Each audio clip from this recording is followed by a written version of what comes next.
So we're just about ready to get underway. For those who may have missed the earlier announcement that Essex won the toss and will bat first.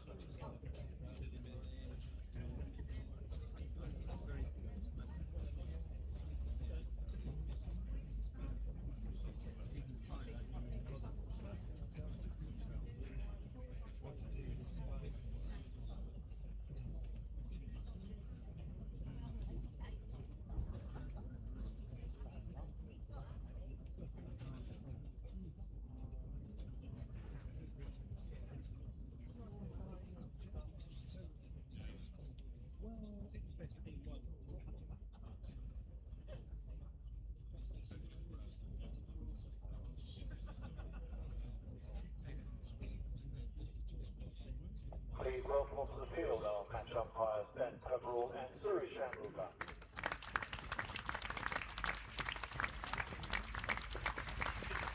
And onto the field come our Sussex Sharks, led by captain Jack Carter.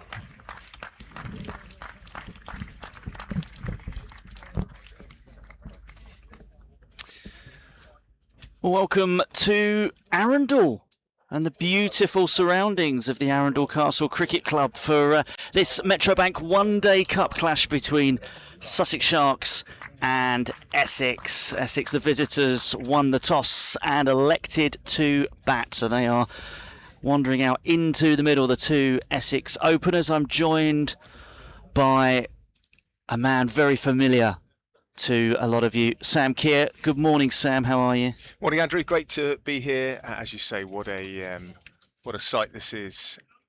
Arundel on a scorching hot day. It really is hot, isn't it? It's beautiful. Absolutely beautiful. They reckon somewhere in the region of 4,000 in for today's game, which is fantastic for the Metrobank One Day Cup, which seems to be getting some great crowds around the country at various outgrounds. I wonder if we'll have a stray dog this time, like we did last year, which managed to go viral and became known, thanks to the sponsors, as Metro Bark. Who knows what will be thrown up today. Cricket-wise, though, talk us through what we've got to look forward to in terms of the teams. And well, I'll take you through the Essex team in a moment. They're simple. They're unchanged from their last action. We'll just watch this first delivery. I thought the good tumbling stop. So the Essex team unchanged from their last outing. Sussex have made a few changes though. Sam, you can take us through those. Yeah, 3 changes for Sussex. The experienced campaigner Ollie Robinson makes his first appearance of the tournament so far, and he is the man, as you can see, is bowling now from the Castle end.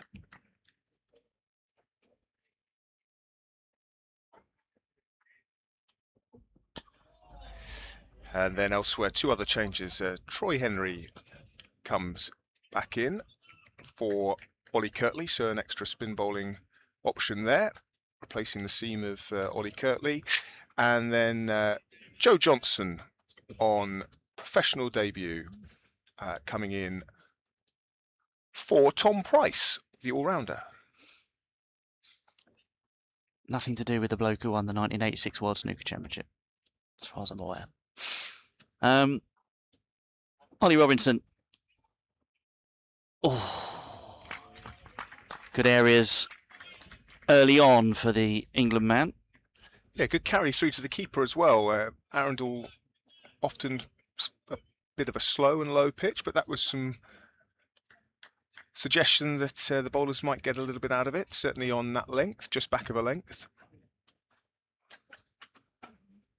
Joe Johnson been playing plenty of second 11 cricket for Sussex this summer, the debutant. But he's actually a product of the Leicestershire area, really. He, I believe, is still or recently graduated from Loughborough University.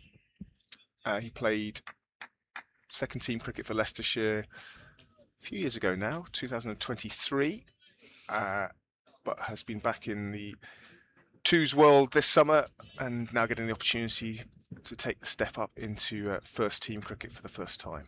So interesting to see how he goes. Carded down at number 3 for Sussex. Could be the first runs here. Little push down the ground, just the single.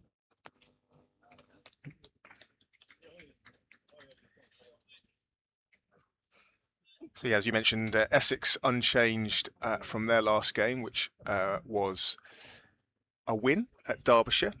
They've played 2 games as opposed to Sussex's 3. Essex 1 win, 1 loss. Loss against Middlesex at Radlett, and then winning against Derby. Bit of a breeze getting up now. And as you say, an unchanged side from that last game. And with that opening pair of Noah Thane and Luke Benkenstein. Delighted to say that today, as a little bonus, we've got statman extraordinaire Xavier Voigt-Hill next to us as well. He's off mic, but he's here with his laptop to provide us with lots of interesting statistical nuggets. Ooh, that was potentially close to the playing onto the leg stump there. But a fine first over from Ollie Robinson. Bang on the money as you would expect early on. Just the 1 run from it. Yeah, an exciting little sort of subplot to have Robinson and Porter, 2 of the sort of most accomplished county seamers on either side of today's contest, in a competition sort of famed for its development of youth players, new faces. Great to have those 2 involved. So it's going to be Finn Hudson-Prentice to bowl the second over of the innings. Just 1 run from the first, as you'd expect. A parsimonious opening 6 deliveries from Ollie Robinson.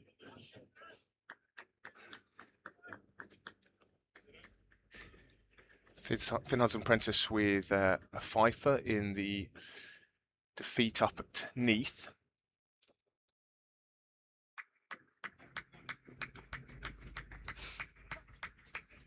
And obviously in his final months as a Sussex cricketer for now, heading off to Gloucestershire, Hampshire. And you lose track of who's going where. And that's a punch off the back foot, doesn't get all of it. And the fielder comes round and a bit of a wayward throw. Yeah, Hudson-Prentice didn't bowl against Yorkshire. Sussex allowing the younger players to earn their spurs, if you like, get their experience under their belt.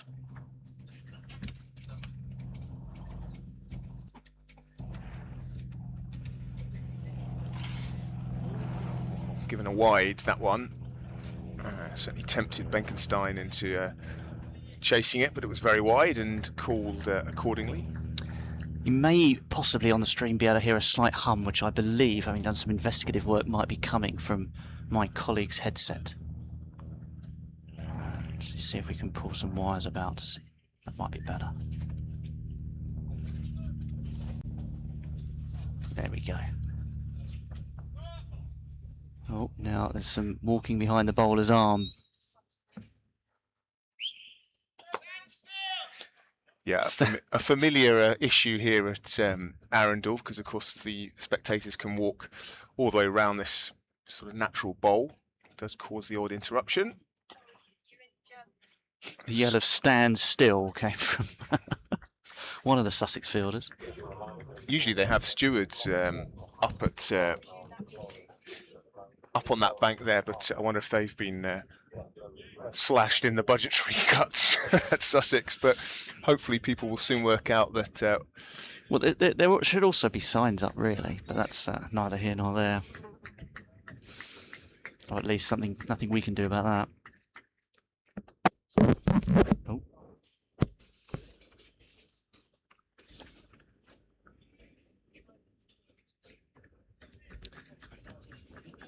Now I think possibly with the stream that the score bug may not be updating.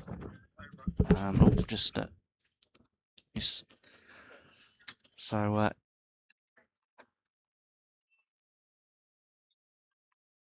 it is 3 without loss.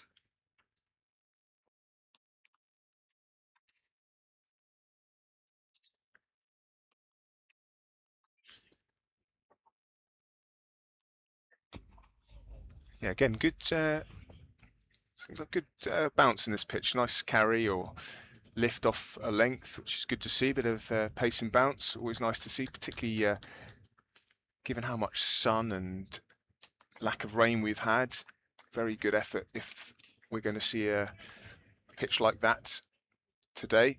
There's certainly been plenty around the country where there hasn't been much pace or bounce, but the early signs with that new ball are reasonably encouraging.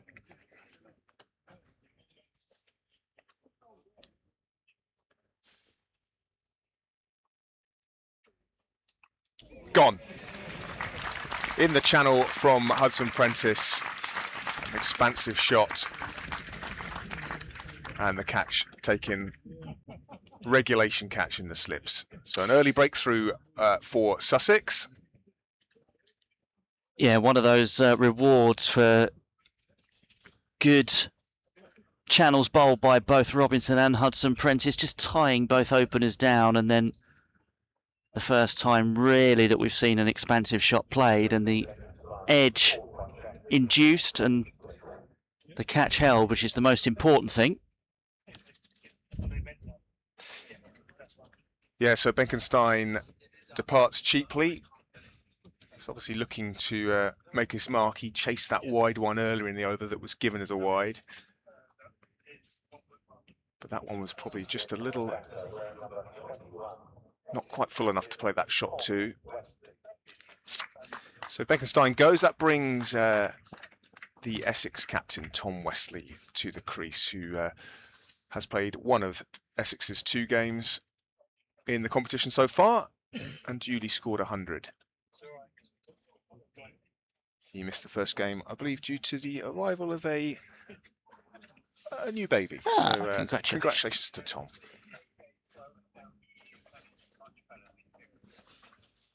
Well, Sussex will be buoyed by that early wicket, especially having lost the toss and the opposition electing to try and put a score on the board, probably to take advantage of good batting conditions, but also the fact that outside of these openers, opening bowlers, that there's possibly a callow Sussex backup attack. Yeah, but they've done. I think they've done well in the opening 3 games. Absolutely, these youngsters, and Paul Farbrace, the Sussex head coach, was keen to give credit to the youngsters who'd come in, academy boys, and done a good job. So Wesley to face his first ball, and it's another good ball from Hudson Prentice, which Wesley plays or doesn't play, giving it the respect it deserves. So a fruitful over for Finn Hudson Prentice in Sussex, 2 runs from it, and the wicket of Luke Benkenstein. Yeah, Farbrace very keen to make sure his criticism wasn't for those guys, but he was quite forthright in his criticism of Sussex's top 6. He absolutely was, and that's where the experience lies. Even some of the younger batters will, have played a lot of cricket because they were blooded at a young age, and yeah, he wasn't really happy with because it was a big target, but at the same time it was, a runner ball, and just over a runner ball, 6 and over. Oh, and dropped this time. It was coming at him quite quickly, but the chance has gone down. He just pushed it over the bar.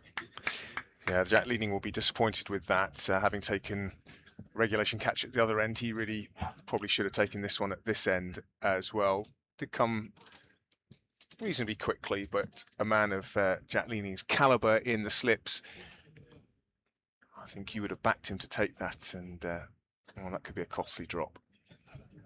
But it's a good sign that they are creating the chances. Yeah, that's the positive way of looking at it, Andrew.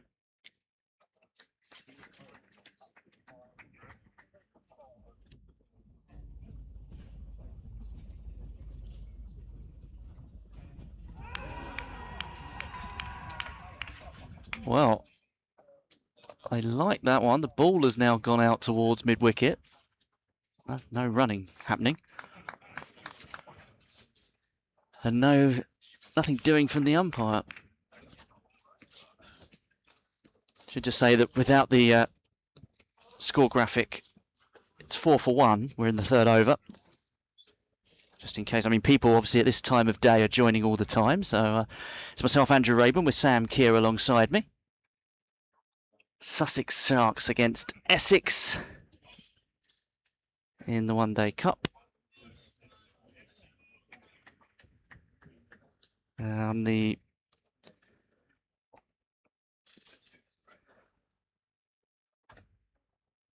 a good stride into that one, but didn't make any contact.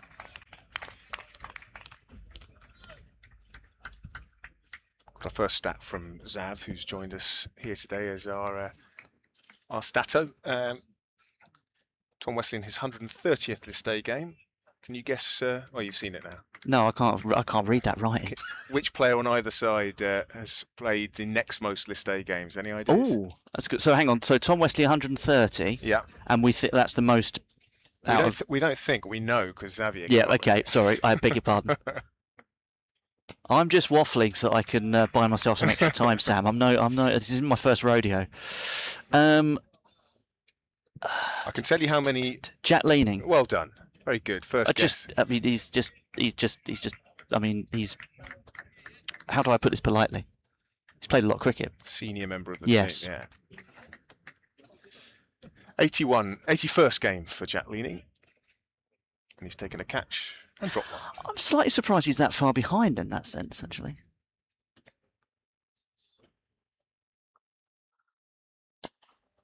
Well, Tom Wesley, I think he's been playing for Essex for 19 seasons. No, that can't be right. I can tell. So he's not that old. Well, I know Jack Leaning started at Yorkshire. His list day debut was in August 2012. It is his 19th year, incredibly. Tom Wesley, 2006 debut. Oh wow, there you are then. So he's got 6 years on him. No wonder. Yeah. And how old is he now? So he's 37 now. So debut as a 17-year-old back in 2006. Well, that's the end of that over. That's the end of the third over, and Essex are 4 for 1. Yeah, great start from Sussex, despite that drop catch. 4 for 2 would be even better, but 4 for 1 it is, as you say. And they've put the ball in the right areas. Experienced opening duo of Robinson and Hudson Prentice.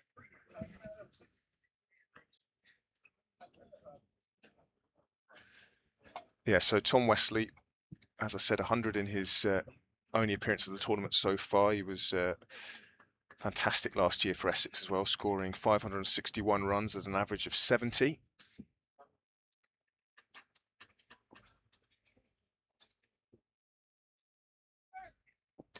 I'm going to take the viewers inside the commentators' tent here at Arundel.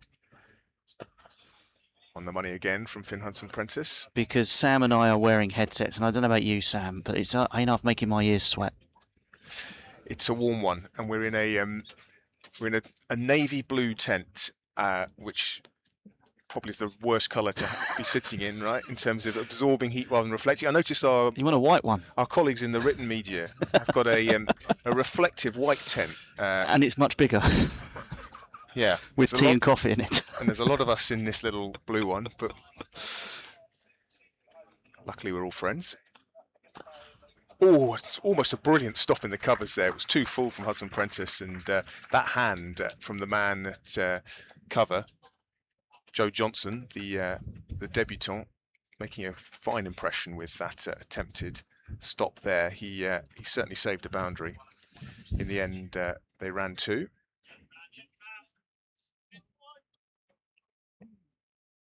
Yeah, that was one of those ones that sounded good off the bat, didn't it? So yeah, did some digging after what was, I mean, we won't mention it too often, but did some digging after You see a single there. Oh.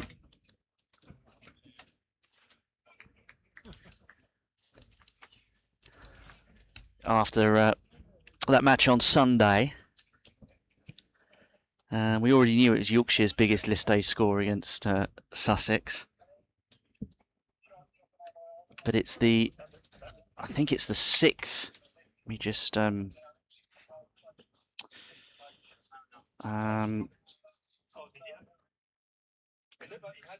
just double check what I noted down.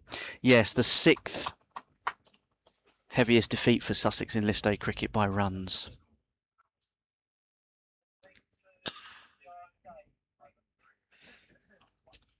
Good cricket all round. Yeah, the Sussex fielding was very good actually against Yorkshire, despite the runs that were conceded. I mean,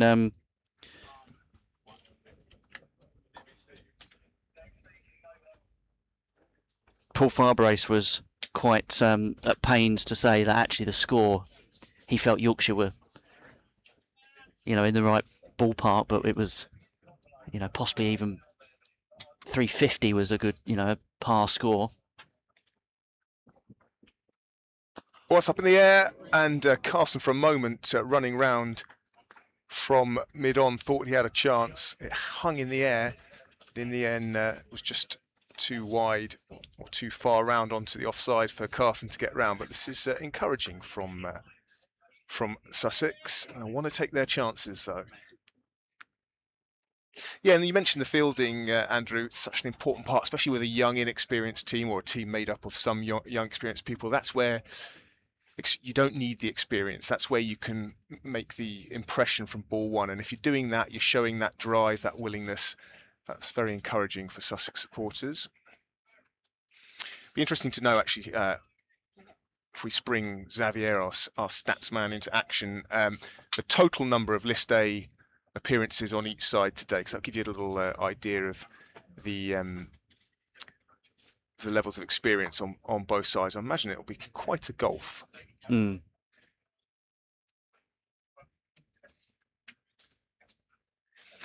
Another over goes by with some interest for Sussex again with that mistimed shot from Wesley. And it's 8 for 1 after 4 overs.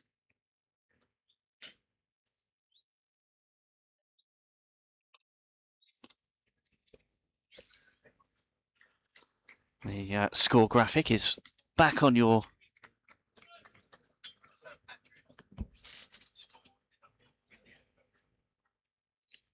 it's updating at the end of every over, I'm told. So you won't get ball by ball, but you will get over by over. Well, you can do the maths there. 8 plus 4 equals 12. A streaky boundary from Wesley, who hasn't been able to time the ball particularly well so far. Apart from that glorious shot through the covers that was prevented from going to the boundary thanks to the hand of Joe Johnson in the last over. What's Robinson's response? You could just, there have been, like you said, there are only sort of 1 or 2 of them that have been timed so far. What do you think that is about? Is that as much the good areas, or is it just still adjusting to the sort of the pace of the pitch? It's an obvious answer, but probably a bit of both, right? The classic.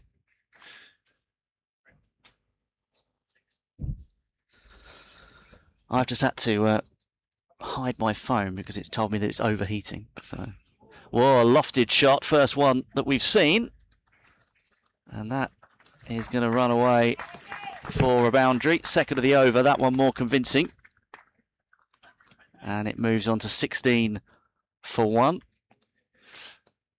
Yeah, lovely footwork from Wesley. Obviously in power play 1, the first of 3 power plays when you're only allowed 2 fielders outside that 30-yard circle. There is a man over at deep mid-wicket, but this was very well placed by Wesley into the sort of, I was going to say cow corner region, which doesn't do the shot justice. It was a very well calculated, elegant shot rather than anything agricultural about it.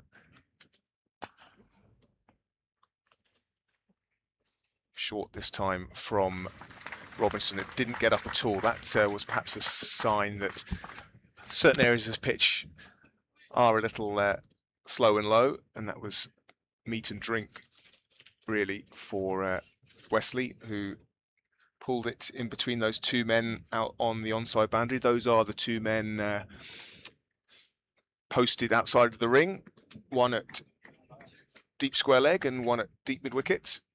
Otherwise a fairly conventional ring field with two slips. Yeah, easy single. So Essex just starting to up the ante in this over.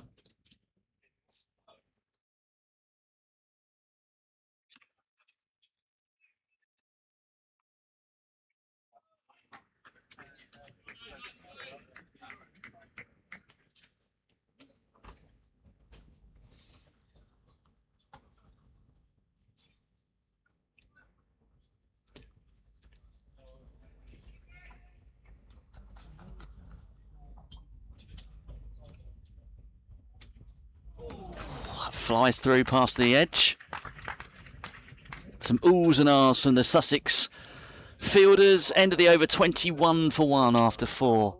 Essex.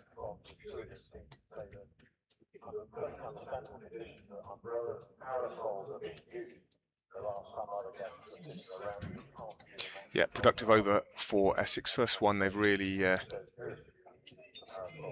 managed to find their flow.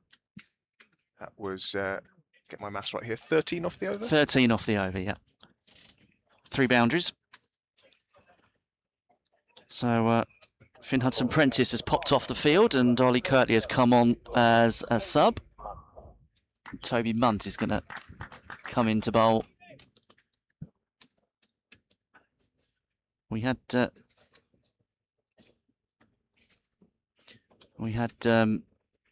Finn Hudson-Prentice actually fielding down in front of us at Arundel last year, right by where our effects mic was. And we, on more than one occasion, had to apologise for the choice of language on that day. Finn Hudson-Prentice took an amazing catch, actually, at on Sunday against Yorkshire. Well, he's off the pitch now, which means that Toby Munt is into the attack. A left arm seamer who has made an encouraging start to his nascent professional career. Been impressed with him.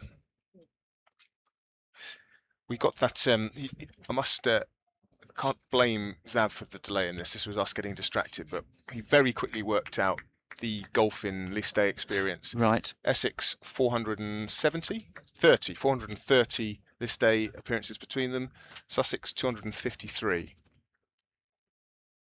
Oh, that's up in the air, but over Ibrahim at short mid wicket, and that'll be 4 runs. And if we divide that by 11, I like to keep Zav busy, that's all.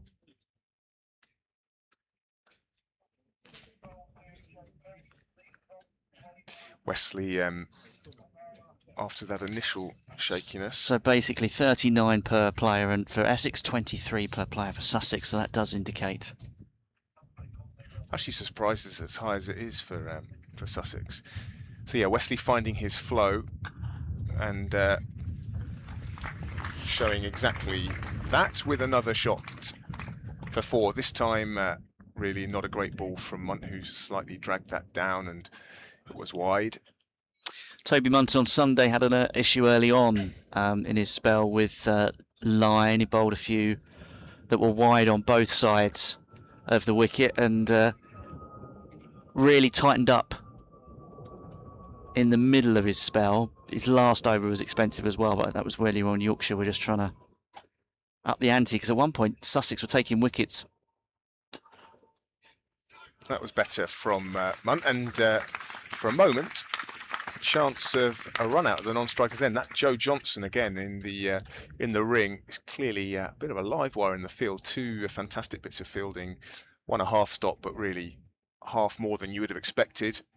And then that one there where he dove to his right and picked up and through with one action, and very nearly had Noah Thane in trouble as the non-striker with a throw at the stumps. Direct hit would have been interesting. Yeah, you know you're in slight trouble as a non-striker backing up when you then have to turn and dive. It's not too often that you see that when there hasn't been a run. And also, Joe Johnson, a commentator's dream, because he hasn't got a number on the back of his shirt, so we know exactly which one he is. Is he the only Sussex player without a number? Yes. Oh, that's good, yeah. The printers hadn't had a chance to get to work before he was named in the team. Yeah, clearly a statement from Paul Farbrace. Yeah, again, wide from Munt and given the treatment by Wesley, who has played enough cricket to know exactly what to do with deliveries like that. An expensive over for young Toby Munt, who has been brought into the attack because Finn Hudson-Prentice is off the pitch. Only 2 overs for Hudson-Prentice. We'll try and get an update as to why he left the pitch after those opening 2 overs of his spell. Now, I have made my first blunder of the day and didn't write down what Wesley was on when he was dropped. Zav, can you remind me? Or maybe you can remember, Andrew. No. I thought Zav would come to our rescue then. We got complacent because we've got the stats man, but he's going to find out for us.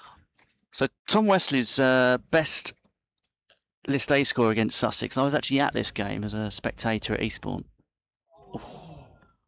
Essex won handsomely on that occasion, I seem to recall. It was 88. Back in 2018 at the Saffrons. I don't think they've been back there since. I think you're right. 2019 they did, Gloucestershire. Ah. But then, of course, COVID kind of knocked outground cricket for Sussex on the head until the return to Arundel. And the One Day Cup has been such a great vehicle for outground cricket. I've seen a couple of counties announcing that games have been sold out. I think Yorkshire has sold out their game. I don't know where it is today. York. And Zav tells me as well that Durham sold out their game at South Northumberland. These aren't huge grounds, but nonetheless, turning people away from the gates is, from a marketing person's point of view, the dream, right? Because it produces scarcity. People book earlier. Well, that was bold and almost cost him his wicket.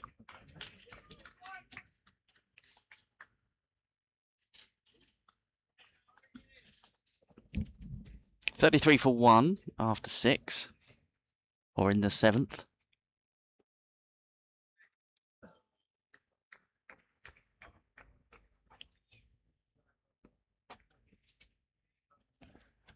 So a man into gully now, I notice as well. So it's 2 slips and a gully. George Thomas at gully.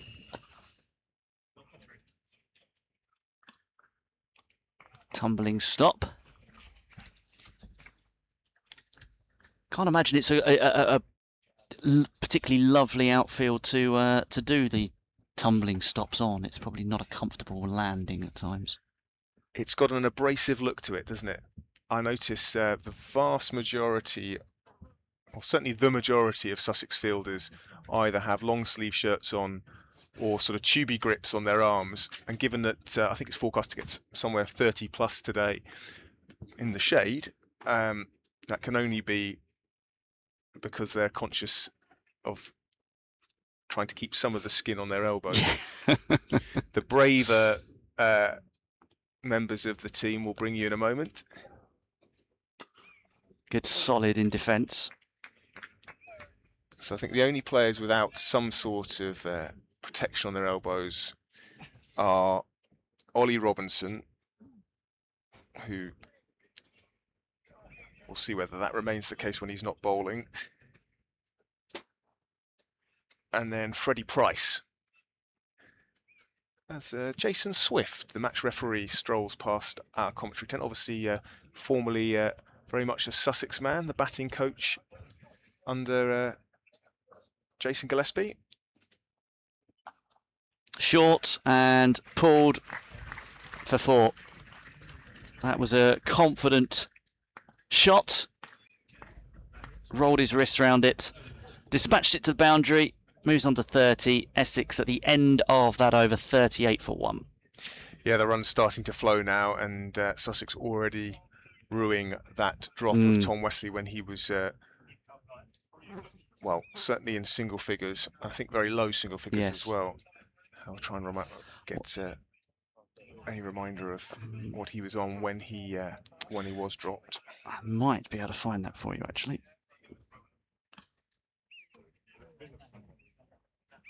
Yeah, it was a relatively easy chance for leading at second slip. Slightly tougher than the one he'd taken the previous over to get rid of Luke Benkenstein, but nonetheless one that he would have taken 9 times out of 10. Man of his... Oh, and first bit of deep shame for the day. It wasn't Wesley, it was Thane. Thane, yeah. Who was dropped on 3. So we'll let Sussex off in terms of Wesley's runs. It came 2 deliveries after the wicket. Another boundary there, this time for Thane. So he was dropped on, what was it, what did you say? On 3. On 3. So he cleared that up. So he's added 8. Yes, so... one thing I would say is that Zav is coming to our aid here. Well, I'll say big appeal. Half an appeal. But what doesn't help is that we're going to make excuses here, I am. My phone is out of action because it's telling me it's overheating. And our screens are certainly difficult to see with the sun. That's our excuse anyway. Yeah, fair cop for me, I think. Just got that one wrong. Blame the heat, shall we? That's, yeah. It is roasting Our hot. brains are overheating. So Munt continuing. Lovely shot. Glorious shot there from Thane. Again, just sounded so good off the bat, didn't it? And he sort of lifted into it, didn't he? It was a huge amount of power. Hit it right under his nose. Somewhere between back and front foot. And it was, yeah, a half volley that got the treatment. I would happily have that noise of a well-timed cover drive as like a text alert. I'm sure you could get that.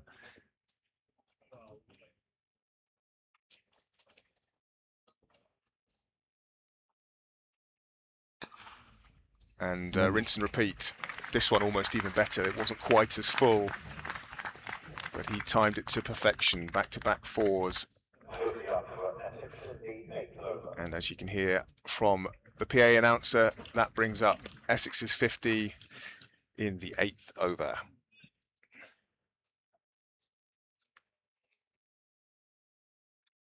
It's another expensive over, this. After a very tidy start from Sussex, Essex breaking free of their shackles somewhat.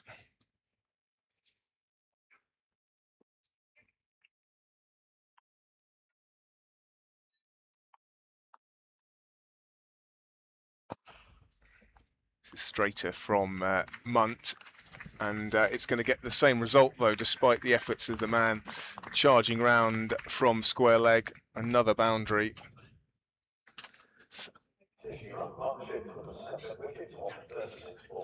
And very helpfully, our PA announcer lets us know that is the 50-run partnership for the second wicket.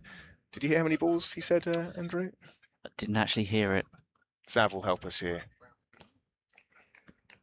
After he's applied his sunscreen, very priorities. It was 30-something balls, wasn't it?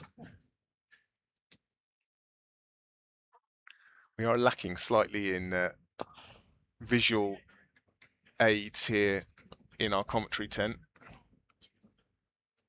An expensive over there comes to an end from Toby Munt, who perhaps wasn't expecting to be bowling so soon in the piece. The good news is Finn Hudson-Prentice is back on the pitch, so Ollie Kirtley will be heading off, having done his 12th man duties.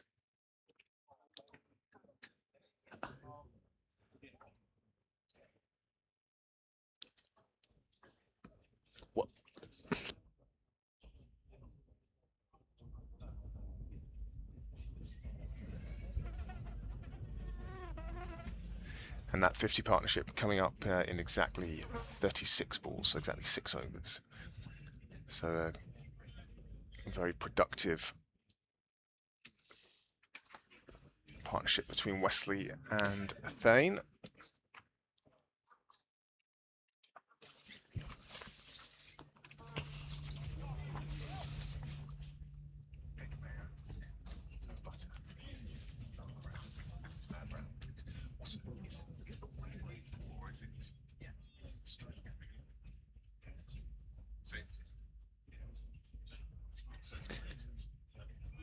$54 for one.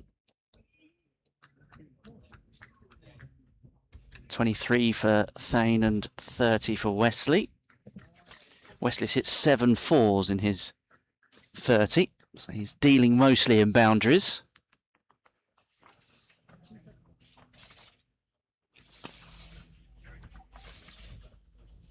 Again, some tidy fielding, but some good running.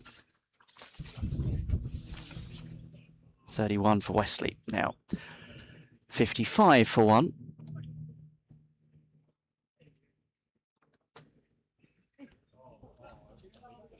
Mentioned Wesley's highest list A score against Sussex coming in that match in Eastbourne in 2018 is best in his career in this format, 141.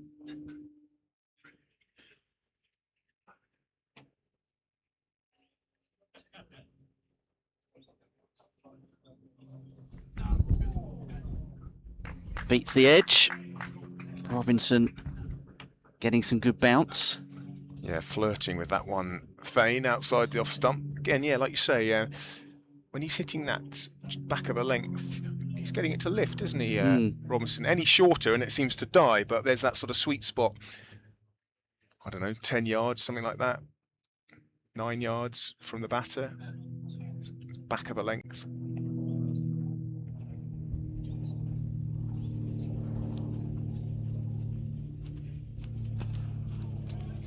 That's bang on the money from Robinson.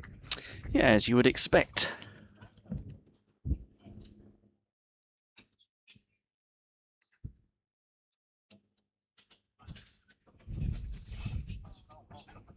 Robinson hasn't played a lot of List A cricket. 18th match.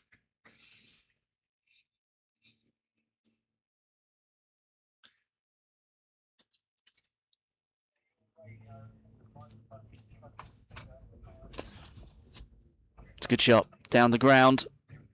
Chases on. Ball will win.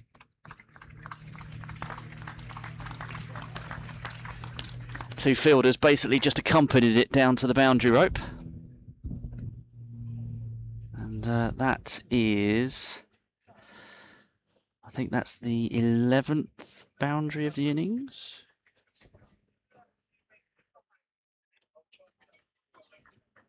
th, I think.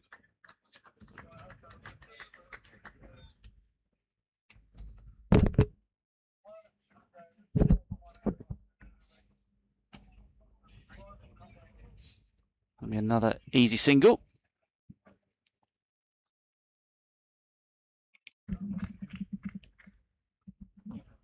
End of the 9th over, 60 for one. Essex, Thane on 28 and Tom Wesley on 31. Luke Benkenstein, the man out for a duck, caught by Jack Leaning off the bowling of Finn Hudson-Prentice. Ollie Robinson, only 2 List A games since 2018. Took 3 for 40 against Surrey a couple of years back and 2 for 55 against Gloucestershire in 2022.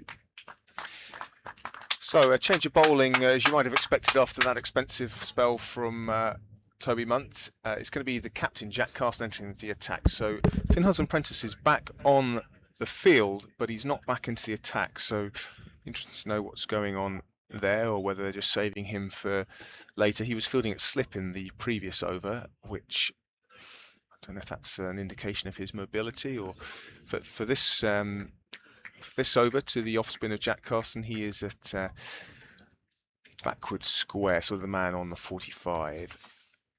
As Carson starts his spell with 1 over left of power play 1.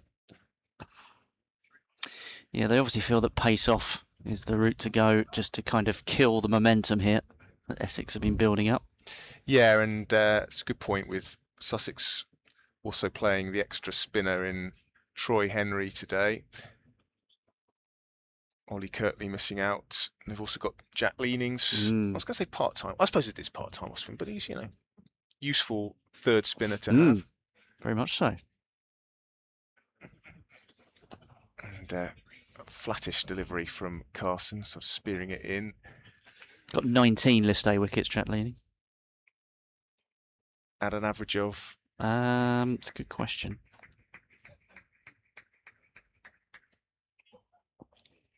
One I will answer. I'm not just going to leave it out there.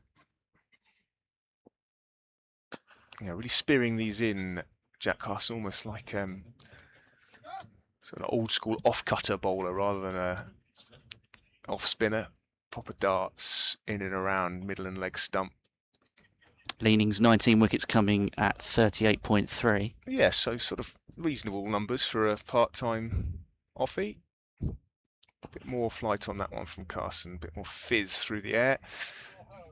Again, just worked out onto the onside. One thing I don't think Paul Farbrace was very happy with, he mentioned the batting on Sunday. He was not impressed by the fact that Adam Lyth took 2 wickets.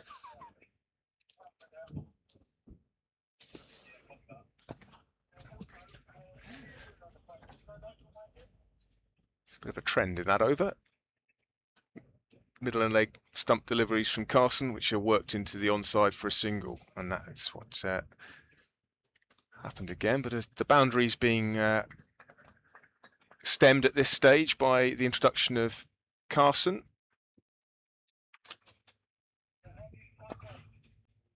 Another single, this time down the ground. Jack Leaning, one of the 2 men outside of the ring doing the fielding. The other man over at cow corner, but that completes the over, and at the same time completes power play 1. So Sussex can now have 4 fielders outside that ring. Yep, 6.5. You can work that one out for yourselves. The run rate. Yeah, in the interview that was on the Sussex socials, Paul Farbrace particularly said that obviously, I mean, Ben Code had done the damage up top in that innings, but Finn Hudson-Prentice and Jack Carson had started just to kind of free their arms a little bit, and yes, the rate was quite high even when at that stage, but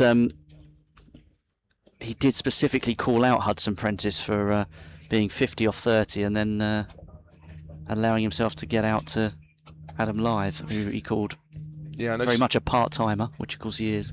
I was reading through his post-match comments after each of the 3 games, and Farby getting more and more frustrated with those batters. Phrase that kept coming was decision-making, poor decisions. He's certainly not someone who is going to pull his punches, Farby, and I think the players respect him for that. Absolutely, and I think you've got to have some honesty in a dressing room, haven't you? You can't just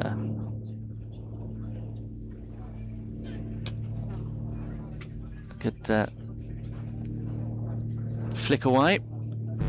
So that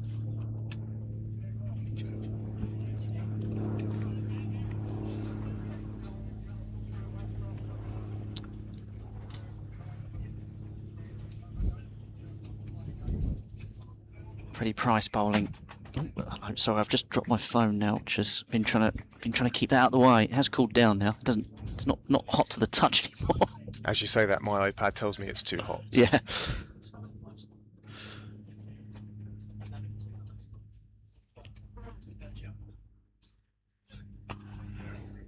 That's dispatched, and that will head out towards the boundary rope, and despite the despairing dive, it will instead be stopped by one of the spectators down there, and another boundary to add to the count. That one, as you say, just in that area where it just doesn't get up. And this is the sort of situation, isn't it, where the younger bowlers will learn. I mean, Ollie Robinson, for example, has done enough bowling to know that, right, when you put it in that area, you just got to adjust. Yeah, I was just about to say, it's not a, it's clearly not a wicket to try and bend your back on, right? Banging it in, you're not going to get anything out of the wicket. And that's better, actually, from Price. Pitches it up. Something else that Paul Farbrae said, that he spent a lot of the time watching himself, the young bowlers, and just watching how they responded to each little setback, what their sort of body language was like, what areas they were putting the ball into to respond. That's a good full ball. Attempted Yorker, dug out well, actually. Yeah, Price so far seeming to have learnt from that pulled four that this is a wicket to bowl length or full of a length on. What's interesting is that from this end, Robinson, who's a taller man than Price, was getting a bit out of that length, back of a length. I think for a skiddier bowler, you're probably not going far wrong if you can pitch it up. Now the single taken, 71 for one. We're in the 11th over. 32 to Thane, 38 to Wesley.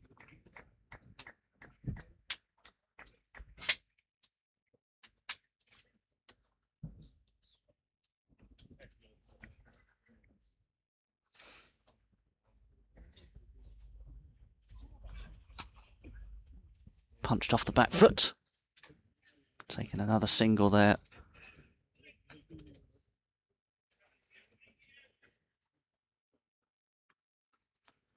End of the 11th, 72 for one. 33 to Thane, 38 to Wesley.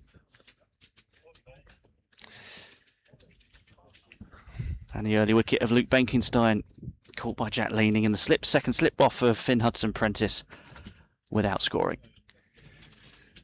Yeah, so just the one over for Carson before another change. And this is going to be Troy Henry. I think Carson felt he had a duty as the captain to stem the flow of runs in that final over of the power play, yes, which he did well. But he's going to let the power play 2 period from this end, the end where we're commentating at, the spin bowling duties handed over to Troy Henry. It's like England with Adil Rashid, you know, as soon as you're out of a power play, that's when Rashid will turn up. So Troy Henry been on the staff now for a couple of seasons, hasn't played a huge amount of cricket.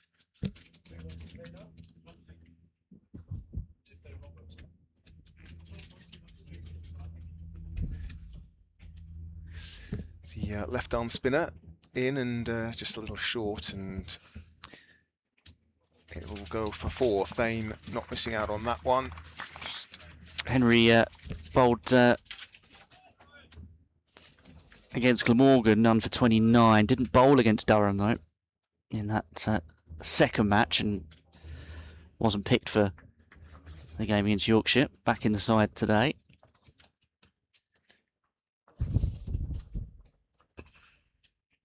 That's better. Good fielding off his own bowling as well. Troy Henry, of course, product of the ACE programme. Mm-hmm. I think I'm right in saying he was the first ACE programme scholar, as it were, to earn a professional contract with a county. He hasn't had too many opportunities though. Just his 4th game for Sussex, his 3rd this year. All of them, as you said, Andrew, in the Metro Bank One Day Cup. Good stuff. Good energetic fielding once again from Joe Johnson, who's certainly impressed with his lively approach in the covers. Yeah, and it's quite a busy, obviously it's busy traffic in that area of the pitch, isn't it, in the covers in this sort of format. So you do think he's probably, you know, been maybe selected just from as much for his ability and attitude in the field as well, Johnson, because he certainly looks proactive. Oh, and that's just wide of the man at point. Didn't get all of that by any stretch of the imagination, did Thane. A diving effort from the man. I think, was that Carson at backward point? Anyway, just wide of him, so not a chance, but not far off. And after that first boundary from Henry, a tidy over where he found his radar.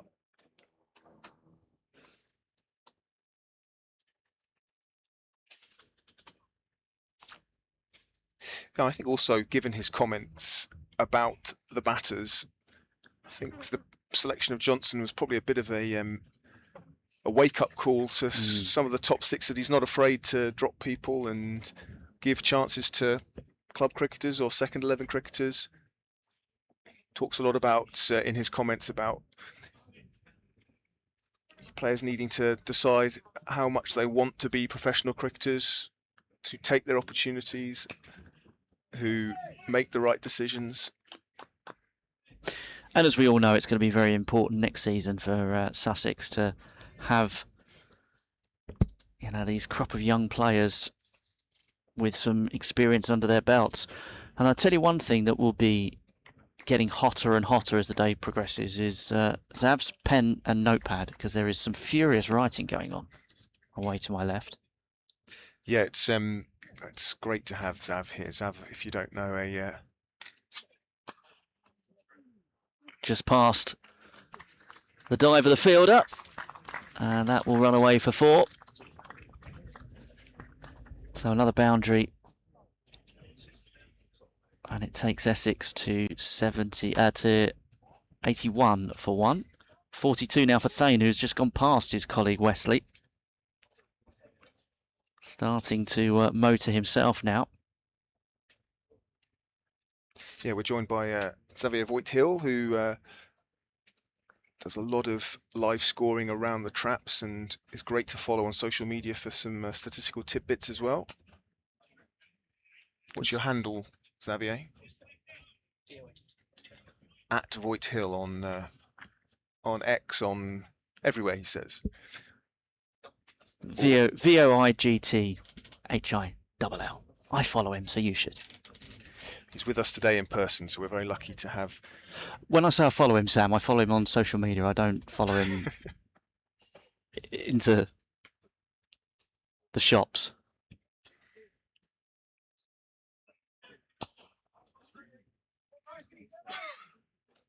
Yeah, especially here at Arundel, where we are a bit limited with scoreboard info. It's pretty old school, sort of first generation digital scoreboard, right? Where LEDs, orange LEDs on a black background, 6 data fields, the 2 batters score, the overall score, the wickets, the overs, and then waiting to light up in the second innings, the first innings score. So certainly that's on the scoreboard we can see. There is another one. That's even more old school, isn't it? That's an analog. Or have they updated that? Has that got more information? I can't see it from where I am. No, sadly we don't have that. But luckily we've got a walking scoreboard in Zav next to us. A scoreboard in sunglasses.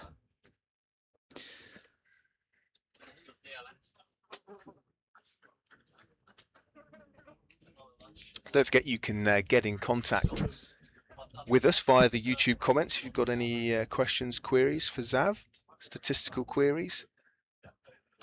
And hopefully we can have some lively discussion on the YouTube chat as well as the day goes on. Oh, wow, that took off in front of Charlie Tier. The vagaries of playing at outground cricket. On Sunday, the chat descended into puns around seagulls and Oh yeah, pop saw that. songs. Let's try not to No. relive that. We're in Arundel, so Bit of class, please. well, no, just fewer seagulls. Of course. I'm trying to think what probably maybe some peregrine falcons or Yeah, kites. kites. Yeah. Lisa Kitely. Here we go. No, please. Cricketers with kite, with birds of prey in their name. Well, they are the Essex Eagles, or they were the Essex Eagles, so appropriate opposition for that. Second over for Troy Henry. He went for 5 off his first, 1-4 and a single. Looked good after his initial loosener.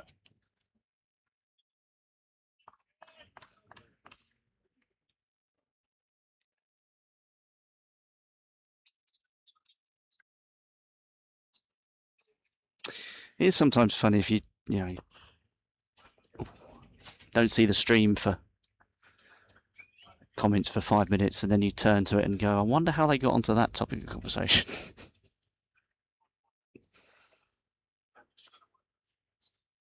Most of the chat seems to be about people's encounters with Chris Eubank at the moment, which but that's the beauty of the YouTube chat. You never know what you're going to get. So keep those comments coming. Great to have your company with us. Nearly 1,500 of you watching at the moment. Good stuff from Henry on the money, and just a little bit of control now at this end after an expensive spell from the young seamer Toby Munt. Shout for LBW and a shake of the head from the umpire. Troy Henry certainly liked that, but pretty instantaneous refusal. Yeah, we're obviously at an angle. We're sort of at long on. So it's difficult for us to judge these sort of things. Back foot punch from Wesley. Takes him to 39. Thane now 44 off. How many deliveries have? 45. So run a ball thereabouts. Down the leg side, but it's obviously flicked something because no wide. So a good over from Troy Henry. Somebody's already rocked up with James Kitely. Birds of prey. Yeah, Zav scores the open goal with Ollie Kitely. Yeah. Not sure. I think you can do better than that, I think, Zav. We've got... Now, this person's clearly a bit of an ornithologist, Kevin. Jeff Marsh Harrier. So there must be a bird called a Marsh Harrier. I think there is. Right. I'm not a... It's not a Jeff Harrier, put it that way. No. Zav tells us that Charlie Tier will be playing European T20 Premier League cricket at Arundel Castle Cricket Ground, which is where we are, next month for the Edinburgh Castle Rockers. I don't think it's at Arundel. I think he's just making the castle connection. Oh. Yes, well, I suppose. Oh, I see. Yes. Okay. Thought he might be down here for an away game. The European T20 Premier League. It's a castle connection. That's interesting. So he'll be playing that. So Sussex will have had to say he can play in that, i.e. we don't think we're going to need you for the championship run-in. I don't know what happens if he scores more runs as he has already in this tournament. Whether they go, actually, we quite fancy you in our team. See the puff of dust, can't you, when that landed? That ball.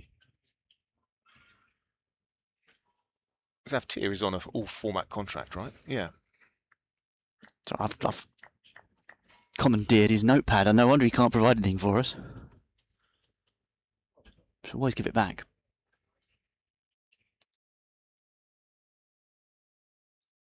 Oh, there's a great one that's just come in.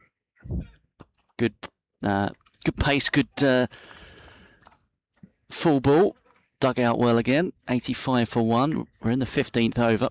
Just while everything catches up. Go on then. This is superb from at LJ1 of 1. Zav, you'll like this. Caleb Falconer. Elite, that is. Falconer. Simple but brilliant. James Falconer. No, I'm not going to.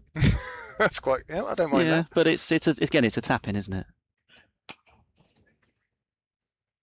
There's a man out there that will bounce a couple of times into his hands.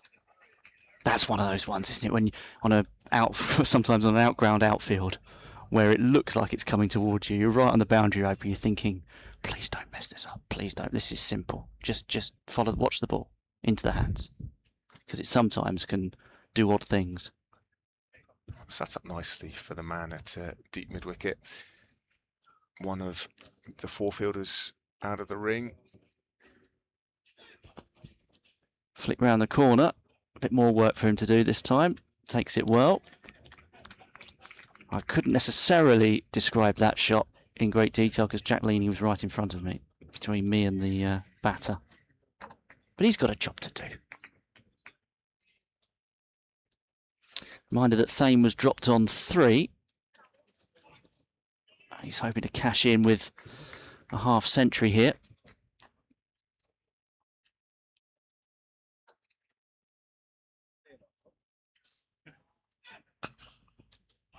Good stop.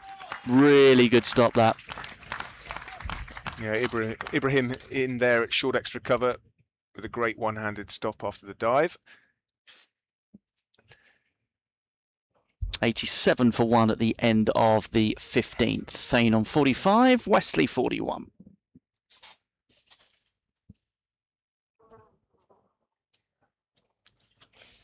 If you're a cricket fan and you woke up sitting on the banks here at Arundel on a day like this, you might just wonder if you'd have died and gone to heaven, right? It's a pretty special place on a day like this to watch cricket. Absolutely. Lots of people enjoying it, both on the bank and down by the boundary rope. Got some movement behind the bowler's arm again. And Jack Leaning is politely asking the steward to do his job, basically. And he is been spurred into action by Jack Leaning, the man at mid-on, and the PA announcer / scorer, Graham Owen, just emphasising the need not to move behind the bowler's arm. But we're underway again. Troy Henry, short, dragged down, pulled away by Wesley, and that'll go for 4. Not a great ball from Troy Henry, who looks at his hands as if to say, I just didn't quite come out of the fingers the way I wanted it to. We're getting them all again now. Marcus Harris Hawke. Graham Swan. Dickie Bird, someone says. I mean, yeah, all right. I'm not sure a swan is a bird of prey. No. Unless you're... something that gets eaten by swans. Yeah, a bit of grass.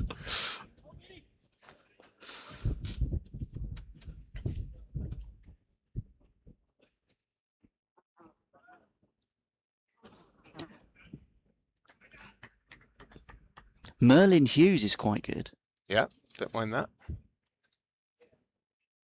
Oh. Oh, and just lost his footing there, Troy Henry, but he's got a big smile on his face, so I think no harm done.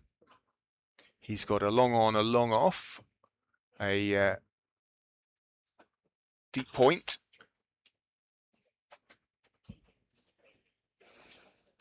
A long off coming in handy there. And a deep mid-wicket, those are his 4 men out. You can see why, can't you, with the outfield as well, why the extra spinner was... This is a dust bowl, essentially, this pitch and ground, and the ball will get old quite quickly. Yeah, it's a real sort of scrub appearance to the outfield, and that's no criticism of the ground staff. No, it's just been very hot. I've seen some outfields that look in much worse states yes. over the last few weeks. I was at Guildford on Sunday for Surrey's game against who was Surrey playing on Sunday? Northants. Short memory. Zav helped me out there, and that was almost like a sandpit on the outfield with an oasis all short from Henry, but he gets away with it. Johnson again. Joe Johnson probably Joe Johnson can probably say his net contribution is about 15 runs at the moment in the field. He's been He's been excellent. Yeah, it was almost like I say, like a sandpit with an oasis, an island of green where the ground staff had obviously been keeping the square watered, but everything around it was a distinct beige. It reminded me, there's that channel ESPN Classic. Mm-hmm. Or at least there was. There was, and they just used to show sort of 70s Test series. West Indies, was it 76? 76 at the Oval. The Oval outground was brown. Well, Guildford was a bit like that. But that's, I mean, there's obviously a, I mean, they think there's a hosepipe ban in place now, isn't there, actually, from South East Water, so that doesn't help. Yeah, I'm not sure. I have a feeling hosepipe bans don't apply to professional sports grounds. That said, you would need a lot of water. In fact, I'm amazed that the outfield here isn't less grassy. Yes. Because, I mean, it basically just hasn't rained for 2 months, as everyone will be aware if they're in this part of the country. And, I mean, funny enough, there was about 10 minutes of rain at Hove on some. We only got 48 over matching in the end, but yeah, there was about 10 minutes of, we went off for half an hour, or 20 minutes probably in the end, but about 5 minutes maybe of torrential rain, and then you'd never know it had even happened. Yeah, that was bizarre. Did you get anything at Guildford? No. No. North, not that far north of Guildford, there was quite a lot of rain in the early morning because I was driving down the M1 to get there. But once we got to Guildford, it was extremely dry. Tawny Beaumont coming in here. Umar Seagull. Again, only if you're a fish. Yeah, bird of prey, or a chip. Yeah, or a chip on Brighton seafront.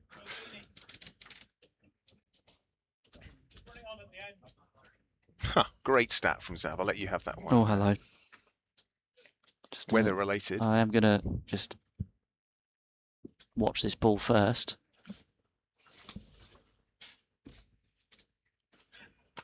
Cut away. Not timed. Only a single. 2026, the first year ever with no results or abandoned games in men's T20 Blast history, says Zav. So there you go. That shows the weather's been pretty good.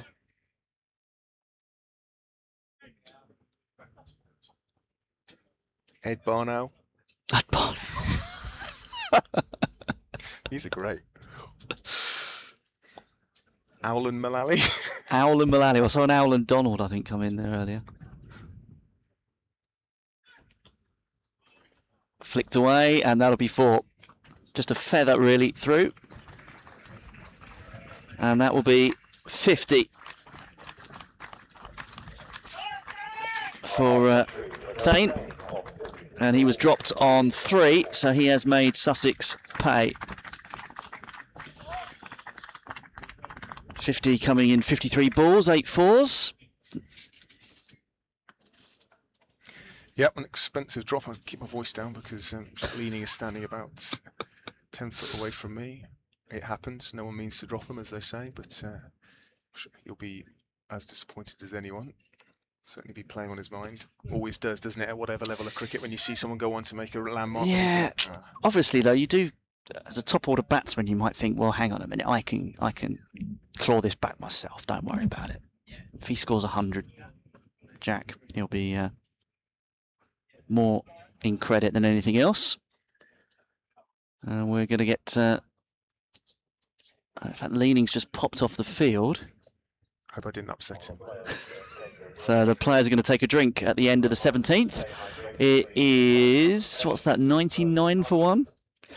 At the end of the 17th with Thane on 51 and Wesley, the Essex captain, on 47. He's just a shot away from reaching that landmark himself. Bowling figures so far, Ollie Robinson none for 26 from his 5 overs.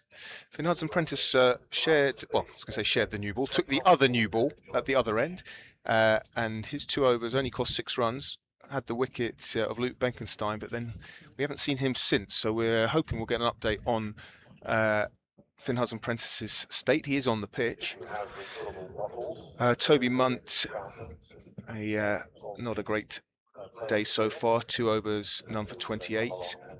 Jack Carson with that solitary over at the end of the power play, just to stem the flow of runs. 5 runs from his solitary over. Freddie Price, 3 overs, none for 15. And Troy Henry, who bar 1 or 2 loose deliveries, has looked pretty tidy with his left arm spin. 3 overs, none for 13. And as Andrew said, after 17 overs, as the players and umpires take drinks, it's 99 for 1, with Noah Thane on 51 and Tom Wesley on 47.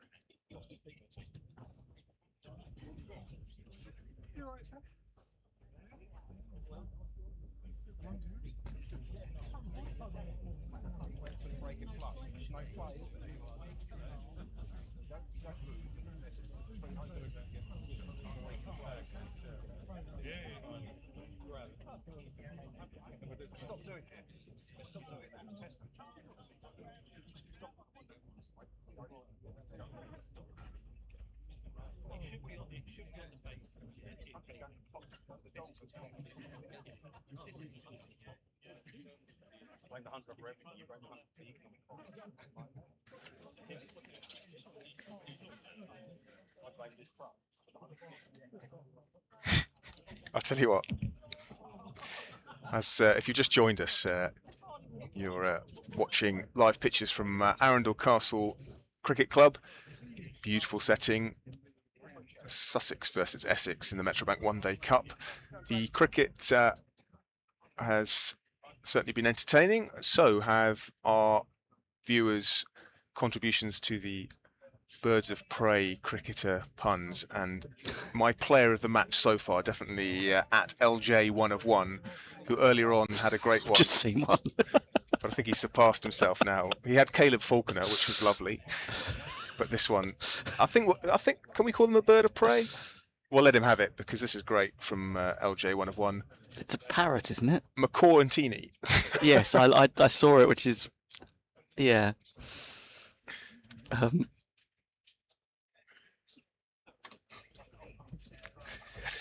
Zav, we've got the first challenge to your statistical supremacy. Alex's storm watching channel, who has a name that suggests he knows his weather, is arguing that your stat that 2026 was the first men's T20 Blast season with no results or abandoned matches is wrong. He claims in 2003, the first season of the competition, that was also the case. How do you feel about that challenge to your statistical authority? The pen is out. The research is being done. Watch this space at Alex's storm watching channel. Ethan Prince then comes on and says, either way, first in 23 years, which is something anyway. I think, I don't know about you, Sam. We're not too dissimilar in age, I don't think. I'm not sure. How old are you? I'm 41. You're older than me.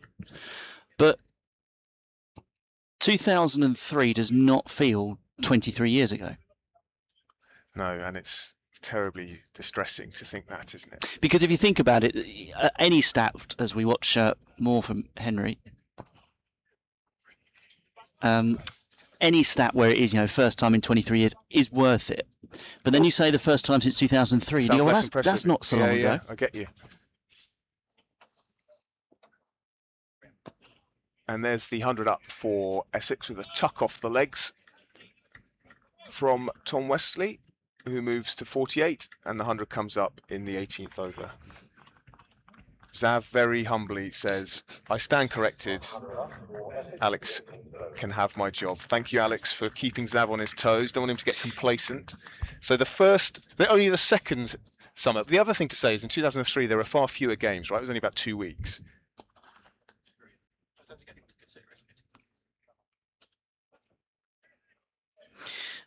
Do you want a job swap? How are you watching storms, Zav? Yeah.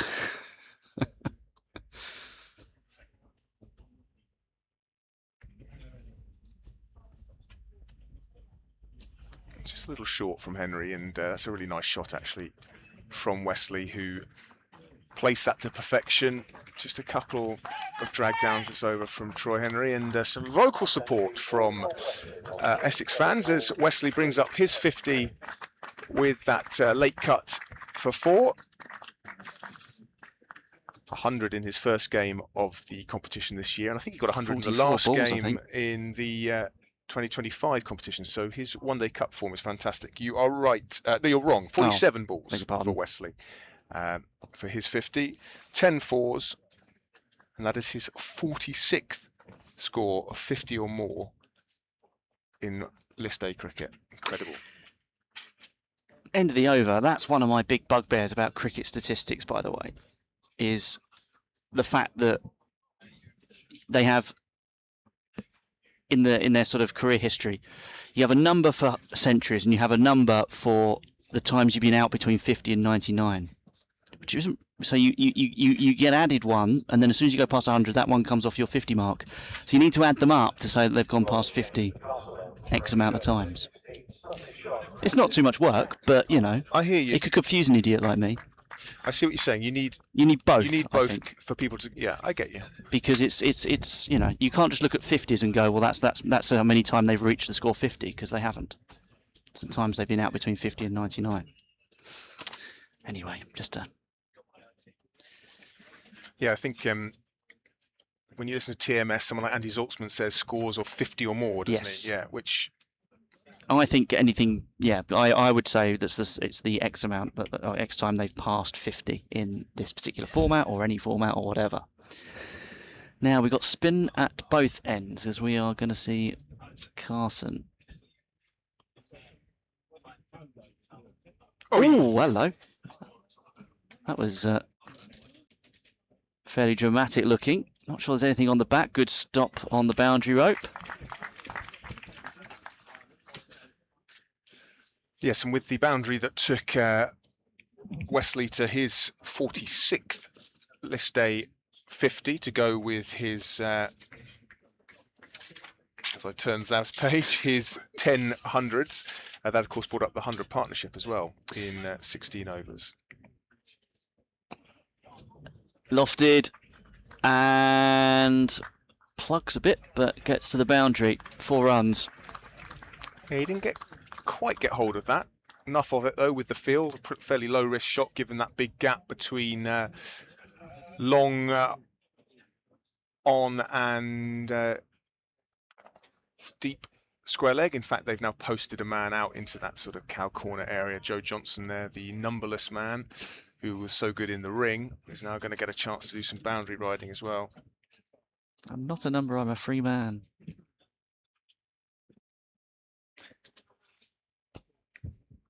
Clipped away. Again, that dust rising off the square. If he was fielding at third man, that would work nicely. Yes. I'm not a number, I'm a third man. Although he's now coming in for Thane and swapping with Ollie Robinson. So that's interesting. Yeah, I guess his prowess in the ring probably making Carson decide he's better placed there. I actually spoke to Jack Carson before the start of play, asked him how he was enjoying the captaincy, and basically yes. He said the hardest thing is making sure you're still focusing on your core skill as a bowler, not letting your mind get distracted. Reverse and 4. Effective engineering of the shot, and that takes Essex on to 118 for 1 and Wesley to 62. I wonder how Luke Benkenstein is feeling at the moment, thinking he could have been out there feasting on what is a good batting strip by and large. I mean, we saw some early bounce and carry, didn't we? But it's looking fairly settled now as the ball gets a little older. And every time a shot like that is played and the ball races across, as Sam described it, an abrasive outfield, there will just be Yeah, just be a little bit older, the ball, but it will also enable the spinners to come into play, you would think. Another over goes by, another productive over for Essex. Yeah, you talked about how Luke Benkenstein was feeling. I just wonder if the only person feeling worse is Jack Leaning at the moment. I won't go on about it, but Because he's right here. well, just it happened. It's cricket, but Now, is that one of our kites up there? there's some sort of bird of prey. Yeah, God, I'm right on cue. I'm afraid we've also got right on cue some more movement behind the bowler's arm. Steward is struggling to. You might have heard that, Jack Leaning. He said, "You've got one job."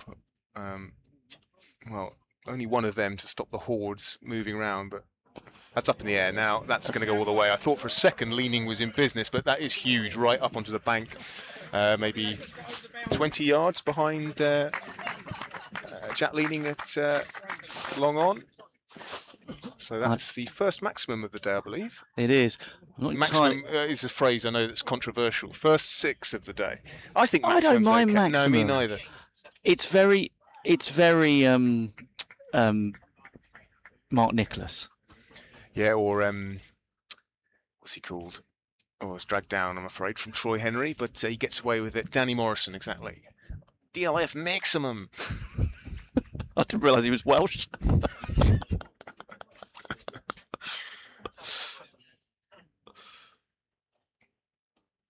No, it's very good, Sam. Oh, sorry, I'll do my best.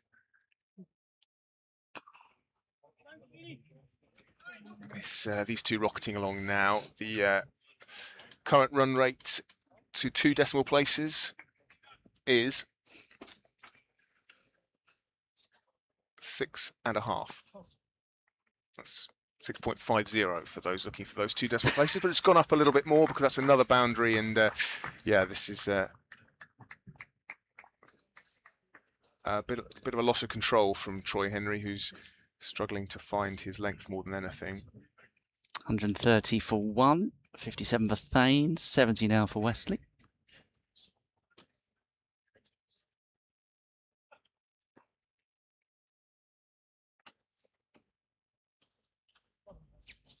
And again, short. I think possibly to give Troy Henry credit, he saw Thane advancing down the wicket, and so pulled his length back, and Thane was only able to adjust it so that he pushed out to the man on the cover boundary. A few other games today. Glamorgan 111 without loss against Durham.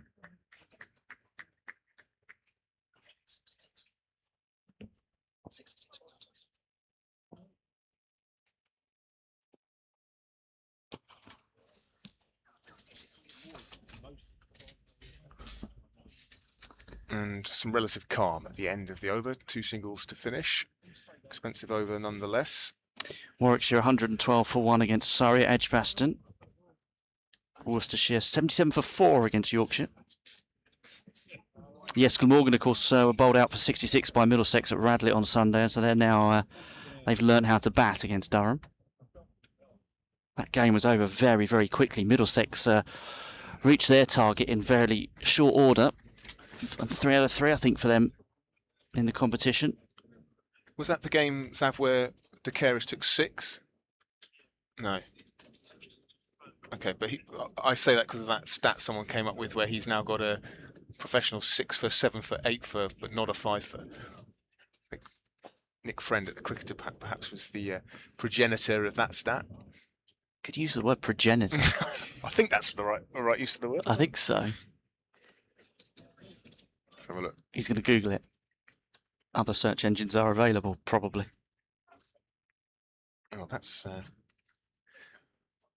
blaming the heat for my computer's bad behaviour, but user error might have come into it. Oh. Just heard myself back. Jack Carson continuing while all this chaos is going on in the commentary. I was going to say box, but it's a tent. Who are we kidding?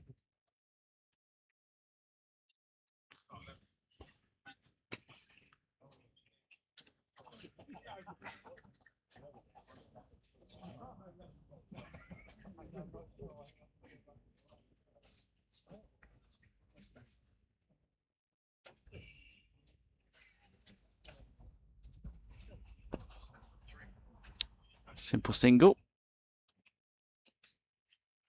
134 for one.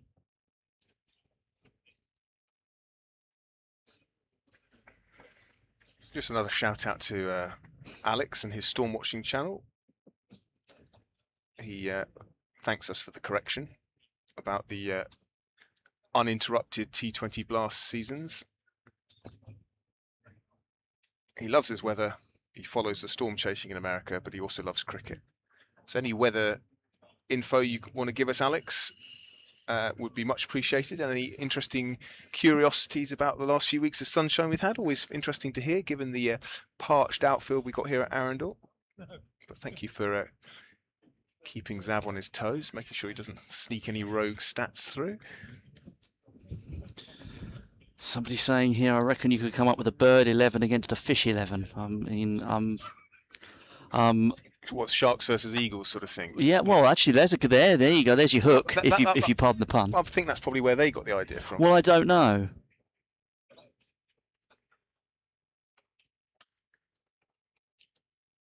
Someone's come up with Danny has come up with an international 11 with animal themed names. But like all of these things, you've got to read them first before you say them out loud. Aaron Finch. I mean, to be fair, we did say birds of prey. Oh, hello. Back to birds. Worcestershire's Paul Pigeon. That's from Zav. I mean, yeah, from Zav. Yeah, sorry. I mean, some Paul Pigeon, right? I mean, Martin Crow. Yeah, again. I mean, it's. I think a crow can be a bird of prey. Eats worms, doesn't it? Henry continues. Another leg stump delivery, which is just clipped down towards fine leg by Wesley. I mean, they'll get two as Hudson Prentice does the fielding round there. Seems to be moving okay for Finn Hudson Prentice. There's all sorts. I mean, this is animal themed names, not just birds, apparently. I've just read it properly. Mason Crane. Oh, very good.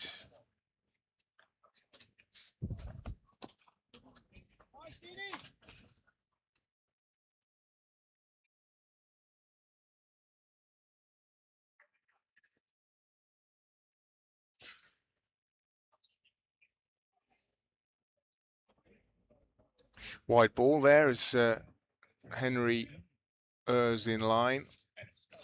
So obviously targeting this middle and leg line.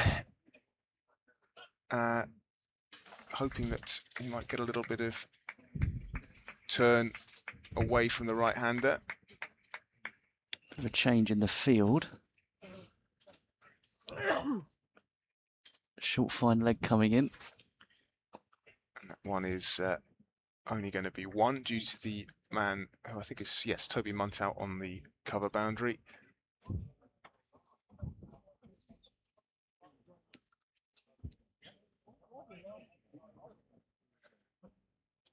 Finn Hudson Prentice there sporting a proper hat there. Oh, that's a lovely ball from Henry. Really nice flight, good length, and an optimistic shout for LBW. Well, that appeal started promisingly and then... yes, it did, and I think it was more for the quality of the delivery, wasn't it? It was a genuine beat the batter sort of delivery. Just not quite straight enough. That's uppish from Thane, but just one good cover out on the boundary there. The boundary rider, of course, the finger spinner's friend on the offside.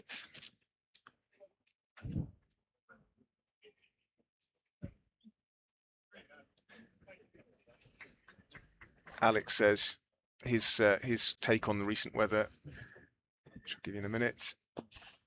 Well fielded off his own bowling by Henry. He thinks that 2026 will be remembered by our generation, or those,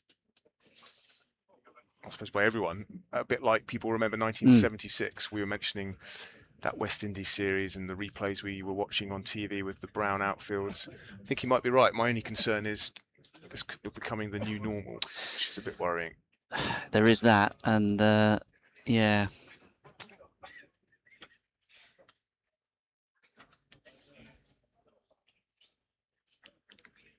I also think it'll become less stark in terms of if you think about seeing that oval pitch from 76.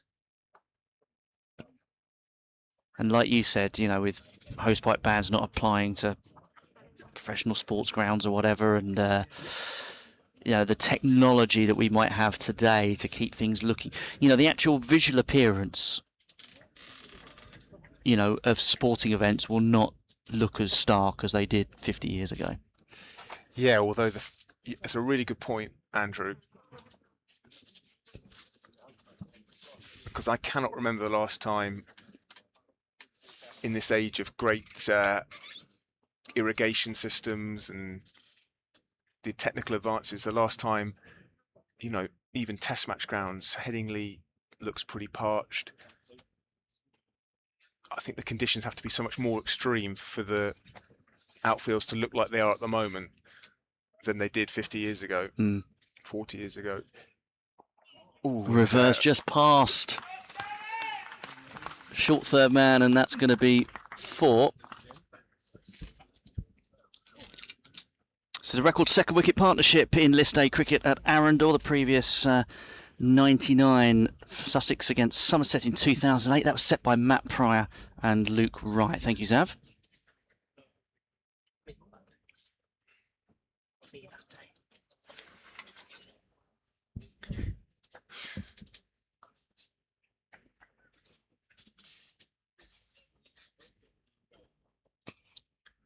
Yeah, another stat from Zav, and one he didn't even need to look up because he's just shown me a photo of him. How old are you there, Zav? As an 11-year-old at that very game, standing alongside Mike Yardy. What year was it again? 2008. You haven't changed that much, Zav.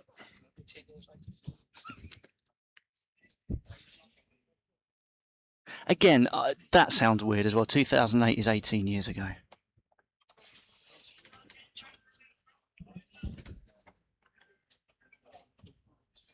Yeah, Arundel, a very special place, and if you're introduced, or it's one of the grounds you come to early in your life, it's a pretty good place to set up a lifelong love of the game. I certainly used to get brought here by my dad in the 90s.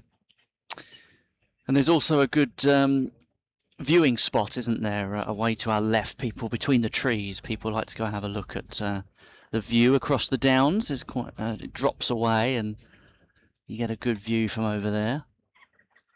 If you know your Arundel cricket ground. Good diving stop. Again, Sussex have been quite tidy in the field. End of the over.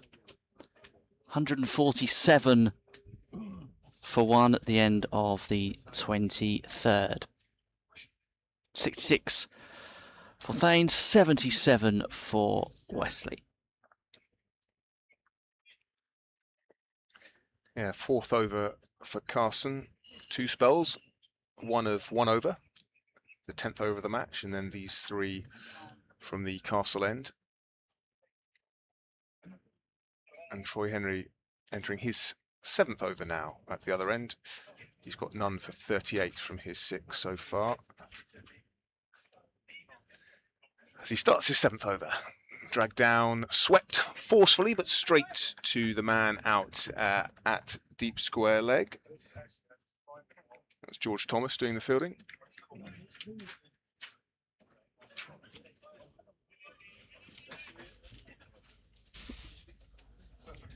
Quite like a,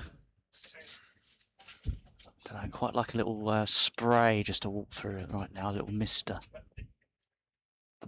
Uppish towards Ibrahim at short mid wicket, but not quite carrying. What's Henry's tactics here? He's obviously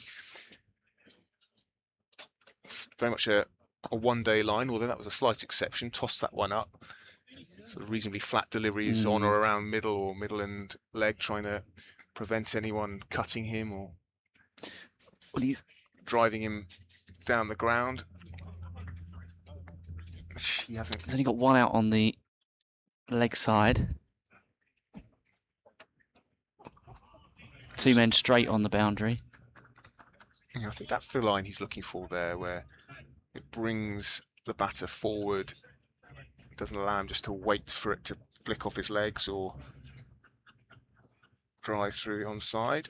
And that's a bit short cut away, but Toby Munt is out there to do the fielding. He's been busy down there on that cover boundary. Got to put one of your quick men out there, haven't you, when you're boundary riding? I like that phrase, boundary riding. Riding the boundary. It's evocative of what that person's doing, back and forth like they're on a train track. 150's come up with that single.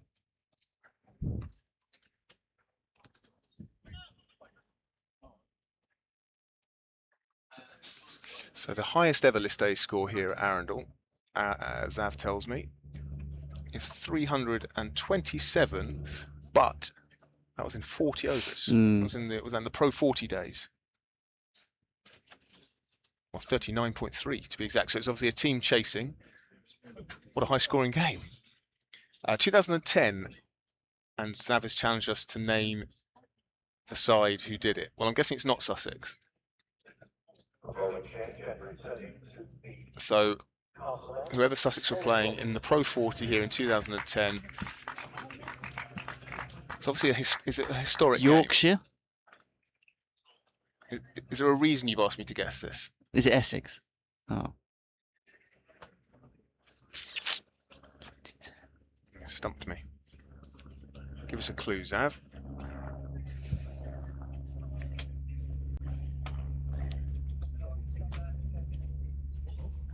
Changing the bowling.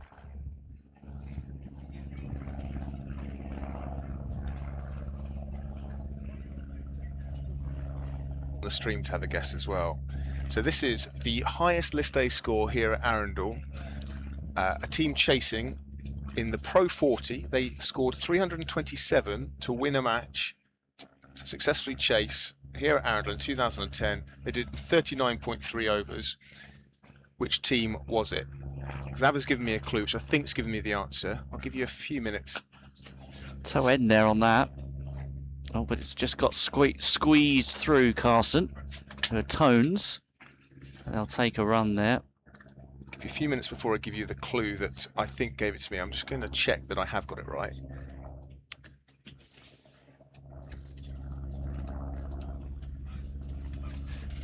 Yeah, I needed the clue, but I have now got it. So can anyone else?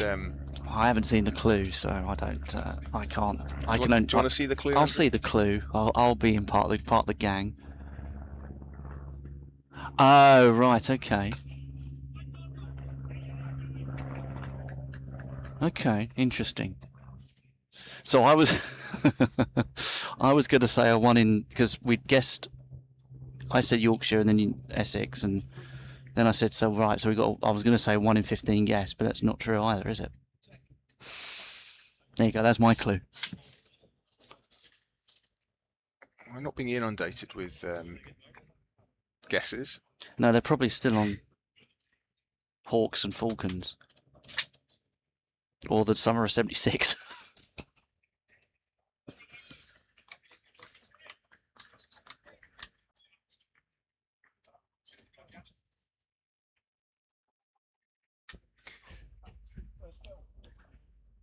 There's a question coming in on the stream. What's happened to John Simpson? Well, he's been given a rest officially. That's why he's not involved currently in the One Day Cup. I suppose Sussex have really got to be careful with their limited resources, given how well placed they are in the Championship. They want to make the most of that. So this really is sort of development opportunity. Oh, it's cool. Congratulations to Bob Pook on the stream. He's got the answer. The Unicorns, which was sort of like an opportunity for those who either recently lost contracts or just come out of academies or hadn't been given a contract but were felt to be there or thereabouts, formed a team, the Unicorns. I thought it was quite a good idea. Good work there again from Johnson, being very tidy. So my question is, who on earth was playing in that Unicorn side that chased down 326 or whatever it was? We're at the halfway mark then, with Essex on 152 for 1. Sam, we often say double it at 30, don't we? But Essex will be targeting a big one here. Yeah, they are very well placed indeed. Batted nicely. They have been given their fair share of deliveries to score from. I think Sussex have been okay with the ball. Haven't really been able to build pressure, you know, and I think in 50 over cricket, these middle overs that's when you start to see wickets fall, as if you can tie someone down.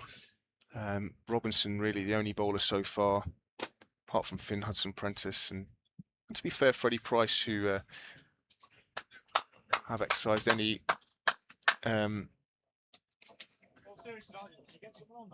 control. Got another delay as more movement behind the bowler's arm. Seems a bit of a theme now. Troy Henry starting his 8th over.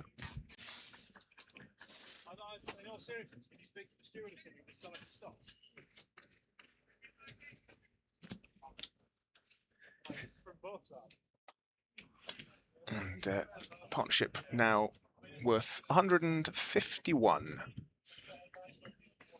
And that's come off 140 balls, so it gives you an idea of the freedom with which Essex have been able to play after the early loss of Luke Benkenstein. And proper commentator's curse, because with that 150 partnership comes the breakthrough. Troy Henry with the wicket of Tom Wesley. Wesley departing for 68. Sorry, that's Thane's score, isn't it? Wesley going for 81 off just 70 balls. A decent innings to follow his 100 against Derbyshire, but he'll be very frustrated that he hasn't gone on to score another 100, because it was there for the taking, really. It was a drag down from Henry, which Wesley looked to smash through mid-wicket. He just picked out Dan Ibrahim, didn't quite time it, and sent it straight into the hands of Dan Ibrahim at short mid-wicket. So that ends the partnership. A 151-run partnership from 141 balls. Tom Wesley, 12 fours and a 6 in his knock of 81. That will look good on the stream, Sam, as you described how freely they were scoring, and then the wicket came. So, do you know what? I'm very much not a believer in superstition things. Amazing how many people in cricket are. Sussex fans will be enjoying that, though. They'll like the fact that you put the mockers on them. I take no credit whatsoever. But you're right, Sussex fans will take it however it comes. Tom Wesley will be disappointed with himself there. Just got perhaps a little casual. Still, 2 innings and about 185 runs, something like that. So can't be too unhappy with his start to this year's tournament. Great tournament last year as well, where he scored over 500 runs at an average of 70. 561 runs to be precise. So picking up where he left off in 2025. Such a fine player, Tom Wesley. Those 5 test matches for England back in, gosh, when was that? 2017, I think. Matt Critchley, the new man at the crease. Yeah, Critchley had a decent start to the tournament as well. Bat and ball. Got 40 against Derbyshire. Took 4 for 55 against Middlesex at Radlett.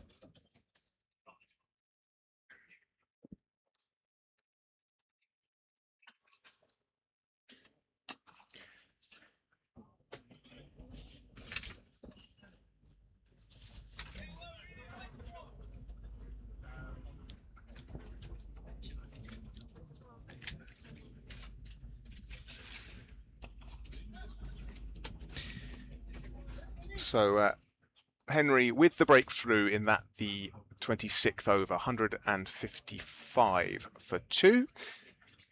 Noah Thanes 68 not out. Matt Critchley 1 not out. Troy Henry with his 2nd professional wicket. Ed Barnard, his first on debut last year in this competition at Edgbaston. So Barnard and Wesley, not a bad first couple of wickets in your professional career.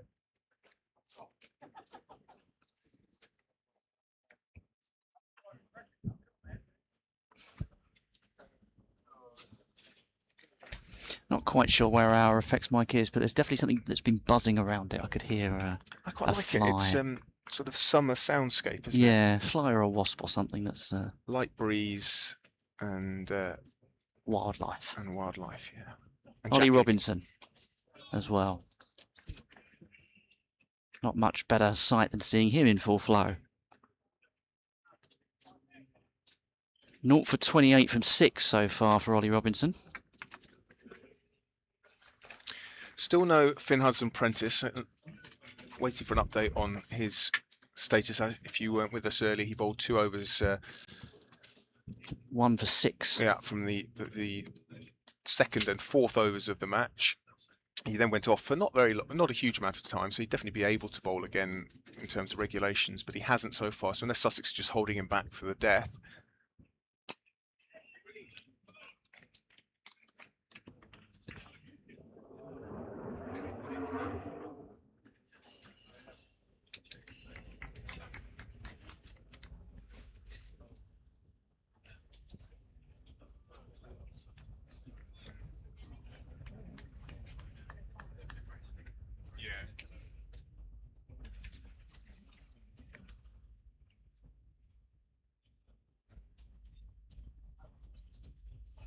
Troy Henry's figures mentioned that he picked up a second professional wicket.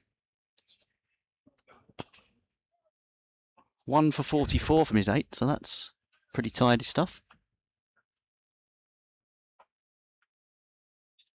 Yeah, in the context, with a team going at 6 and over. If you can be one of the ones to bowl below the team run rate, absolutely, you're doing okay. Yeah, the only bowler to sort of really be taken down so far has been Toby Munt, of course, just playing one of his first few games in professional cricket, his third, I believe. Fourth, he's played all the games so far in this competition, of course. Oh, just a little bit untidy that. It'll cost a couple of runs. But again, it may just be the odd slight outground local difficulty, we could call it. Outground tax. Outground tax. Talking of the challenges of keeping outfields looking and playing acceptably in these conditions, I tell you where it still looks incredible is Hove, isn't it? Absolutely. There was a lot of comments on the stream about how good the outfield at Hove looked. Yeah, it's always immaculate.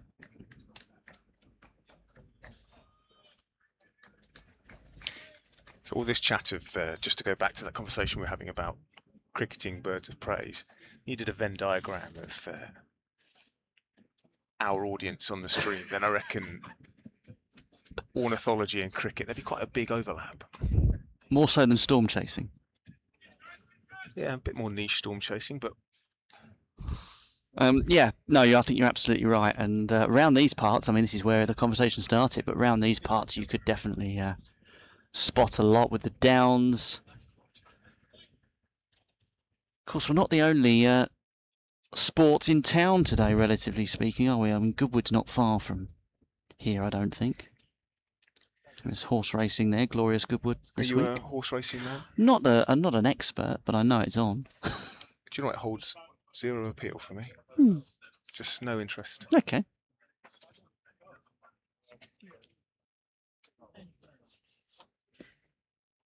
Matt Critchley playing in just his first List A game against Sussex. He's played against the home side 6 times in first-class cricket, averaging 33.3 with 100 at Hove last year in the championship. But his his maiden bow in 50 over cricket against Sussex. Myself and Toby Reynolds are speculating on Sunday about who last season might have spent most minutes on a cricket field. Yeah, I've heard you talking about that. Dom Sibley was one of the names put forward, and John Simpson another. I wonder who's played, and might be beyond Zav's capabilities, but I wonder who's played more matches, and I don't know whether we're talking about one format or all formats, I don't know, before they've played against a particular county, if you follow me. Like, if you know, I'm sure lots of players have played against all counties, but maybe if there's one missing and they go, I've never played a List A game against Sussex. Matt Critchley today, for example. I wonder how many. It's a stat I'm forming in my head. I haven't quite worked out the definition of it yet, but I wonder if someone's played 100 List A games and yet never against Yorkshire or something like that. And that's the last one to add to their collection. It would need to be all formats because of the regionalised groups and things like that, wouldn't it? But Paul Farbros is making that point as well in his interview the other day, that the travelling's been tough, but also he kind of likes the fact that Sussex are playing different teams than you would ordinarily in, say, you know, the regionalised affair.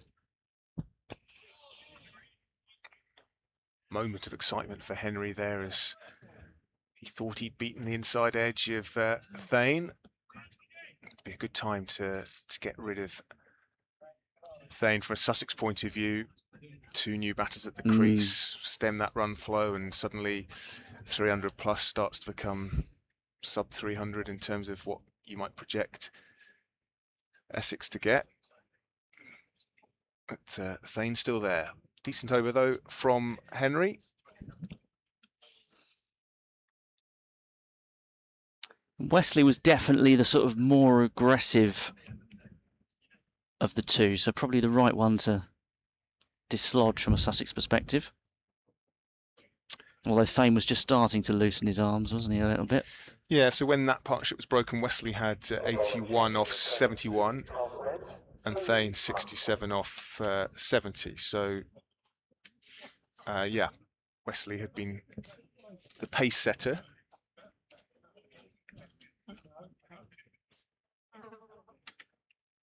I keep thinking that thing's buzzing in my ears. It's in our Rex mic. You want to just sort of swat it away, but it's not there.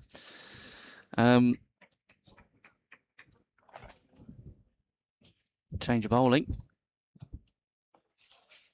Oh, and hello, that's been hooked around the corner. And again, good stop on the boundary.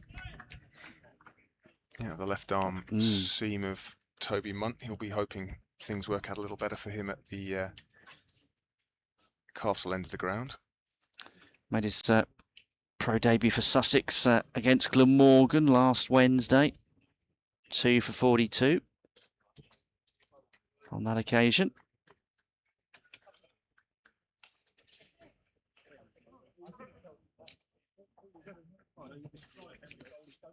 Picked up a couple of wickets, 2 for 71 against Yorkshire.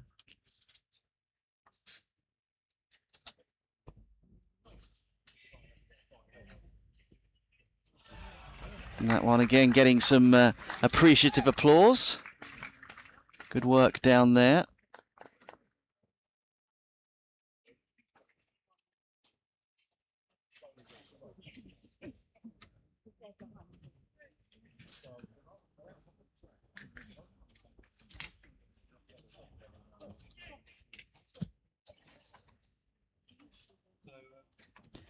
Jack Leaning's just being called up into the ring from third man.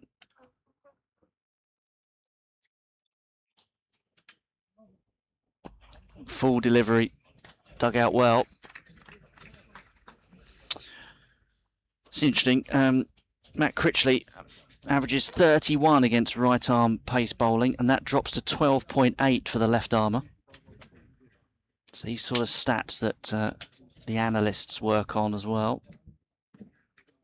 We're actually just behind us in the tent is the Sussex analyst Luke Dunning. Going to ask him whether that was his call.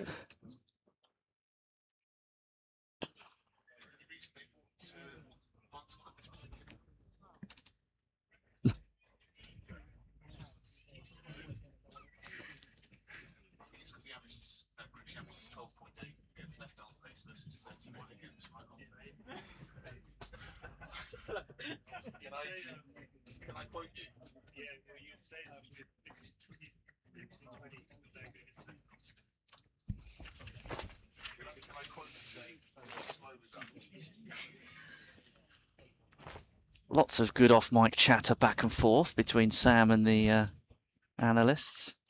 Dunners, who is Luke Dunning, who's an excellent analyst, been at Sussex for the best part of 10 years now, does a great job, well respected. So just checking whether this bowling change was informed by his insight. Obviously, Zav gave us that stat on Critchley's relative weakness against left-arm pace in list A cricket. Checked with Dunners whether that was one of his. Said, any reason why they brought Munt back into the attack now? He went, just use some overs up, I think. You can't win them all, but he's excellent, Dunners. I did ask whether I could quote him there, and he's confident enough in his track record to let me reveal that. I thought you were going to say he said no, and you said it anyway. So Zav applying for a job maybe in the analyst team. Of course, all the data, people like Xavier Log is kind of the bread and butter of what an analyst does, right? So it's a team effort.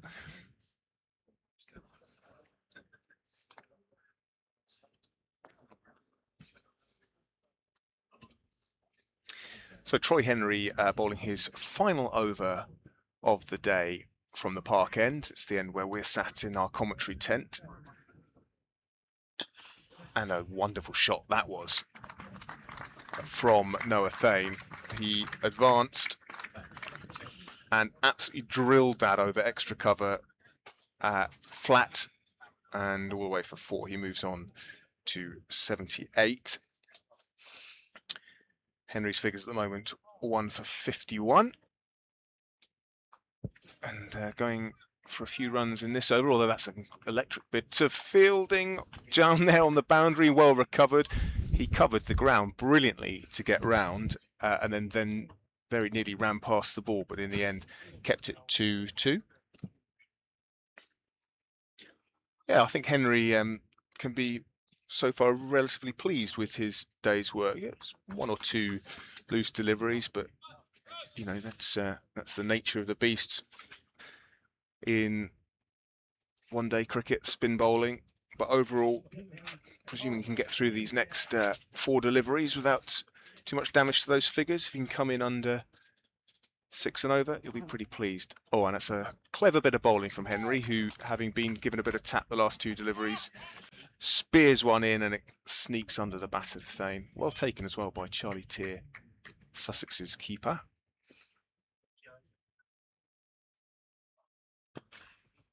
Just a single then out too long off. Gets Thane off strike.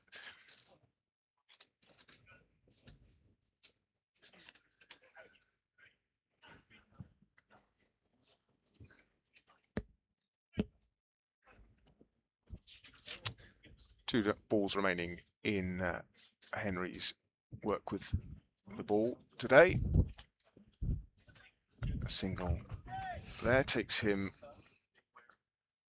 to figures of 1 for 53 with 1 ball to come. Crucial wicket of Tom Wesley when that partnership was looking ominous. And again, another ball darted in, pushed out into the onside, and that completes a pretty decent day's work, or pretty decent first innings work for Troy Henry. I think he'll probably be hoping he doesn't require the bat, but could well be. But anyway, 10 overs, 1 for 53 for the left arm spinner in just his 4th professional match, all of them in this competition. And a generous round of applause from the Arundel crowd, of whom we're told there are about 4,000 in today, which is fantastic. Excellent stuff. Yeah, so Troy Henry, as you said, doing some good good day's work with his 1 for 55, and following that, none for 29 against Glamorgan. Didn't bowl when he played against Durham. He was needed with the bat on both occasions, so you never know. In fact, he's not been dismissed in those 2 matches. It's flicked off the pads and single. Yeah, credit to Jack Carson, who I think's got his fields pretty much spot on. You don't want to be setting a field to bad bowling, and I don't think he's done that. No. But he's covered the areas where you'd expect the runs to be coming. Knows his bowlers, knows the batter's strengths, and actually they fielded well. All in all. Another single out there. Toby Munt bowling with wicketkeeper up. Oh, and then back again. So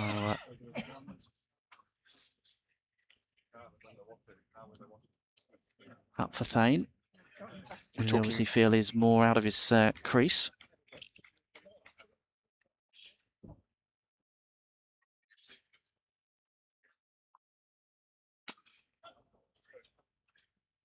We were talking about Troy Henry coming through the ACE program, a wonderful program that emerged out of the Oval, giving players of Afro-Caribbean heritage opportunities. And actually, Toby Munt is someone else who's come through a fantastic program. He's was a pupil at BACA, the Brighton Aldridge Cricket Academy. Over in Falmouth, a state school program to give sort of the same kind of cricketing opportunities that pupils at fee-paying schools get, which is obviously a much-needed initiative. And Toby Munt, the latest product to make their first team appearances for Sussex.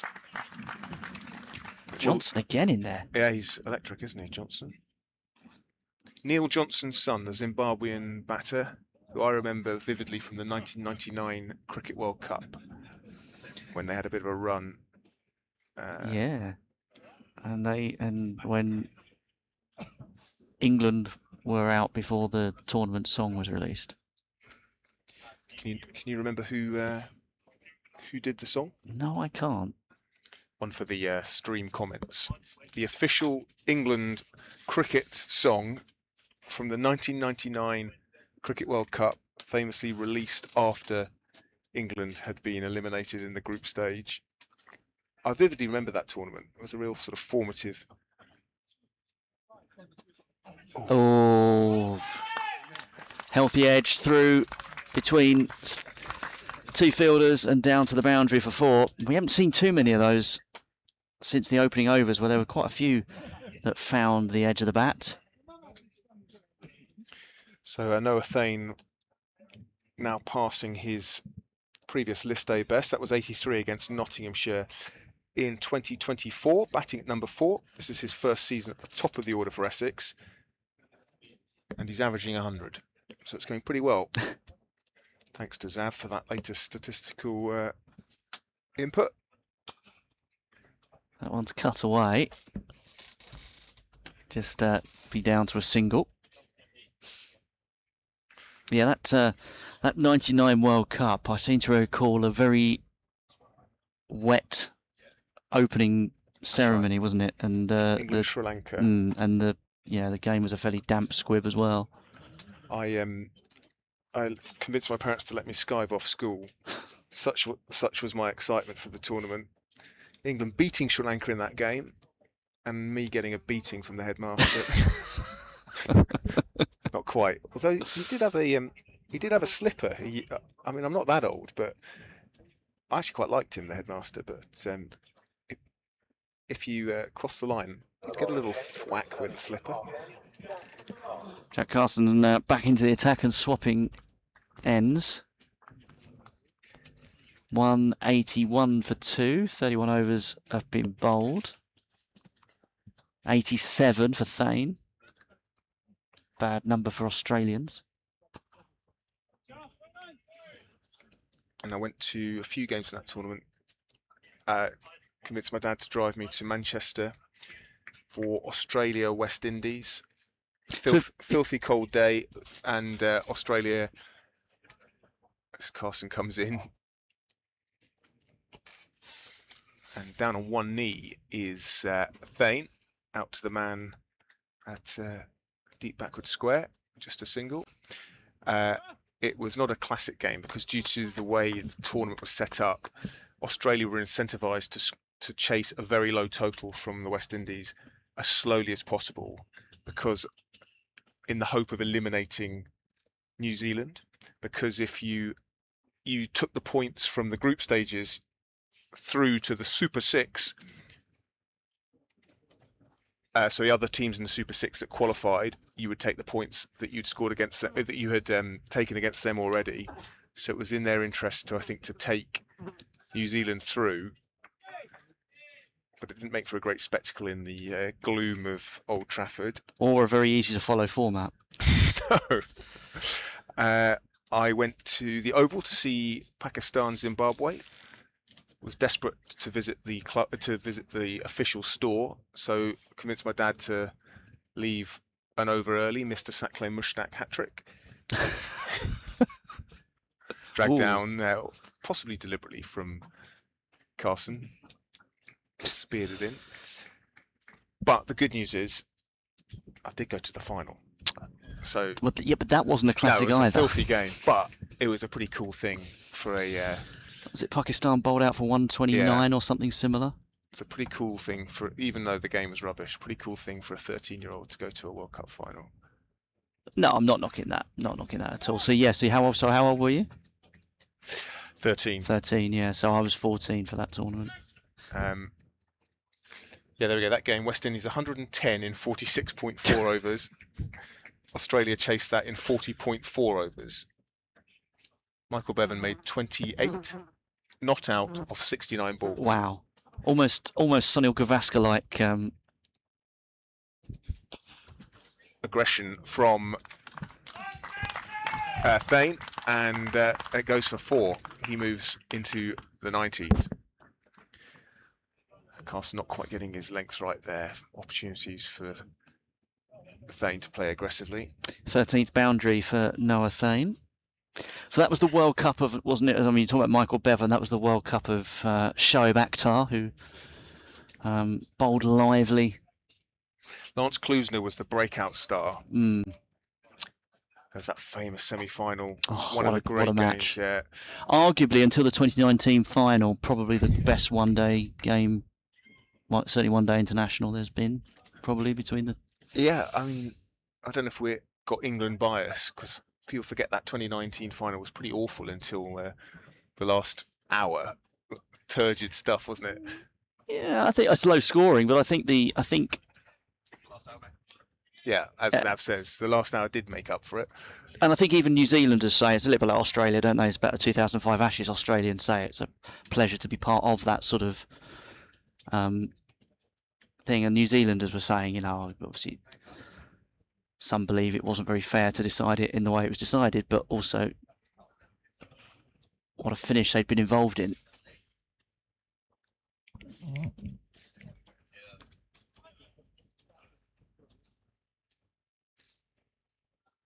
No ball called. So this will be a free hit. First no ball of the match.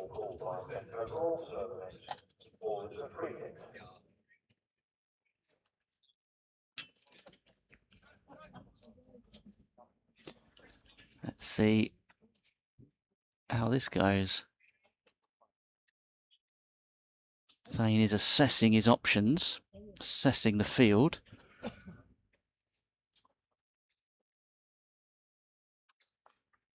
So because they crossed, you're allowed to change your field. That's right, isn't it?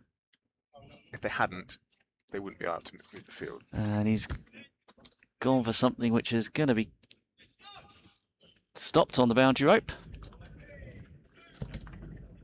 Gets away with it somewhat, does Toby Munt.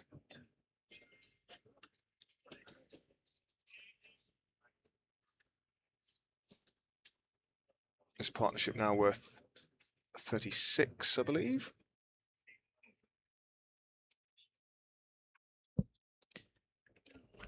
$36 off how many balls, Nav?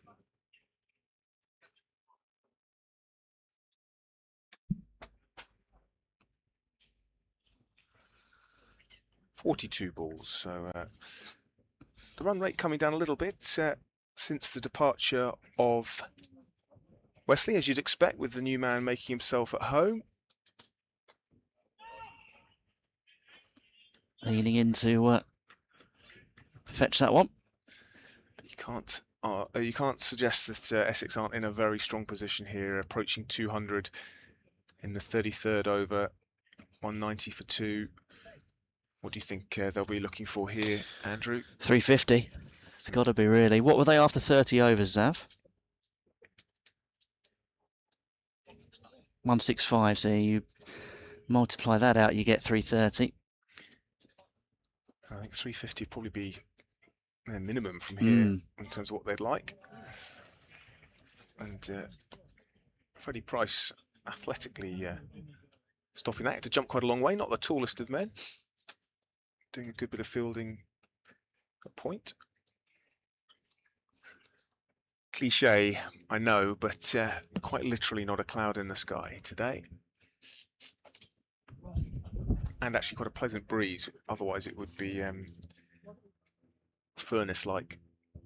Yeah, that breeze has just come through, hasn't it? It's early on, it was quite hot. Ooh. Keeper up, Charlie Tier. Just a bit of fiddling going on really there from Thane.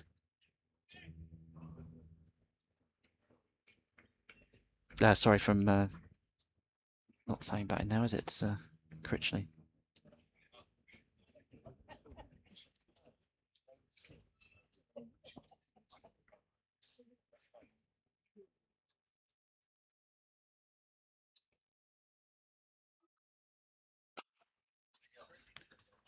Healthy drive, but again, a man stationed out on that boundary rope. 191 for 2.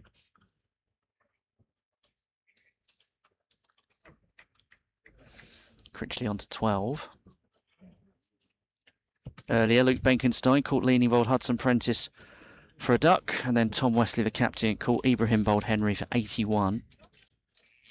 Partnership of 151 for the second wicket.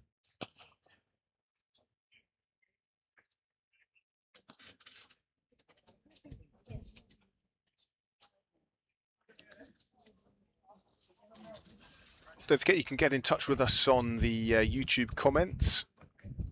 Good to see plenty of you tuning in today, approaching 2,000 viewers at the moment on the stream. Thanks to Harvey's Brewery, the sponsor of today's match here at Arundel. Dare say there's a few pints of Harvey's being enjoyed on the boundary today. None, it should be said, that are have found its way into the commentary tent. You hear stories, don't you, of back in the 70s, 80s, that sponsors who were quite often more illicit substances, or, you know, more sinful substances, whether that was cigarettes or alcohol, would leave a stash in the press box as a sort of bit of marketing amongst those talking about the game. So stories of people going home with 200 whatever and a bottle of something. But no, I think we're getting a sandwich in here. Which is fine by me. Yeah, absolutely. No need for anything more sinful than a sandwich. That's a lovely shot. Straight back past the bowler, straight as a die, and 4 runs coming from it, and we've got a bit of a hunt for the ball. Yeah, I think last year we played a bit of outground bingo, didn't we? The kind of things that you only really get at outgrounds, or that are particularly common at outgrounds. We had the loose dog. Metro Bark. That's right. Players climbing up grass banks to try and find balls is quite a regular occurrence.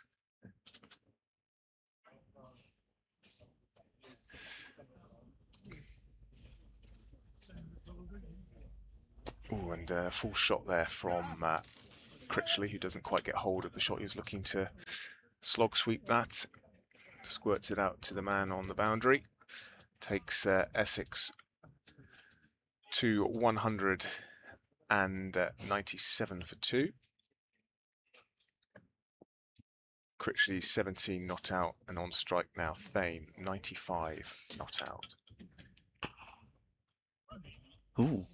Darted in, and he's got away the with man that. was alert enough, backing up. That's a good presence of mind from, I think, Troy Henry. Is that a little bit silly, do you think? Sense of frustration, I think, from Carson, but he does acknowledge Henry's presence of mind.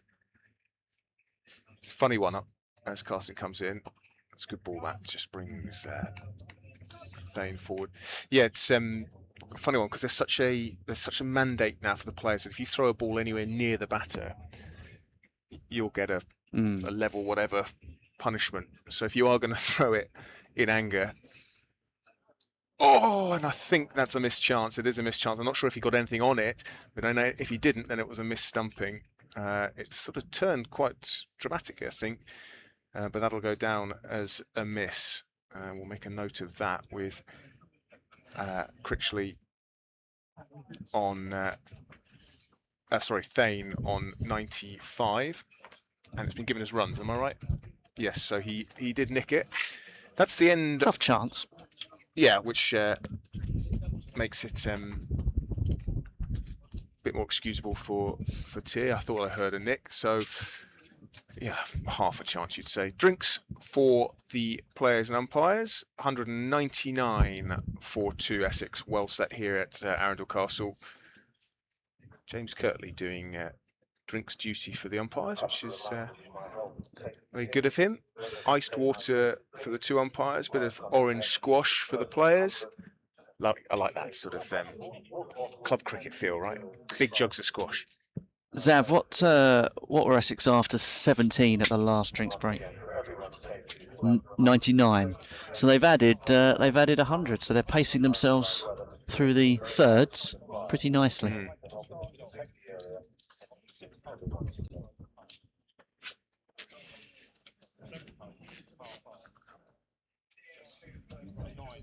So if they want to add, I was going to say they want to add another 150 from here.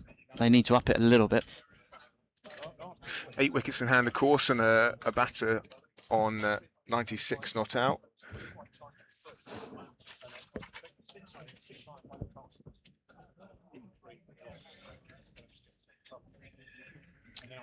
Last time these 2 sides met here at Arundel in List A cricket was the Friends Provident Trophy in 2007. 132 run win for Essex. So if history is anything to go by, long time ago. One man playing for Essex that day, here today in his capacity as Sussex's batting coach, Grant Flower, top scored with 55. So there must have been quite a few contributions to win by 132, or Sussex scored nothing.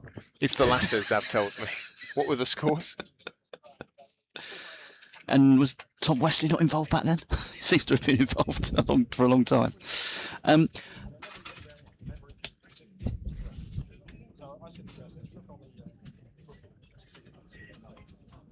Yeah, last year, Sam, you and I were here for the match against Kent. I think it was was it Sussex's first home game, I think, that on that occasion, from memory. And it was a dramatic win.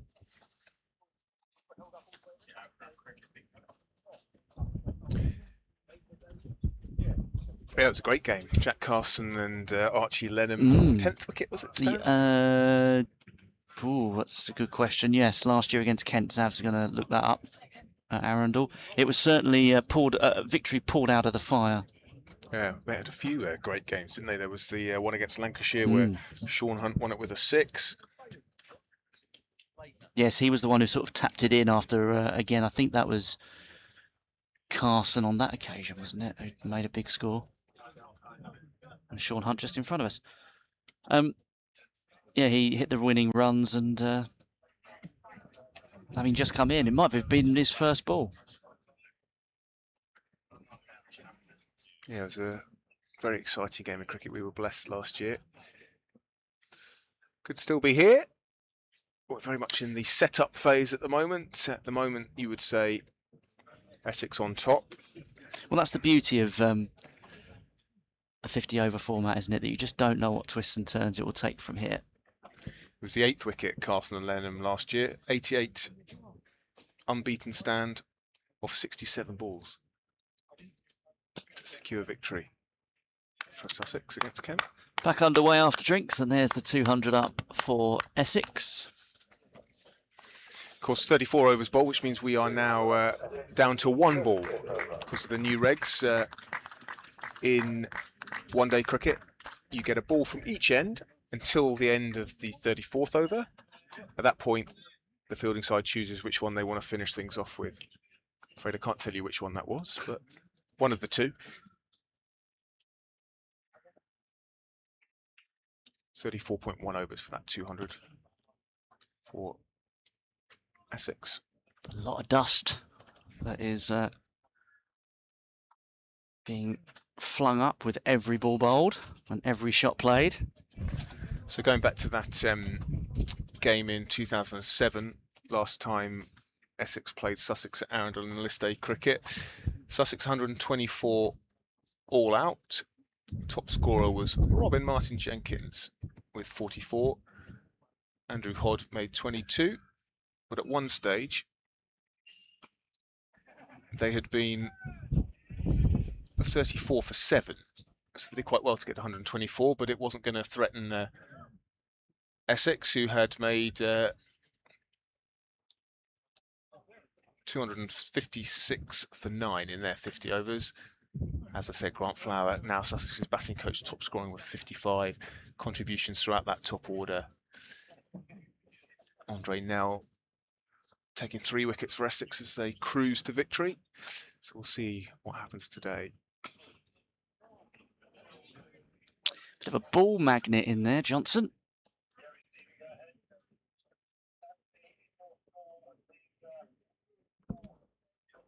Thane 3 runs short of a century.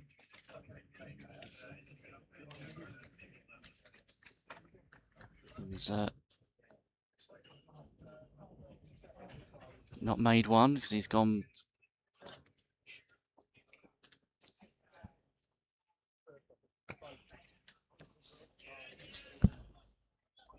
That'll be a single.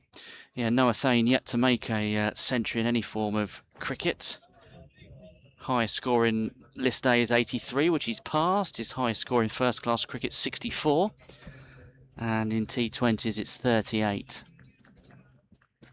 62nd professional game. And this is his 62nd professional game. Yet to go past the 3 figures. It would be a great moment for him if he could. It's going to be 1 there. Moves him on to 98, 202 for 2.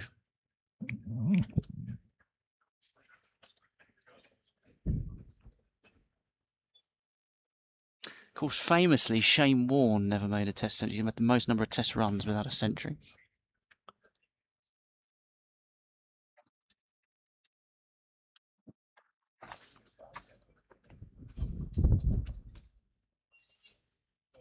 Carson to bowl his 7th over. He's got none for 39 from his 6 so far.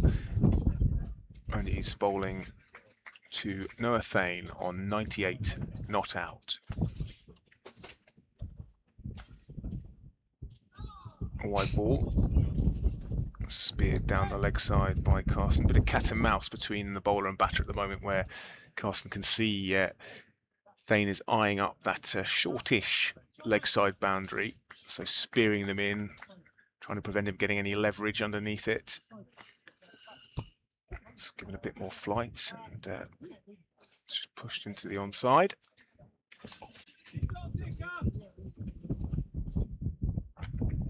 From what I've seen of Noah Thane, seen him a few times in Championship cricket, very impressed. I was actually surprised that he hadn't scored 100 so far in his career. 62nd game today. Oh, and attempt from Carson. Canny bowling from the Ulsterman. Just tempting Thane, who will be well aware of his status. 2 runs away from 100. Just tempting him with one outside the off stump with a bit of flight. Now darted in, that's up in the air, but it's safe, and it's 1 run. So 99 for Thane. It's fielded out there on the boundary. And that brings up the 50 partnership for the 3rd wicket. So another decent bit of cooperation between these 2 Essex batters to follow on from that 151 run partnership between Thane and Wesley, who went for 81.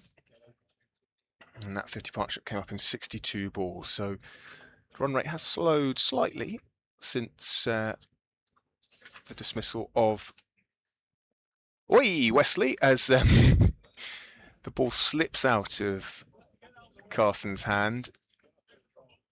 Just shows you on our daylight today, when you've got sweaty hands, bit of sun cream, not easy for the finger spinners. I think it makes Troy Henry's effort earlier adds a bit of context and to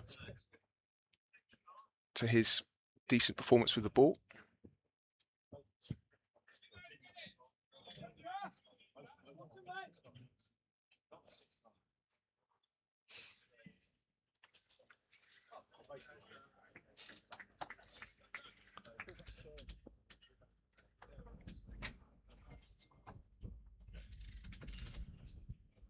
Ooh, gives that some welly, does Critchley, but Jack Leading does a good job of scampering around the long on boundary and keeping it to 2, which means the over ends with that 2, and Noah Thane will be on strike for the first ball of the next over with 99 not out. Has made a ton against Sussex, has Noah Thane at under 18 level. Back in 2022, the match that included Sussex's Charlie Tier. His last ton in any cricket, according to Cricket Archive, via Zav, our in-house scorer, statistician.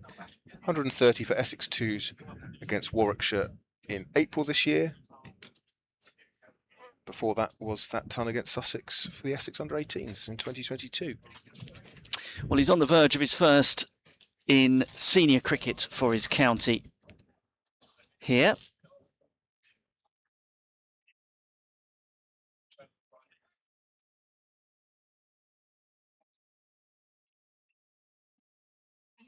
Going to see Freddie Price back into the attack here.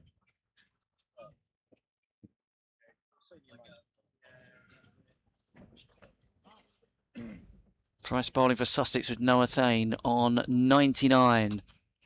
And he's going to come through for what is a maiden century in senior cricket. Excellent batting from Noah Thane at the top of the order. His first century in senior cricket. He's made one for the seconds, he's made one for the under-18s, and now he's got 3 figures in this game against Sussex in the One Day Cup. Yeah, well batted Noah Thane, a very talented cricketer. I'm sure that'll be the first of many. Played intelligently here today. Paul Farbrace was talking about decision-making, reading the situation for his young batters. Noah Thane has given them a good example of that, playing the supporting role to Tom Wesley when he was growing great guns, and then building a nice partnership with Critchley as well. 207 for 2, that's taken it on to.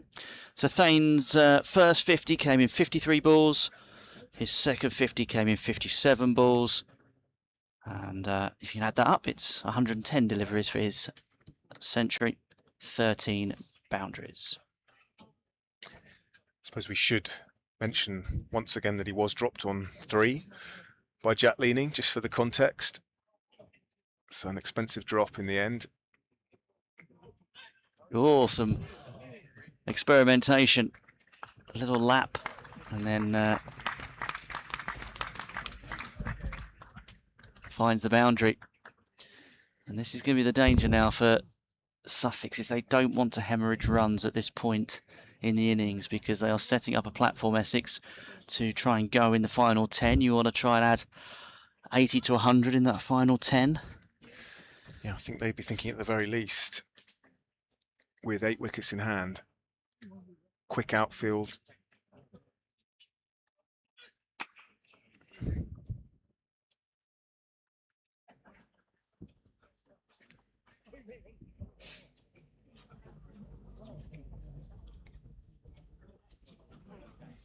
Big test of young Freddie Price here. So far, done well to go at, well, his first 4 overs they cost 21 runs, which in the context was fine. But he'll have to do some serious thinking about how he's going to bowl against these 2 set batters as we approach the death overs.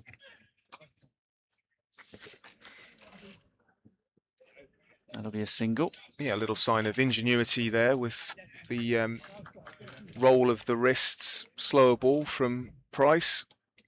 Not afraid, even at this early stage in his career, to mix it up, which is good to see. Sign of a confident young bowler. Yeah, you got to have the variations, haven't you, up your sleeve?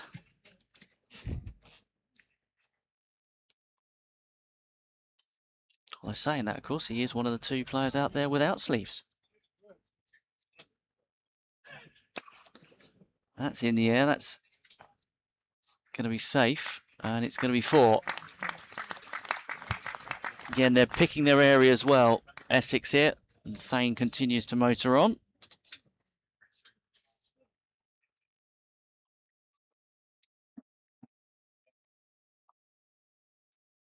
So support bowlers for Robinson and Hudson Prentice. A reminder, we haven't seen him since the first few overs. 18-year-old Freddie Price, 19-year-old Toby Munt, 22-year-old Troy Henry, as well as Jack Carson, who is the senior partner at 25. 11 runs off that over from Freddie Price, who is one of 2 academy players involved in this match. 3 who have been signed on short-term contracts for Sussex. Toby Munt, one of the others. He's the one that's playing alongside Freddie Price, and then as Carson comes in, and no run there. Jack Leaning starting to warm up. Ollie Kirtley the third, James's son. Yeah, Leaning going through his stretches here at long on. Carson to Thane. A lovely sweep shot, but straight to the man, George Thomas. Along the ground, I should add. A single.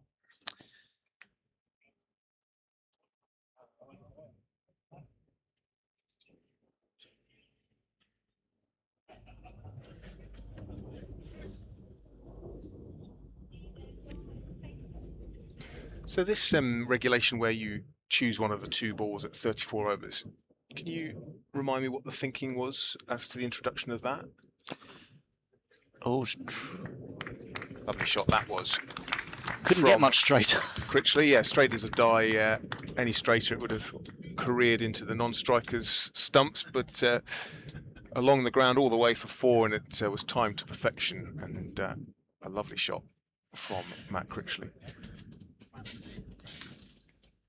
No, I can't, if I'm honest, but they've been playing around, haven't they, with the various regulations around white ball cricket and the ball. So I guess the 2 new balls is to try and give the bowling side a little bit of extra advantage, and then it's a case of, well, okay, you've had your go, we'll take it down to 1 for you to finish things off with. sort of slightly rearranging the deck chairs on the Titanic. Not that compare what goes on in list day cricket to sinking of the Titanic, but you know what I mean. It's tweaks for tweaks' sake almost. Yeah, and it is just to try and a lot of the tweaks made are to try and find a better balance between bat and ball in the longer short form, if you follow me. Carson continuing to mix up his pace and how much flight he's giving the ball. That one darted in to finish his over. His 8th over now complete. And he has figures of 8 overs.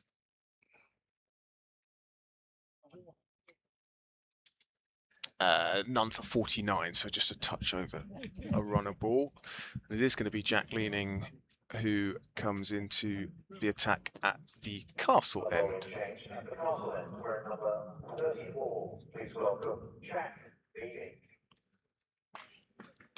Yeah, interesting point at which to introduce a spinner, but Carson clearly thinks that pace off is the way to go.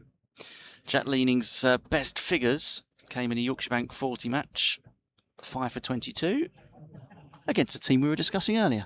The Unicorns. The Unicorns. There you go. We don't just throw this stuff together. The only other consideration here is Finn Hudson-Prentice has only been able to bowl 2 overs. So I don't know if Sussex are feeling like they're short of overs to reach their 50.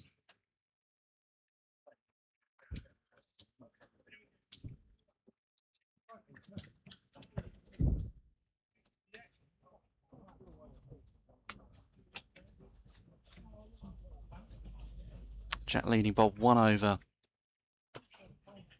What a good stop that is. Again from Johnson in there. And I do get the feeling that there is, he is in there. He is a gun fielder, basically. Certainly on the evidence of today.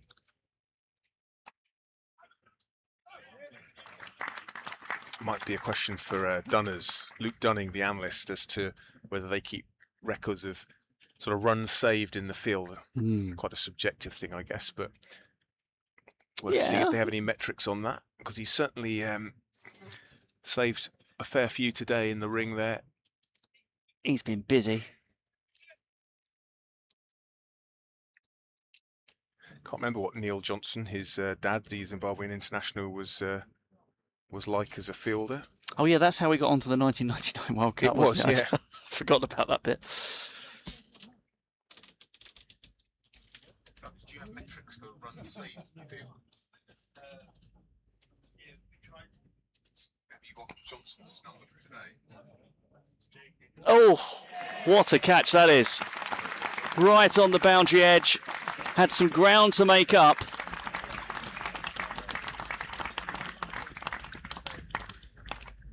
And that is a really smartly taken one, it has to be said.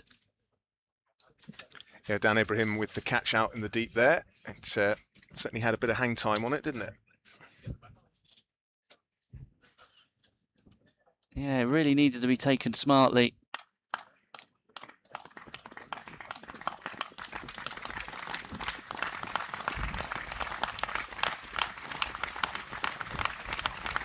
And the applause.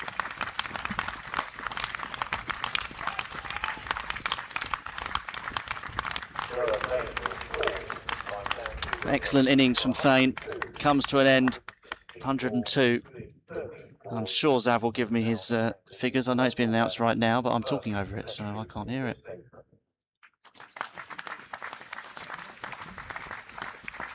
Yeah, wonderful knock from Noah Thane, a maiden list day 100, a maiden professional 100.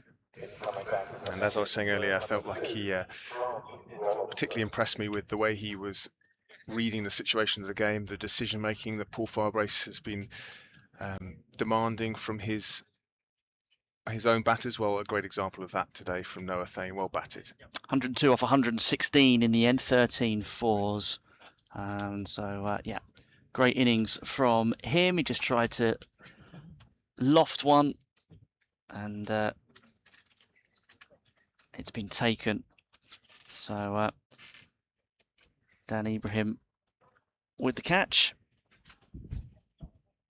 Thane now back in the pavilion.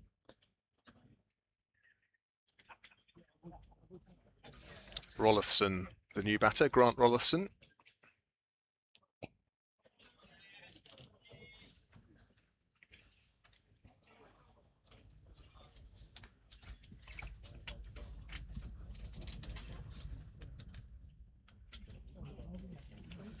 So Leaning will be pleased, having come on, taken that wicket.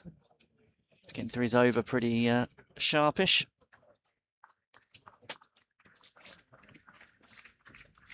Yep. So a successful over for Jack Leaning when he's come on with the wicket of Noah Thane. And the partnership was 70, and it came in 13.2 overs. Yep, decent intervention from the part-time off-spinner, Jack Leaning, claiming the wicket of Noah Thane, making up for the drop. 99 runs previously. Yes. And he probably thought, well, I'll tell you what, I'll come on and get him out, but he just hadn't been brought on. There you go, you can't argue with that. Jack Carson continuing from the park end, flighted, and Critchley, 9 irons that along the ground, out to Jack Leaning.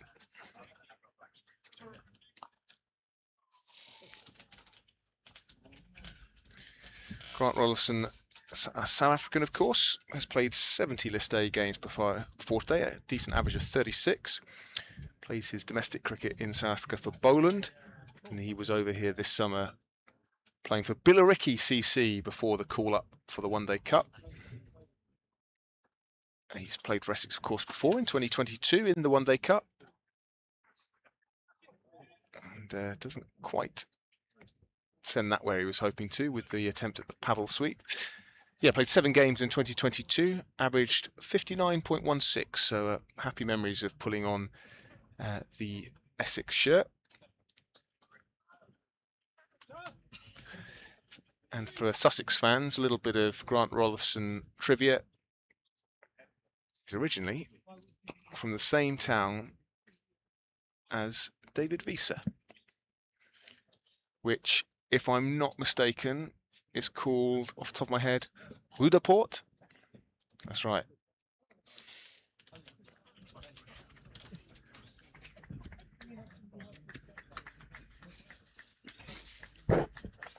Sorry about that, I nudged my mic. Carson continues in the final over of power play 2, so the last over of 4 fielders outside the 30-yard circle. That becomes 5 for the final 10 overs. What was the score after 35 overs, Zev? 2-2. Yeah, chat on the YouTube stream, the Seafordian, a YouTube live stream regular. Hello, Seafordian, asking where has Finn Hudson-Prentice gone? Well, we were slightly wondering the same thing. Only bowled 2 overs at the start of the innings. Has since come back on, but he's not on the pitch now, is he? No, he was wearing a wide-brimmed hat at one point. Yeah, that's what I was looking for. So he's awfully off again. So our assumption is that he's struggling physically. He did come back on. I don't know whether that was to see how he was going to be. He came straight into slip, which suggested that perhaps mobility wasn't where it normally was. But he's now off the pitch again, so I dare say we're not going to see any more of Finn Hudson-Prentice. There must be a sub-fielder in as well somewhere. Let Zav survey the field, see if he can spot the sub. Unless Finn Hudson-Prentice has changed his hat, but I'm pretty sure he's not out there. Kirtley is on. Ollie Kirtley is the 12th man for Sussex. It's him there, isn't it? Mm. A quietish over from Sussex's point of view, which I'll be pleased about, from Jack Carson. So it's 27 runs conceded from the last 5 overs.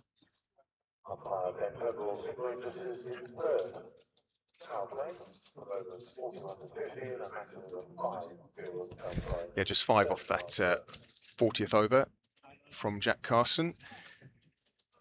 And I think Sussex will be reasonably pleased with how they've dragged things back here. Yeah, well, as I just said, 27 off the last 5, so they're that's clearly just over 5 and over. So if they could keep it to that over the last 10, I'll be quite happy.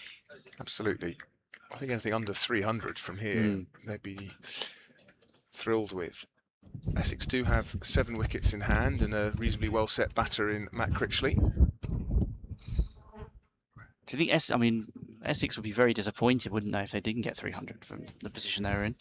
With those wickets in hands, but I think looking at this wicket, I'm not sure how easy it is to force it on.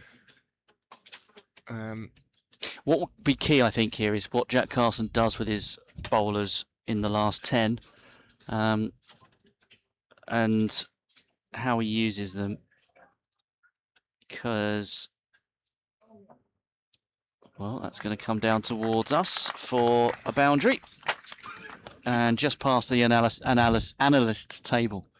Beautiful shot that from Rolifson, aware of the field, knew his angles, just deflected the ball, and knew where Sussex analyst Luke Dunning was. Nearly, well, if it wasn't him, it was going to be the computer screen. Luckily, both avoided injury. Rolifson been making hay for Billericay CC. Zav tells me this is niche now. Isn't it? We're getting deep dive now. Well, that's aerial but safe. 21 innings, 1,371 runs at 76, 600s, top score of 198. Cheat code in club cricket.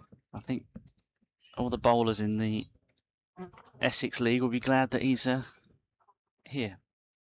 Yeah, although probably free on the weekend still. Yeah, probably.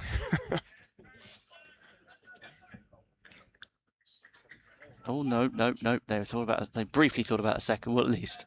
Zav will correct me, but I vaguely remember Rolifson playing 1 season in the SA20. 2020 for MI Cape Town.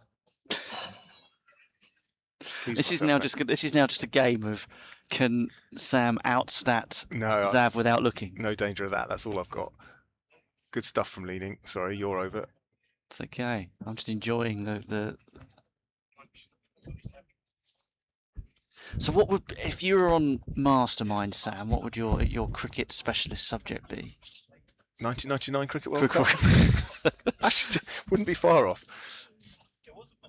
I suppose anything when you're 13 sort of stays with you, doesn't it? For me, even people look back at it as a bit of a damp squib of a tournament, and England were terrible. But for me, it was just I was just sort of really deciding that this was my passion, so I lapped it up. During the Football World Cup of '98, my French teacher at school had let us do a project where we could sort of create a kind of album of all the teams and write about them in French. It was hosted in France, and I asked her if I could do the same for the 1999 Cricket World Cup, and she was a bit reluctant given the lack of French connection, but in the end she said, well, go on then, good luck with some of the terminology. What's French for leg before wicket? I think jambe avant wicket. Power play. Oh. Just gotta stop them from. They've been behaving themselves, but now they're just walking behind the bowler's arm again. So this is Carson's final over. Oh, absolute mix up, but no one in the ring to hurl it in. It was Carson out to chase after it, so no harm done from Essex's point of view in the end. But a little bit of confusion between Critchley and Rolifson. Critchley seems to have been on. When was Critchley's last run? Sav.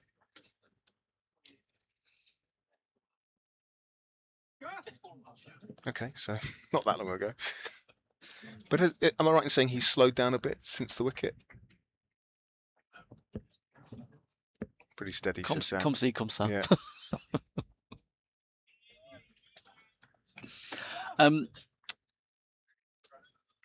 I remember the '96 World Cup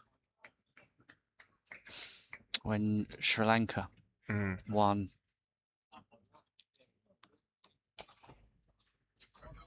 Not quite a Leicester City, but sort of still. Well, they're trailblazers, weren't they, with that sort of approach to the pinch hitter? Yeah, exactly. I didn't really get too involved in that. I remember being in the car with my dad with TMS on. I think did the UAE beat West Indies or something like that in that? Oh, full toss, dispatched, and one bounce for just inside the rope. Stolen your no, that's fine. There. I carried away with I was lost toss. in reverie about the 1996 World Cup. Well, I think the West Indies either got a scare or lost against UAE or something like that. Oh, that's up in the air. He hasn't got all of that. Leaning is under it, and I'm afraid he doesn't get there. And he's seriously hurt himself, I think. So we're in a bit of trouble here. Yeah, he's in big trouble, and Carson is waving over to him. I think he may have landed on the ball with his ribs. And Ollie Robinson is summoning a physio on. That was nasty. It was actually a really good effort to get there. And here comes Sussex's physio. And he's in some trouble here. Jack leaning, this is not good to see. Covered a lot of ground to get there and just couldn't hold on. And I think the ball then squirted underneath his ribs as he landed on it. So we're going to have a bit of a delay here, understandably, and he looks in some discomfort, Jack leaning. So yeah, a bit of a worry here. Look, he's on his haunches, but he is starting to. There we go. Yeah, and he's wincing with pain every time he tries to get himself up into an upright position. My reading is that he has just landed really hard on that left side. Wasn't the ball he landed on, but this outfield is going to be rock hard. Maybe jammed his elbow. Who knows? In any case, it's that left side. He is now, as you can see, on his feet.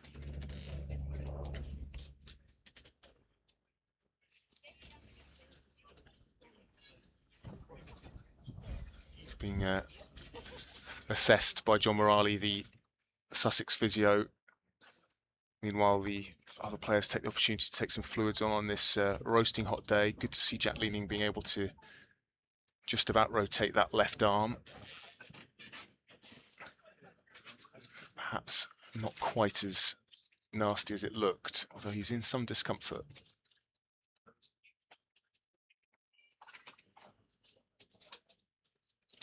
Yeah, it's he's still doubling up occasionally. So well, with the status of Finn Hudson-Prentice uncertain, Sussex could ill afford to lose another player to injury. Especially along with Hudson-Prentice, someone who's going to be a key part of the batting response to whatever Essex put up here. And also, of course, Leaney has been bowling, which is more than could be said for Hudson-Prentice. So he's been taken off, as you can see. It looks, you know, what they could look like what they call an impact injury, so where he's just taken a blow. We'll see how he gets on, but not nice. And A round of applause from the Arundel fans, supporters. Very unpleasant. He's just holding his ribs as he comes around past us. A fine effort to try and get to the ball, and it was just dying on him.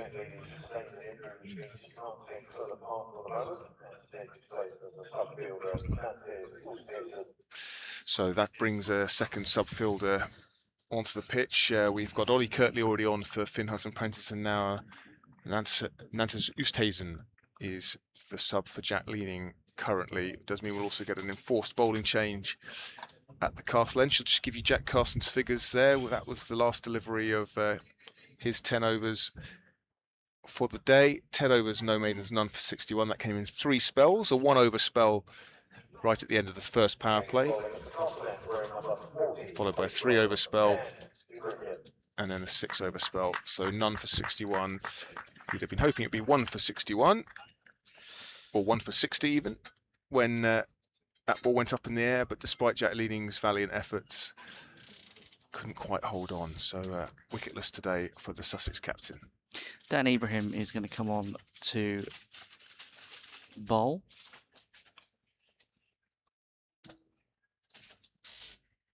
Lots of talk about the '99 World Cup on the chat now. At least Andrew. we've moved on from birds of prey. Stepping into that one and guiding that out for a single. 245 for 3. Moves We were talking about Rollison on to 10, sorry. Yep. we were talking about the song that was released after England were knocked Oh, out. yes. Stu Vino on the chat reckons that Faye from Steps was involved. I don't remember that. Faye Tozer. I remember Faye Tozer. I think the lead artist was Dave Stewart of the Eurythmics. Oh, that rings a bell, you know. I think it was called All Over the World or something like that. It was also the theme to Sky's coverage of it, so it was very much in my head. I think I bought the single, even though England were out. Firmly struck, but again, finding the boundary fielders at times, Essex here.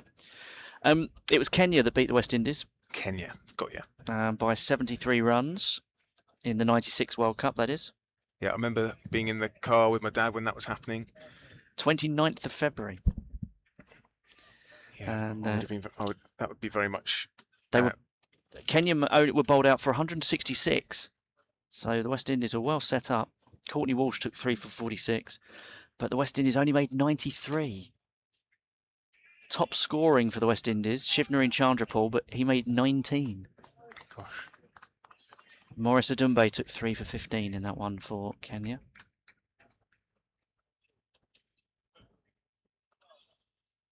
And that was Kenya's first one-day international match victory. Wow. At that time, what a scout to get as well. And it was the 4th win in ODI history by an associate member, all of them coming in World Cups. Can I have a guess? You can. I'll move my screen up so that it's not on there anymore. Although I will have to keep looking at it to make sure. Zimbabwe beating England, 83. Right team, wrong opposition. Right team, right year, wrong opposition. Australia? Australia, yes, that was the one that. Chicken farmer, what's his name? Ah, that was different. That was that came after this World Cup. Okay, well, that's when they beat England. That was when they beat England in a Ed O'Brands in the was the chicken farmer. That came after that. That was I think. All short from Ibrahim as I Yep. take over. We're taking each other's over. I don't think it matters at the end of the day, really, but because we're too busy harking on about World Cups. And so Zimbabwe beat Australia in '83. Yes, that I think Duncan Fletcher had a hand in that one, didn't he? That was the one that sprung to mind. The Zimbabwe beating England one was outside of a World Cup. It was in a bilateral. I think the following year. I think Mike Atherton's lowest moment, he says, as captain. Good stop from Ibrahim off his own bowling. Fired back at him quite quickly. When did Sri Lanka get Test status? It's a fair question. Are Sri Lanka one of them? Yes, they are. Okay. So this must have been in the 87 World Cup? No. 92? No. No. 83 World Cup? No. Keep going. 79 Yes. World Cup. No idea who they beat. They beat India in '79. That was the first time that a full member had been beaten by an associate. So then it was Zimbabwe, Australia '83, and you've got another one In 87. in '92. Okay, I'll come back to you. Because we've got a change of bowling at the Park End. Ollie Robinson returning. His 7 overs so far, costing 32. Wicketless so far, but the only bowler to have bowled more than 2 overs to be going at under 5 and over. Leaning and Hudson Prentice, the 2 injured men, also with that accolade, but Ollie Robinson, 7 overs, none for 32. As he's bowls to Critchley, who's on 47. And either a bit of a stiff delivery or a deliberate slower ball from Ollie Robinson. Didn't have a huge amount of kinetic energy on it as it was sent down. I have more anecdotal evidence of our friend Johnson being a gun fielder, because final 10 overs and he's now out on the boundary rope down here. So he's clearly highly rated as a fielder, because once the final 10 overs comes in, you want your best out on the rope. You want your quickest, fastest reactors protecting the boundary. So that just says to me he is highly thought of in the ring, in at the sharp end, and then out here for the final act. 249 for 3 in the 44th over. Full toss from Robinson. Gets away with it really, as Rollison bunts it down to your man Joe Johnson here at Long On. Yes, that brings up the 250 in the 44th over, and thank you very much to Daniel Peacock on the stream for pointing out that the ticker on the stream has stopped working again. So thank you for asking for regular updates of the score. I hadn't noticed that that had stopped working. So yeah, 250 for 3 in the 44th over. Nicely played by Critchley. He'll come back for 2, and that takes him through to 50.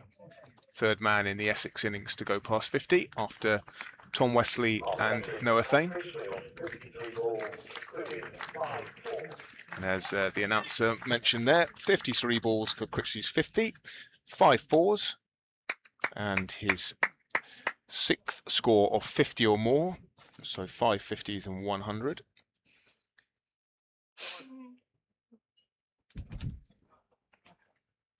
And that continues his decent start to the competition, as we have some movement behind the Robinson was charging arms. in. There's a lady who has stormed past the bowler's arm, and you've got to give.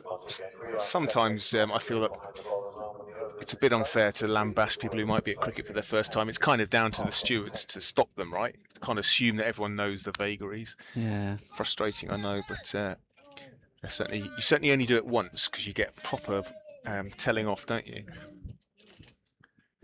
They've been a bit leaky, the stewards up there behind the bowler at the Park End. Robertson in to Critchley, who I still don't think a sign would be a bad idea, just to explain, even if it's just to explain. So if you go to Bristol, where the thoroughfare behind the bowler's arm, well, sort of, it's a track all the way round the back of the stands. They have 2 stewards. You know those retractable washing lines? So you have a unit, and then you can hook it up. They have 1 person at each side of the sight screen. Quick single, and Ibrahim shies at the stumps, but Critchley makes it home easily.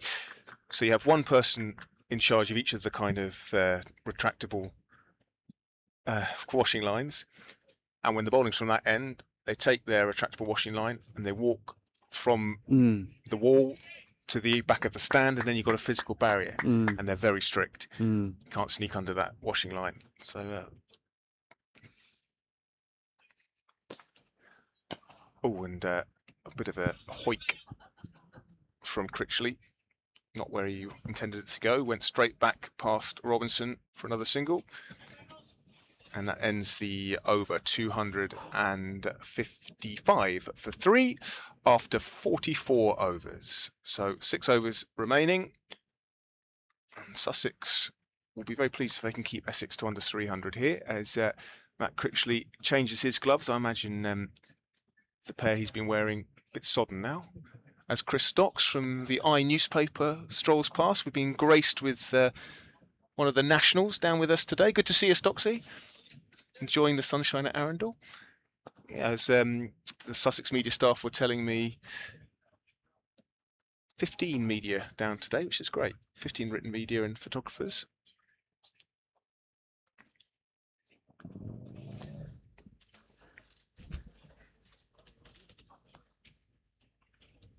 It's a beautiful day to watch cricket. Arundel always a draw for spectator and scribe alike. Mm-hmm.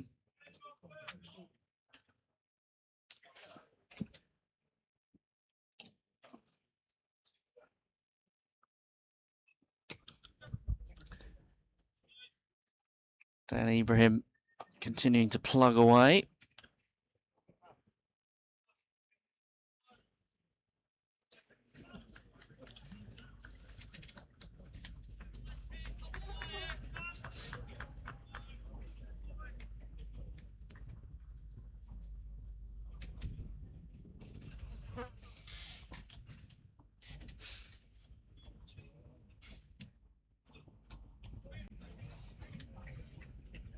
Yeah, so I mean, there is a danger. I mean, Essex will obviously look to try and attack from here, but there is a danger they might end up sort of almost. I mean, is it fair to say they might almost end up sleepwalking to under 300 in a weird kind of way if they don't realise that they've got to get on with it a little bit? I think it possibly, well, we'll see how Sussex get on, but it possibly suggests that this is not a pitch where you can go full T20 mode and start teeing off. Yeah. Oh, the spin. That was quite a good illustration where, you know, Critchley's eyes would have lit up, but it just gets stuck in the wicket.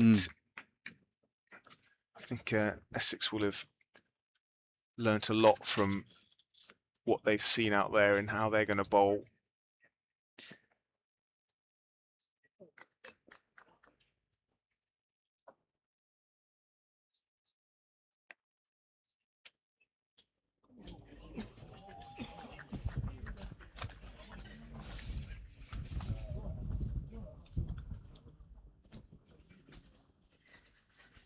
And still Zav's thunder here. My own limited statistical research.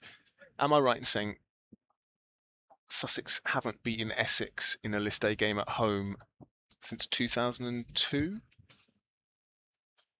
So all home games in List A cricket for Sussex against Essex. That drive will only bring one.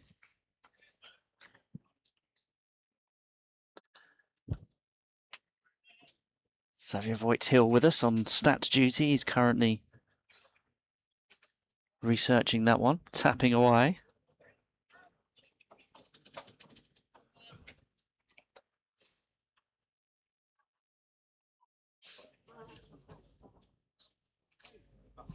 In Horsham, Ooh, Sussex win by 1 wicket. Tears just about out. Well, it's squirmed away from him and come through for a bye. What's the upshot, lads? I almost got it right. It was Horsham, but it was a Sussex win by 32 runs.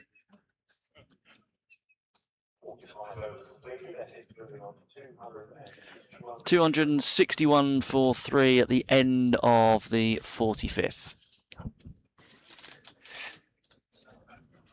Yeah, that's just passed me an interesting stat as we return our attention to today's match. Only one over with more than 8 runs scored in it since the 20th. So credit to Sussex, who clearly worked out some sort of strategy for this pitch. Well, we've got him here. We might as well use him. Essex has sort of been steadily eight overs where you've had less than 5 runs. Well, so that's actually not too bad, is it, from Sussex's point of view? 8 out of 24 points. Well, 8 out of 24 overs. 25 overs, is that right? Yeah. 262 for 3. And the current run rate, to put that all into context,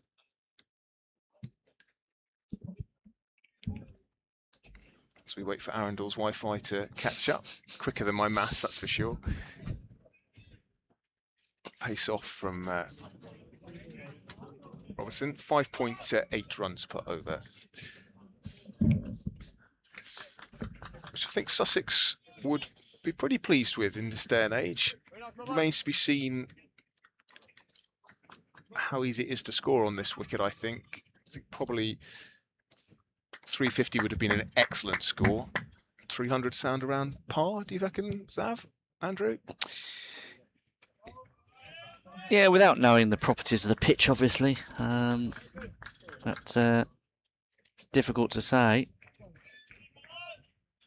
Well, we'll see. Obviously, Sussex's batters a bit low on confidence.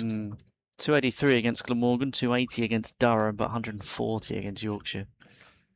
Yeah, I suppose the worrying thing is that they've been heading in the wrong direction, as it were. They had that close game against Glamorgan. Didn't really get close to Durham, and obviously were well and truly thrashed by Yorkshire. Were you at the Glamorgan game? I didn't make it to Neath, no. Have you been to Neath? I haven't. A ground where you felt it would be the heart of the community at some point, you know, those sporting clubs. Sort of like a mini Headingley with a rugby stand behind. Full toss and dispatched. Lovely shot and placement by Critchley, not a great ball from Ollie Robinson. He couldn't turn his back on it quick enough, could he, Robinson? Yeah.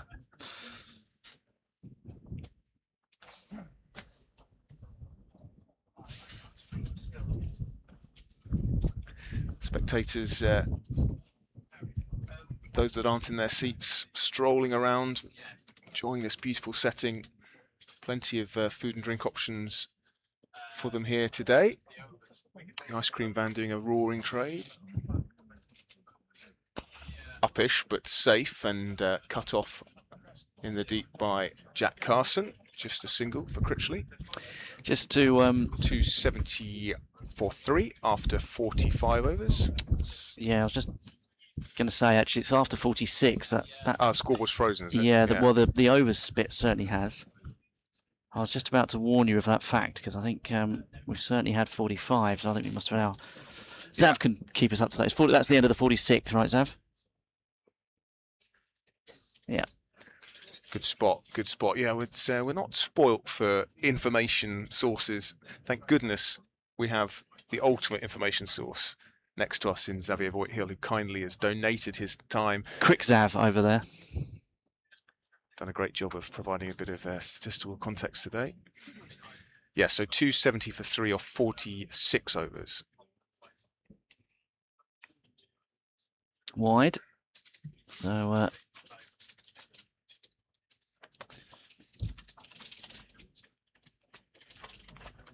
it's the 11th time that in a List A game, presumably, that Sussex have used 8 or more bowlers. Last time was Canterbury in 2013. They're going through them. In the air, taken.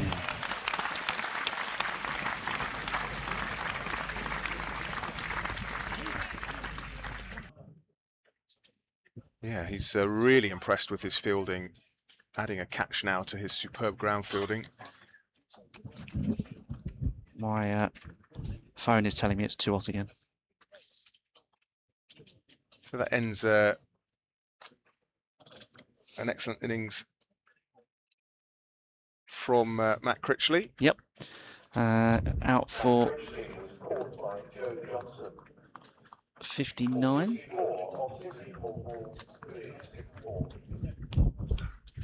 $64. Sorry. 64 off 64. 6. This is the sort of thing I like. 64 off 64 balls, and he scored 6 fours. Lovely stuff. Yeah. So that's the symmetry pleases me. yeah, that's a little tick in your brain. Yeah. I know what you mean. 64 off 64 with 6 fours. It's like I like the score 123 for 5 because it's 1, 2, 3, 4, 5. Got you. I think Sussex have done really well actually, given where Essex were. Ooh, a bit of a charge, and that's going to be a single off the inner part of the bat. No, it's going to be 2. They're going to come back for a second. Yes, they're going to make it. Good running. Yeah, Important to run well at this stage. Little fumble out there from Toby Munt. My only concern is, given how Essex haven't really been able to put their foot on the accelerator, is are Sussex going to find that difficult as well? Certainly going to be a challenging target, I think. Going to put their foot down for the first. No is the call on the second. A few people on the stream chat, I think Essex fans, who it's obviously great to have with us, thinking Essex have sold themselves short here. It's always the case that you think your team, you take the pessimistic approach. I would say if you're a Sussex fan, this won't be an easy chase. No, you never know. There's a couple of Sussex fans who are quite defeatist in terms of their chances. That is up in the air and is all the way, is it? The umpire doesn't know yet. 4, or what's he going to signal? Going to signal 4. Yes. Craig says, I reckon Essex have about 30 more already than they need. C40 says, yeah, Essex have got plenty. Well, we'll see. Sussex probably would feel that they bowled a few too many boundary balls in the first 20 overs and then brought it back nicely. So we shall see. Jonathan says, what are Essex actually on? It's difficult to tell. Well, they were on 279 for 4.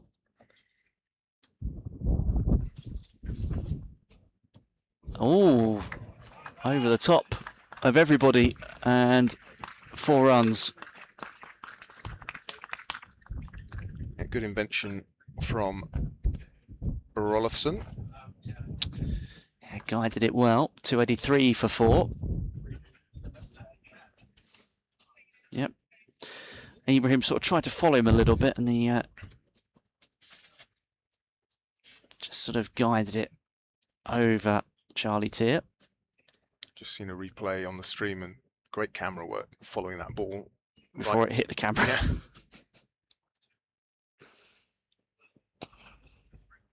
This one whipped through mid-wicket.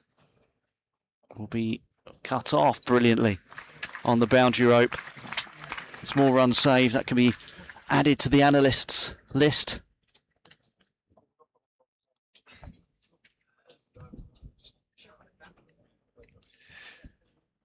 So let's make sure the scoreboard we're looking at is right, because I know the one on the stream is way out of date. So 47 overs gone, 285 for 4. Grant Rollison 27 not out, and Zum Akhtar on 3 not out. So another, 3 overs. They could still get to 320, you'd think, possibly. Bit of. That would be 50 off the last, or 45 off the last. 35. What did you say? 330. 320. 320 would be. Yeah, well, that would be very. I think Essex would bite your hand off for that. Oh, absolutely. Especially with Robinson. But, well, mind you. That's up in the air, and under it is Joe Johnson, who takes his second catch, never looked in any doubt at all, and cool as you like, rolls it back to Ollie Robinson. More safe hands from young Joe Johnson on his professional debut. And that is the end of Zum Akhtar, I should say. He goes for 3, steepling catch, but he positioned himself very nicely indeed. Yeah, what was interesting is that he said something. Oh, sorry, I didn't know if Zav was offering something, but no. Johnson did say something as the ball was coming towards him, but he didn't need to call for it. So I just wonder whether he was asking someone nearby to basically tell him, am I, what did he say? Am I all right? In other words, for the boundary rope, because then he took the catch and looked behind him. So he obviously wasn't sure. He shouted that out, did he? Yeah, That's I think incredible, so. Isn't it? It shows you the kind of awareness to be able to get that guidance from a... But I'm not sure anybody told him, because he still looked behind when he took the catch. But he certainly didn't need to call for it, but he did say something. So I think that might have been what he was trying to ascertain as the ball was coming towards him. Am I all right for the rope? So, 285 for 5. That's sliding down. No run. As it was a bit of a weary appeal. I don't think there was much going for it, but also it is so hot out there.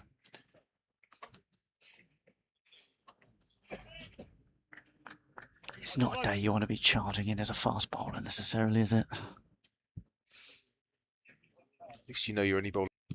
Or is it Mackenzie Jones? They both start with a 5 on their shirt. It's Mackenzie Jones. He's obviously been sent in to give it a bit of long handle. Tall man. Scottish international. Very tall man. As is Charlie Tier, of course. A Scottish international, not very tall man. No, sorry. But yes. Sorry, so yes. They'll know each other well. 287 for 5.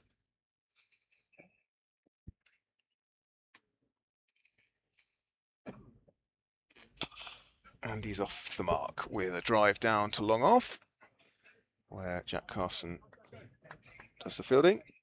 Mackenzie Jones off the mark. I'm afraid the scoreboard now is literally only showing us total runs and wickets. This is here at the ground. Even less information on the stream, so we'll try and keep you updated. 288 for 5 after 47.4.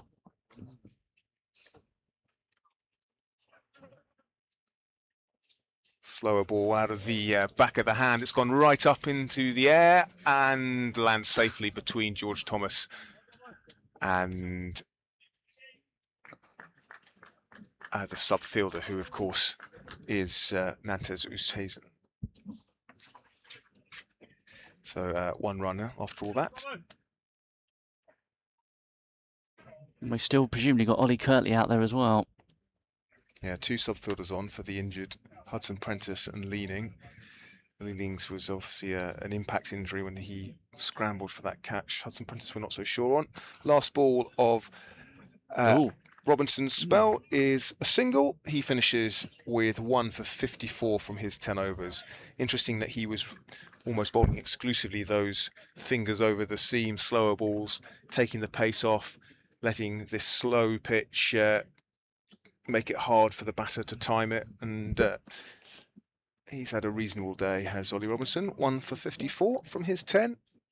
He's certainly got the skills to pay the bills, hasn't he, Ollie Robinson? He knows his way around these sort of dying overs and what to do with them.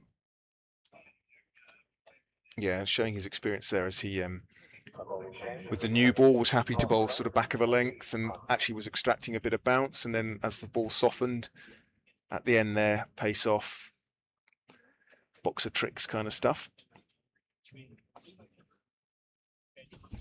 2 overs remaining, 290 for 5. A change of bowling, Andrew. Munt. Toby Munt, yes, the left armour. 2 overs to go, 290 for 5, Essex. Oh, that's a good one. Attempted drive. Yeah, For the final over. And that always creates something, doesn't it, when the batters start to really go for their shots.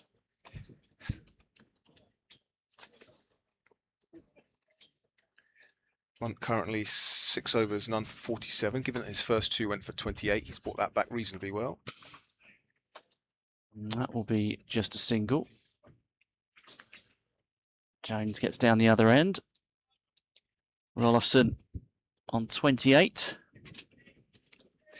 If I'm a Sussex batter, I'm looking at this, the way things have gone in this first innings, and thinking that first 15, 20 overs is absolutely crucial, right? When the ball is hard and the ball is coming on, I think Sussex are going to need to be ahead of the rate at that point, because it seemed to have got a lot harder to score afterwards. I'd absolutely agree.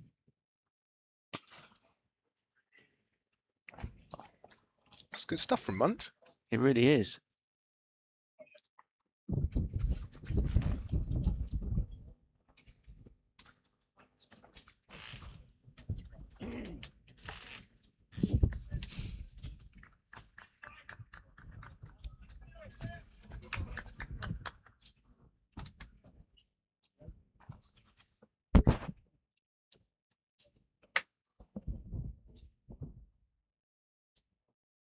Ooh, skittles through that one. Tear manages to hit the stumps. Very cautious that it's not for me to criticise, or not criticise, or label shots pejoratively, but call that a slog. Yeah, I mean, the head was very much in the air, wasn't it? It's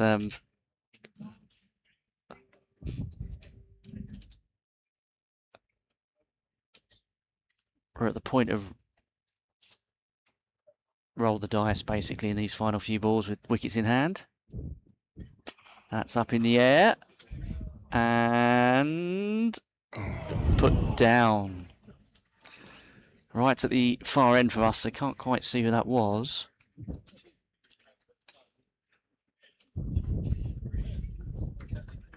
Ollie Kirtley, we think, down there, the subfielder.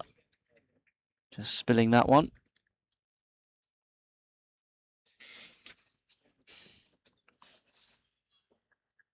I feel sorry for Toby Munt there, who has come back strongly after a chastening opening burst.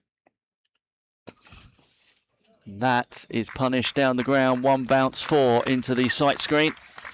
Always the way. When a chance goes down, then the next ball finds the rope. Yeah, poor old Toby Munt, who I'd say actually deserved the wicket, given how he came back after his first 2 overs. He finishes with 7 overs, none for 55. But given he was none for 28 after 2 overs, represents a reasonable comeback. So we're going to have to see who the last over is going to be bowled by, because obviously Robinson has bowled out. 50th over is going to be bowled by Freddie Price. So an opportunity for the young seamer from Millfield School in his education, now applying his trade here in the one-day cup for Sussex. His figures so far are 5 overs, none for 32. So 298 for 5, with 6 illegal deliveries remaining in Essex's innings. I don't think there's any coincidence really that the last 2 overs have been bowled by 2 of the youngest players in the team. I think they're trying to get that sort of experience into them. Yeah, and given Sussex's situation and the fact that they're certainly going to need to rely on some homegrown players in the next couple of years for sure, it's the more experience they can get into them, the better. And it will be the first over that Freddie Price has bowled from the park end. And that's called a wide, almost a very good delivery. Yorker length, but just sliding down the leg side. There's that fine line, isn't there, in white ball cricket between a very good delivery and one that's called a wide? Yeah. Certainly in this phase of the game, anyway. 299 for 5 after 49 overs. Price will try again to get the final over underway.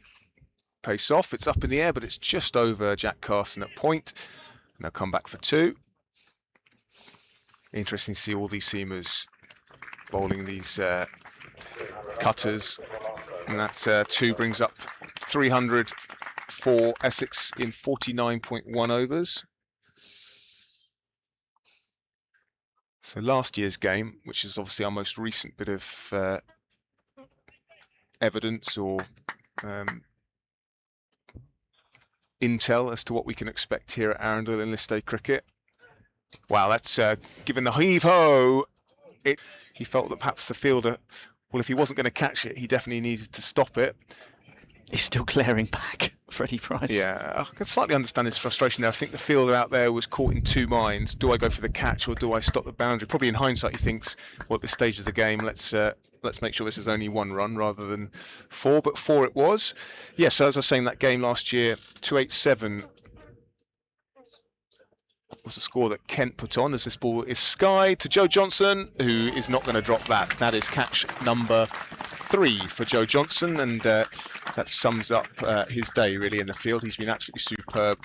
Freddie Price gets his wicket. Tell you what, you can have all of the bowling that, do all the hard work bowling. You've got to be able to take your catches, and Joe Johnson has done just that. So Grant Rolifson goes for 35 off 29 balls. Off 30 balls, taking into account the one that he was dismissed with. So 35 off 30 with 4 fours. And the new batter is Simon Fernandez. He will have 3 balls to face before the end of the innings. Yeah, sorry, third time I've tried to give you this historical performance indicator. 287 was what was chased last year by Sussex in their win over Kent. 48.2 overs they did it in. So Essex above that, but obviously a few variables. Certainly a hotter summer so far. I think this pitch looks slightly slower than it did last year. 3 balls to go. Simon Fernandez on strike, looks to whip that, and there's a shout for a run out. The umpire is unmoved, so it'll be a single and a wide. It went down the leg side, so 2 wides. Good work from the man in the field. Unfortunately, couldn't prevent that extra run. There was a very tight run out on Sunday, which Is that Jack Leaning? great bit of work. Was frame by frame. You had to check it really, but it was given out on the field. And the frame by frame revealed. Very difficult from the angles we had, but it was very, very, very tight. So a bold decision. I would say so. So we've got a replay here now of that run out chance there. Is blocking the shot, although Zav is suggesting that Mackenzie Jones's bat was in the air. Here we go, got a better angle here. Yeah, he was short, but quite a lot to ask of the umpire to give it out from there. His bat was in the air and short of the crease when the ball hit the stumps, but I'm not going to criticise the umpire for that. Ben Peverell, the man at square leg. Price in and bowls, and carved out into the offside. Well picked up by the fielder out there, who I think is Dan Ibrahim. And they come through for 1 or 2. I was watching the fielder. I was as well. I think it was 1. Anyway, 309 for 6 with 2 balls remaining. A couple of wides in this over. A wicket. A 4. All going on. 309 for 6. I think Essex will be pleased to have gone past 300. That's going to be called wide as well. And Freddie Price doesn't like it, but from our angle, which admittedly is not directly behind the bowler's arm, it did look wide. The other thing as well we should say is that we don't have a as live version of the stream as well, so we are just having to watch a delayed version of that, of each delivery, to double check. 300, I think, in list day cricket these days, always something to bowl at. I think this is now looking like a pretty good score, but we shall see. And Ollie Robinson does his best to stop that with a dive, but unfortunately it goes past that hand, or through that hand, for 4, and turning into a bit of an expensive final over. I said they could get to 320. You did indeed. How many runs off this over now, Zav? 16, yeah, very expensive. First 5 balls of the final over. 1 to come in the innings. 3-1-4 for 6. Mackenzie Jones on strike. Side out to the offside. They'll try and come back for 2, and they will get there. And Freddie Price is furious. I think probably as much with himself as with his teammates. They think about coming back for 3, but wisely realised that it was going to be a fool's errand. So that completes Essex's innings. 316 for 6. 18 runs off the final over gives Essex a bit of a boost at the end of the innings. An interesting 50 overs, Andrew. Great start for Essex. Well, great start for Sussex. And then that didn't last very long. And then a fantastic first 20 overs from Essex. And Sussex brought it back a bit. And then slightly letting it go at the end there as well. Yeah, it's definitely come in waves, doesn't it? It's peaks and troughs. Essex losing that wicket in the, what was it, the second over. Back end of the second over with Luke Benkenstein out to Hudson Prentice. Caught by Jack Leaning, but then Noah Thane and Tom Wesley really gave them a good platform. 151 partnership, and then 70 added between Thane and Critchley. But once Thane and Wesley are gone, yes, as you said, Sussex started to put it back a bit, and they picked up another couple of wickets with Zaman Akhtar and Grant Rollifson going towards the back end of the innings, and then Mackenzie Jones, some late hitting there. And that's what's taken Essex to 316 for 6. Some good catches from Johnson on his debut. And yeah, it's that's sort of the story of it, really. And as we said earlier, Sussex have used 8 bowlers, and 6 of them have chipped in with a wicket. Yeah, Mackenzie Jones 19 not out from 12 balls. Simon Fernandez didn't face a ball. Quick run through those bowling figures. They'll appear on your screen before too long, but if you're popping out for a cup of tea or an ice cream in between innings, quickly run through those. Ollie Robinson's 10 overs, no maidens, 1 for 54. Finn Hudson-Prentice, only 2 overs before he had to head off the field. Did make a brief reappearance, but then went off again, so we will try and get an update on his state. 2 overs, no maidens, 1 for 6. Toby Muntz, 7 overs, no maidens, none for 55. Jack Carson, 10 overs, no maidens, none for 61. Freddie Price, 6 overs, no maidens, 1 for 50. Figures slightly spoiled by that 18-run final over. Troy Henry, possibly the pick of the bowlers for my money today. 10 overs of his left arm spin, 1 for 55. Jack Leaning, 2 overs, 1 for 9. He got a wicket as well before succumbing to injury as well. And then Dan Ibrahim filling in with 3 overs at the Castle End, 1 for 23. Half an hour between innings, at which point Sussex will be chasing 317 for victory.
Well, a very warm welcome back to Arundel Castle Cricket Club. The fine setting for today's Metrobank One Day Cup action between Sussex and Essex. If you've just joined us, Essex batting first in today's game, having won the toss. They made what we think is a very competitive 316 in their 50 overs, 316 for 6. Noah Thane top scoring with 102, his maiden professional 100, and then half centuries for Tom Wesley, 81, and Matt Critchley, 64. So Sussex chasing 317 for victory at 5.34 runs. 6.34 runs per over. I was so focused on the 3-4 bit. 6.34 runs per over. My name's Sam Keir. Alongside me is Andrew Rayburn. We're your commentators for today's match, and we're delighted that alongside us off mic, we're doing a sterling job with some statistical help, is Xavier Voigt-Hill. You can follow him at Voigt-Hill, VOIGTHILL. And he's the statistical oracle, particularly good on Sussex cricket as well, although not much he doesn't know, and he's been here providing us some lovely statistical tidbits. So, as I say, 317 for Sussex to win from their 50 overs. Charlie Tier taking first strike alongside George Thomas at the non-striker's end, and we're underway. No ball to start with from Essex. Jamie Porter, a rare bit of ill discipline from Jamie Porter. I noticed we've swapped ends, Andrew. Shall I take this end? Yeah, no, it's... So Sussex with a bit of a freebie to begin with. This will be, if you're a batter, this is about as good as it gets, right? Charlie Tier with a luxury of a free hit, which he misses. So the gift horse opened its mouth, and Charlie Tier turned away, looked in. Other scores just to tell you about in this group: Glamorgan 326 for 6 in their 50 overs. Durham 43 for 3 after 6 in reply. And at York, Worcestershire bowled out for 230. Yorkshire 22 without loss after 5. Leg byes bringing the first runs of the Sussex innings, 2 of them as the man at fine leg does the fielding. That's Charlie Bennett down there, who I dare say could be taking the other new ball. Biggest inning score in a first innings comes in the other group, Group A, where Warwickshire have made 341 for 4 against Surrey. So some decent scores being made. It's more like it from Jamie Porter. Usual service resumed. A ball that beats a batter past the outside edge. Look at his economy rate for the tournament so far. It's about half anyone else in the tournament. What is it, Zav? 3 point something, I think, was his before this match. His econ from 3.85. Yeah, it'll be interesting to see how that compares to the other Essex bowlers, but I think there's anyone else below 4, that's for sure. First runs off the bat. Charlie Tier driving it, I think, into Porter's boot, wasn't it? Which then flies off and allows them to come through for a single. If you're joining us on the YouTube live stream, great to have you with us. Don't forget you can talk to us via the chat. We'd love to hear from you. All sorts of topics today, obviously today's match, but also cricketing birds of prey, Cricket World Cup of 1999, including the official song. And 96. And, yeah, a little diversion. Dabble into 96. Yeah. George Thomas. There have been some, and it's not just an England thing, but there have been some wretched Cricket World Cups, actually. I mean, 2007 was another particularly. Yeah, I remember I was on a cricket tour in Gibraltar, of all places. And I remember watching England lose against Australia in that must-win game. Also, the tournament where very sadly Bob Woolmer passed away. Yeah. Nice from Thomas. Only be one, but suggests that Thomas has got his hands, feet, and eye in good coordination. That ends the over. So 5 runs from the first over. Oh, sorry. Go on, Sam. No, go on. No ball and 2 singles plus a leg bye equals 5, doesn't it? 2 for a no ball, 1 for a no ball. Where have I got my? Where's the 5th run come from? 2 singles off the bat, a no ball and a leg bye. 2 leg byes. There we go. Ah, right. That's a good start. Over to you, Andrew. Yes, indeed.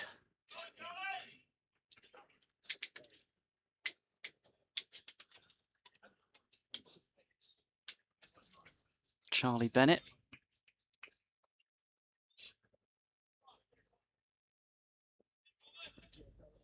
The other one to open up for Essex.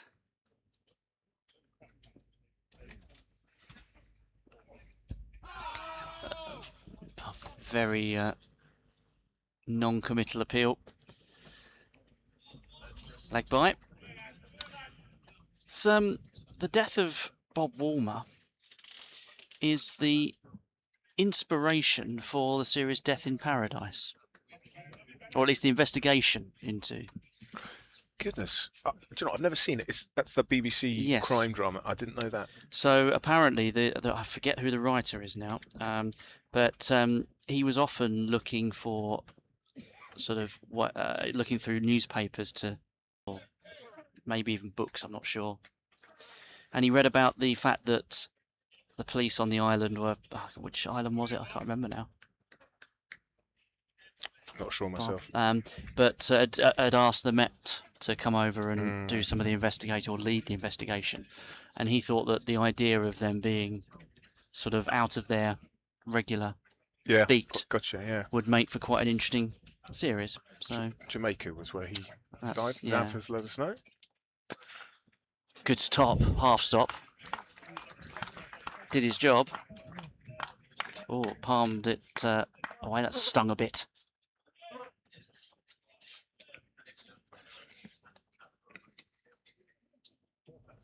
Benkenstein there in the cover. Actually 3 catches for him, as well as some great stops in the ring. Luke Benkenstein dismissed cheaply in Essex's innings. Carded to come in at 3 as well, Johnson, isn't he? Yeah, as we were saying earlier, so in his post-match comments after Sussex's 3 defeats to date, 3 defeats from 3, Paul Farbrace laying much of the responsibility at his batters, who are certainly the more experienced generally of the Sussex lineup. And so Joe Johnson's come in maybe as a sign to some of those batters that he's not afraid to make difficult choices and give newcomers a chance if aerial, but that will go through for a boundary. Important one for Sussex, just to kind of settle themselves down a little bit.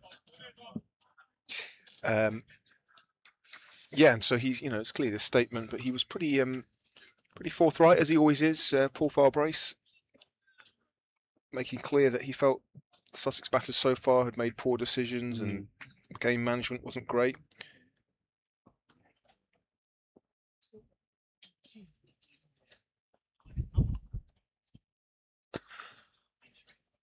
Quote here, frankly, you have to look at yourself and decide whether you're making good decisions in the heat of the battle in a game.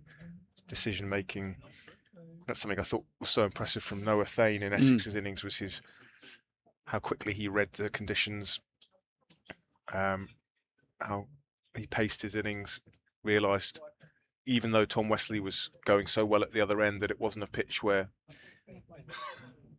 you could go all out attack. We'll see if Sussex's top order have taken on Paul Farbrace's words and learnt from Noah Thane.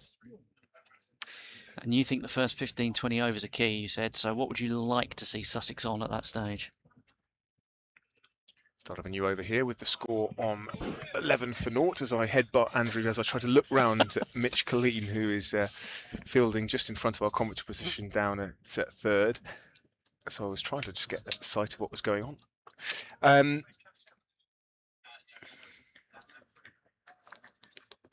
I think they need to be scoring at. I don't want to put a number on it, but I just feel like they need to feel like they're in a strong position, or they have made the most of the fielding restrictions in this first 10 overs, and the new ball, which is coming on better than the old ball. That's a nice shot from Charlie Tier, just clipped off his legs. Really classy stuff from the Scottish international, who obviously has been in good form, or certainly started this tournament well with 100. Indeed, 118 off 112 against Durham. And then struggled after that against, or before that against Glamorgan, didn't he? Yeah, 6.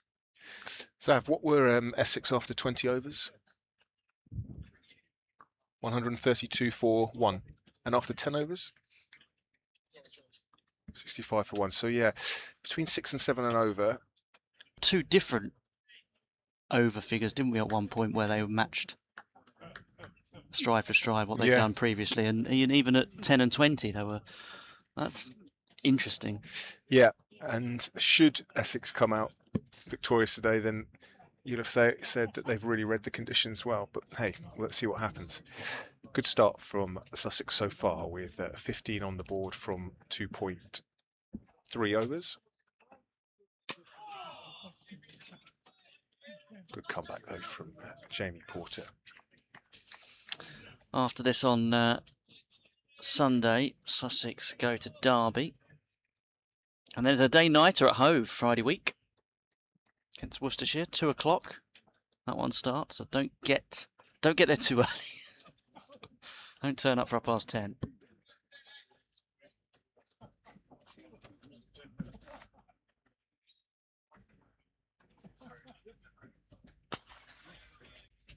Looking to use his feet and drive Tier, but doesn't quite time it. Hits it straight out to Tom Westley, mid-off. Charlie Tier, of course, made a big score against Northamptonshire last summer, 159, which is the 7th highest list day score in Sussex history. What's the highest? That's a good question. Oh, you can race Zav to the answer. Oh, a bit uppish from Tier. Charlie Tier of the over, and the 3rd over comes to an end with the score 19 without loss. Of Alior. Oh, quite recently, yeah. Alior 2023? 2022, 206. And I reckon I can name at least a couple of the others. Go on then. David Visa against Hampshire? Yes. What year, are you going to give the year or the score or what? That would have been 2018 or 19? 19. Luke Wright? Yes. He's on there twice? Well, it depends on how far you go down, I suppose. Well, above the 7th highest. That's going to be a boundary. So those of you on the stream, we are conscious that the ticker is a little slow to update, so we'll do our best to keep you updated with regular score updates. 23 without loss. No, so there's 6 different names. Okay, and we've got Visa, Tier. Oh no, Tier's 7th. Visa or Visa. Okay.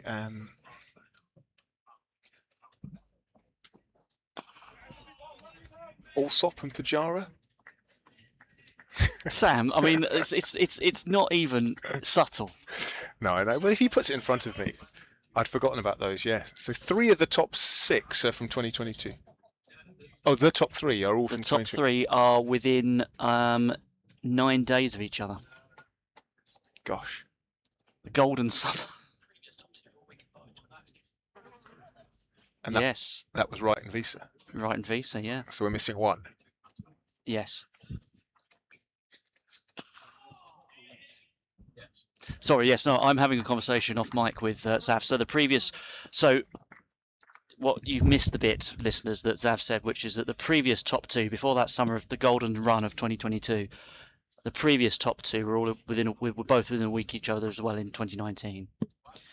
And the Chris Adams innings, that is the other one, It was here at Arundel in 1999. So there you go. Ali Orr, Tom Alsop, Jadeshwar Bajara, David Visa, Luke Wright, Chris Adams, and then Charlie Tier at 7. Nice segue back to Arundel. Got to keep us in the moment, haven't we?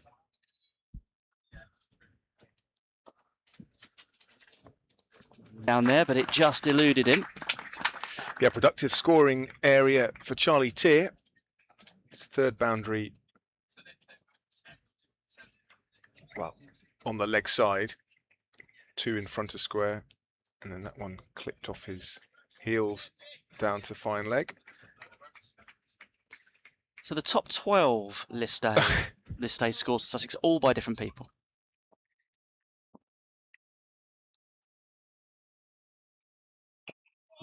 Which is quite nice, I think. Let's see if I can guess some of those. Goodwin. Goodwin's on there, yes.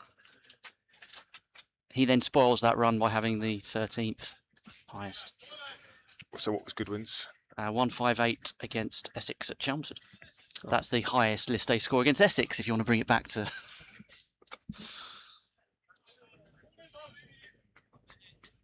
Pryor?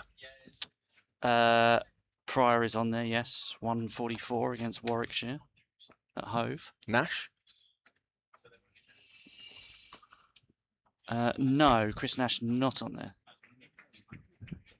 Very boring for people listening at home, I imagine. Yes, probably. Go on, tell us the others. So I can't remember. So it's below Charlie Tier. Is it Murray Goodwin?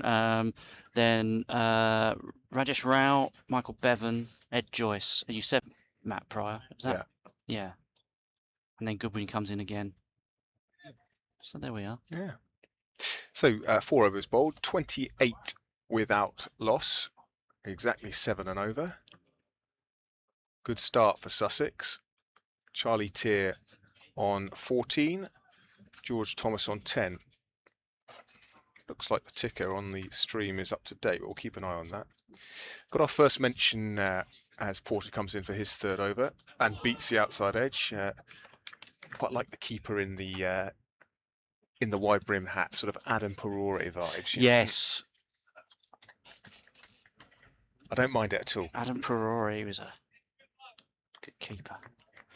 Yeah, we had our first mention of Clickgate. Oh yes, we were going to mention that, weren't we? We were going to talk about that.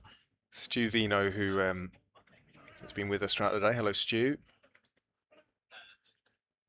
Oh, and a leading edge as Thomas looks to play through the onside. Gets a leading edge down to Mitch Colleen here in front of us at 3rd. Come through for a single, 29 without loss. Stu says Saltburn 2s have conceded tonight's match, blaming, quote, the holiday season for not being able to get a team together. Stu speculates that he's sure, or confirms that he's sure that's the reason. Yeah, I dare say there would have been some unusually high media interest in Saltburn 2's game tonight. What's your view on it, Andrew? Well, it's beyond the pale, I would say. I don't know. It's obviously not on, and it sort of, I don't know, undermines or demeans that, what the sort of the playfair spirit, if you like, if that's what I want to call it, not the fabled spirit of cricket. Yeah, can't argue with that, but I don't think anyone comes out from it well. No. The pylon,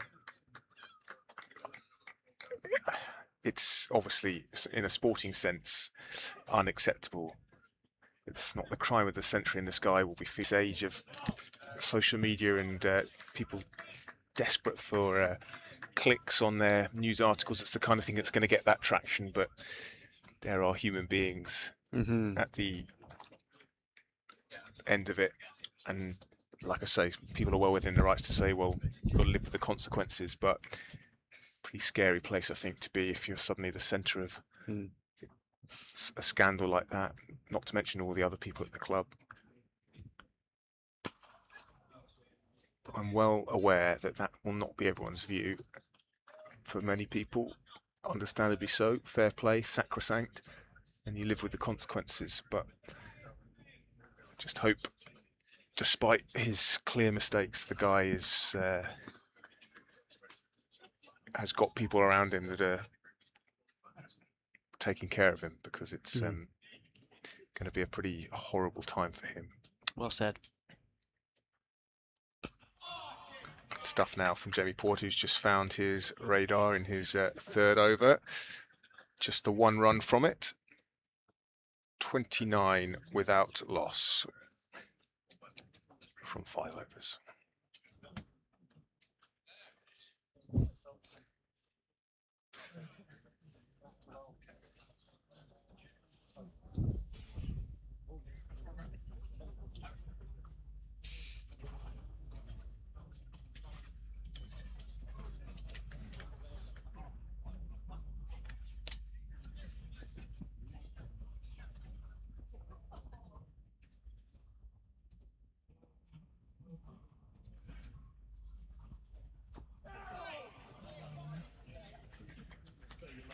Imposing physical specimen is Charlie Bennett, isn't he? He is, yeah. He's a big lad.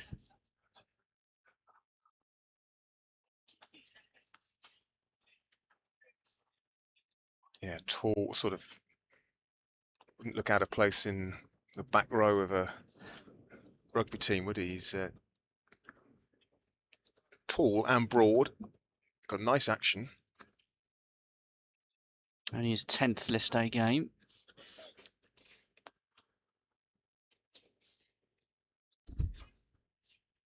Has 15 wickets.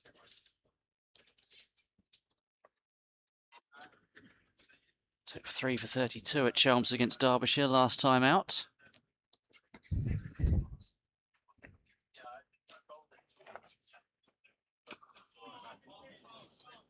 Yeah, just forcing the Sussex batters onto the back foot. 30 without loss.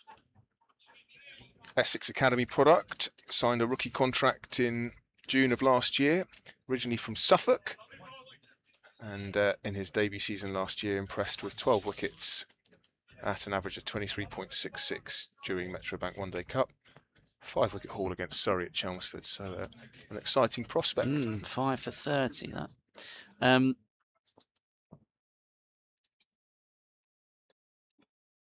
And he was born in May 2006, so the discussion about the 2003 2020 Cup and no results and things like that, and the 1999 World Cup will mean nothing to him.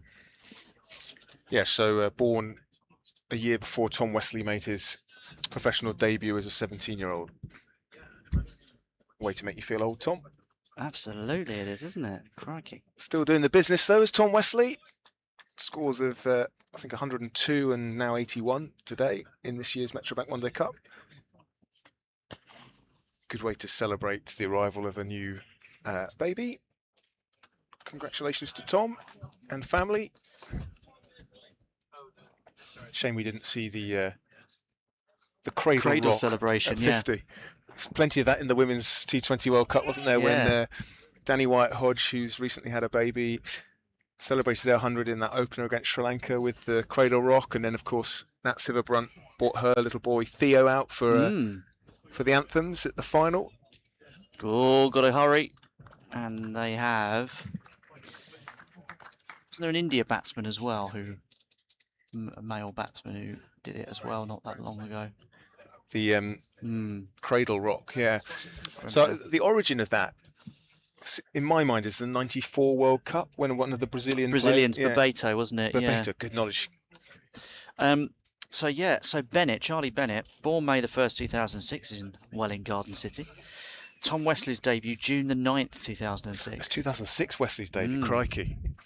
So remarkable. Just a few weeks later. So if you imagine, let's say, I don't know, well, we've got a top order batter for Sussex making their debut today. If he becomes Sussex's sort of Tom Wesley figure, yeah, there is a baby being born maybe a few weeks ago. Yeah. they could then be playing alongside Joe Johnson. Maybe Tom Wesley's baby will play. I don't know if it was a boy or a girl, but maybe Tom Wesley's baby will play with Charlie Bennett when Charlie Bennett's 37 or something like that. That's probably an easier way of looking at it, the way I tried, but never mind. A bit high, I think. Although Charlie Bennett was showing a degree of interest. Yeah, the other fielders were more interested, weren't they? But it's one of the other things as well. It's not like with LBWs. Certainly, they just feel right sometimes, don't they? And you can just tell. Yeah, we are at long on for the right-handed batter when the bowling is here at the park end. So we're not in the best position, but that didn't look right even from here, did it? Yeah. So there's that famous photo during the recent Men's Football World Cup of Yamal and Messi. Yes. That's so bizarre, isn't it? Isn't it just? And then they ended up playing against each other in the final. But then you also see people, don't you? See people like when they're youngsters getting things signed and having a picture taken with them, and then they go on to, you know, like tennis players meet each other. Yeah. I don't know if that ever happened with Coco Gauff and Serena Williams, possibly. But 32 without loss after 6.1 overs. Pleased to say that the ticker on our stream seems to be behaving. So we'll keep an eye on that.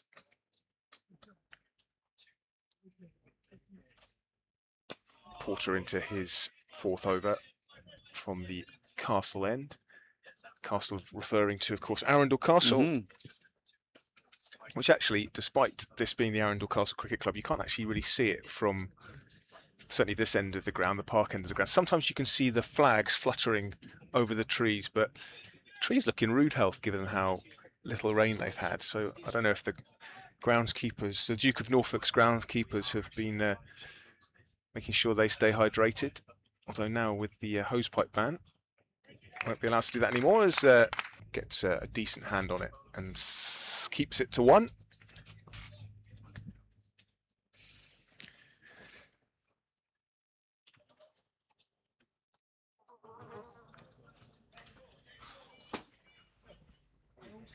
Latest head count here at Arundel, just short of 4,000, which is excellent. Sam's been counting them all. Count the legs and divide by 2. That's what I told him. Yeah, all ages here as well. Oh, wow, inventive. Potentially down his throat. No, all the way for 6. Over the head of Charlie Bennett. What's it landed? And a little bit of a contretemps down at fine leg, because the guy who did the fielding over the boundary, rather than just tossing it to Charlie Bennett, decided to hurl it straight back to the middle, missing Charlie Bennett's head by about a foot, which would not have been a very acceptable way to behave. Anyway, 6 runs for Charlie Tier, whose leg side game is really strong. And down the ground isn't too bad either. Yeah, absolutely fantastic shot. Back-to-back boundaries, a 6 and a 4 for Charlie Tier, who looks in fine fettle early on. Remember, he's facing a superb operator in Jamie Porter.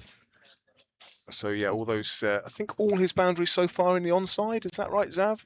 Get your wagon wheel out. Yes, 5 boundaries, 4 fours and a 6. He looks like a man who's in decent nick, well organised. He's a big hope for Sussex's future, especially if John Simpson does move on at the end of the season. They've got a keeper bat in reserve, alongside Ollie Carter as well, who's currently out injured with a hamstring injury.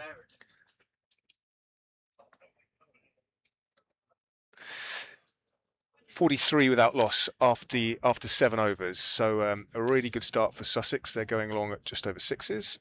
Should just say we got the Charlie Tier wagon wheel appears in front of us right now, but that probably came to your screen some time ago. So we are reacting to flicked away well. And 4 more. Beats the fielder, crashes into the picket fence. And this will be an interesting test for Sussex, who've made a good start, and this is exactly what Paul Farbrace has been talking about. So, can they measure, pace their innings? We did feel like the new ball was perhaps the easiest time to score, although Essex were fairly steady throughout their innings. Obviously, you have only those two fielders outside the ring.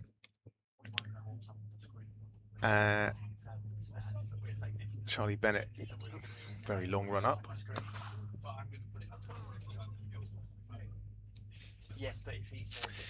Just stems the flow there.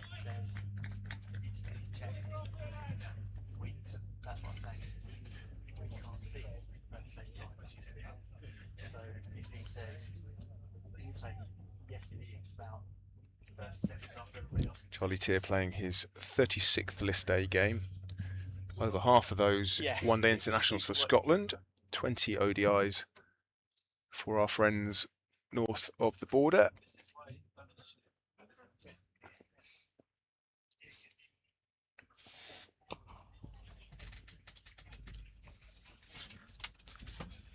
Purposeful running from this Sussex opening pair, looking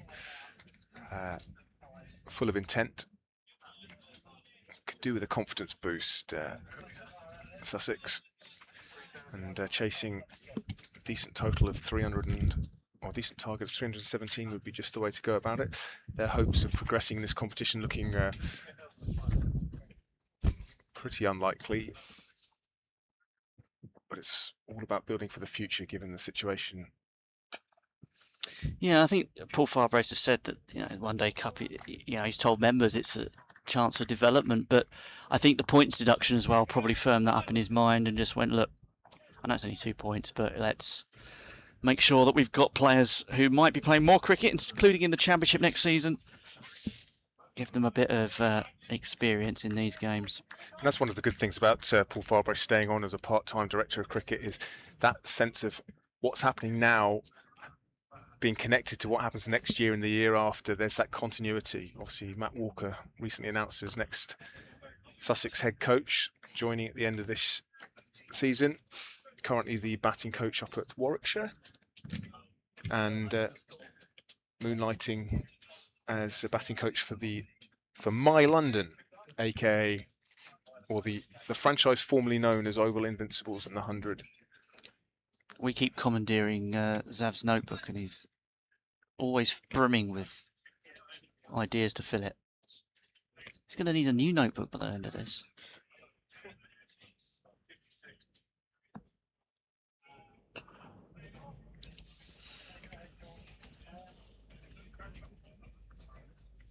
So 49, yes, without loss.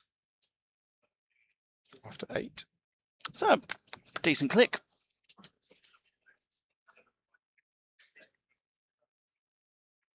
Remind us again, Zav, that what Essex were at 10? 65. 65, okay. So Sussex, if they carry on at this rate, will be there or thereabouts. I think what was key for the Essex display was keeping wickets in hand, just making sure he didn't do anything too. Yes, the only counter argument to that is they never really accelerated, apart from that final over. That the last 10 was sort of pretty consistent with the previous 40. That's true. As Porter's in bowls, and that's another nice looking shot from Tier, and he thinks about scampering through for a single after that misfield, but wisely chooses against, which for me reflected the pitch as well as some better bowling from Sussex, and obviously men out on the boundary as the fielding restrictions progressively relax. Yeah, you may not want to sort of chase more than, I don't know, 60, 70 in the final 10 if you were taking that for deep. Got to get there first, so we'll see what happens. Good stuff from Porter. You can see just as that lacquer is coming off the ball, it's coming through a little less quickly. It was only really the first kind of 10 overs of the Essex innings where we saw that carry from Robinson at the same end that Porter's bowling from now, the Castle end.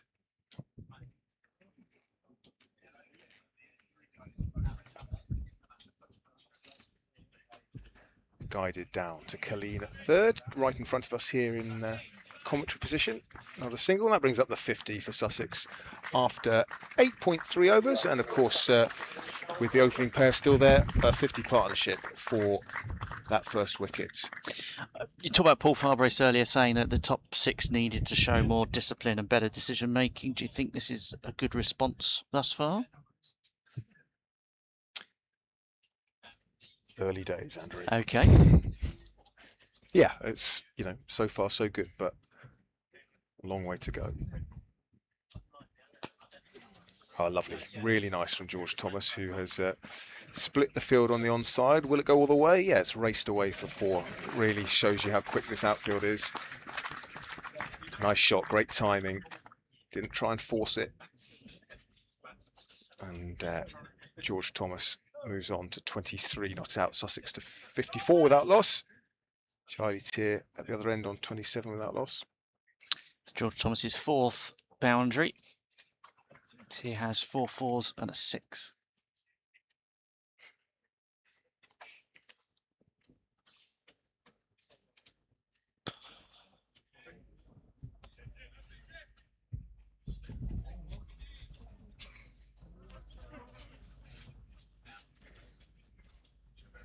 Good stat here from Zav. Sussex's last 50-plus opening partnerships have blossomed into big uns. 113 against Durham last year, 216 against Northants last year, and 120 against Leicestershire in 2024. So there'll be... all those are List A stats, presumably. List A, yeah. So they would be delighted if they could follow suit. End of the over, 54 without loss after 9. Yep, that's bang on a runner ball. And they need a runner ball and a bit, so they're putting themselves in a decent position thus far.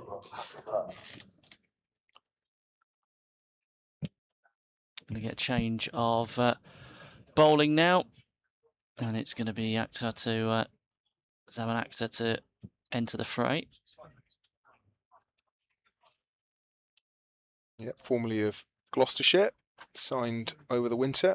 England Lions experience as well. Eagles, we had the cricketing birds of prey. Got the Sharks now. Cricketing fish? Cricketing fish. Got any... You'll set them off again. Well, I like it. Cricketing fish in the comments, please. And that has been dispatched for 4 more. Almost played that off his feet, didn't he? Yeah. Kind of like an Air Jordan pose. Oh, I like that. Yeah, that's good. Exciting.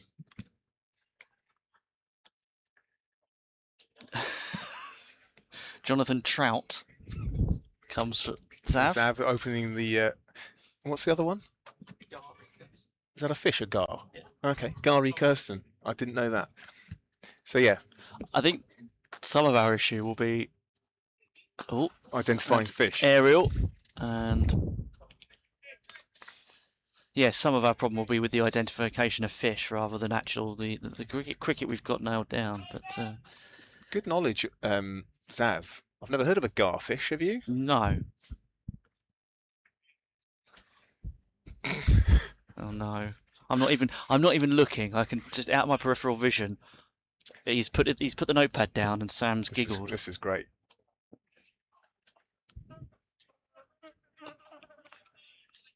Sardine de Klerk for Nadine de Klerk. Very good. I love that. Zav, that's your best contribution of the day. Oh, man. Some good ones coming in. Stu, Corey Coley-Moore. Very good, Stu. Neil Hartley with a banker, Sean Pollock. Sean Pollock, of course. Wonderful shot. If the fish puns, you can come for the fish puns, stay for the cricket. And there's a wonderful shot. Godfrey Evans? Oh no.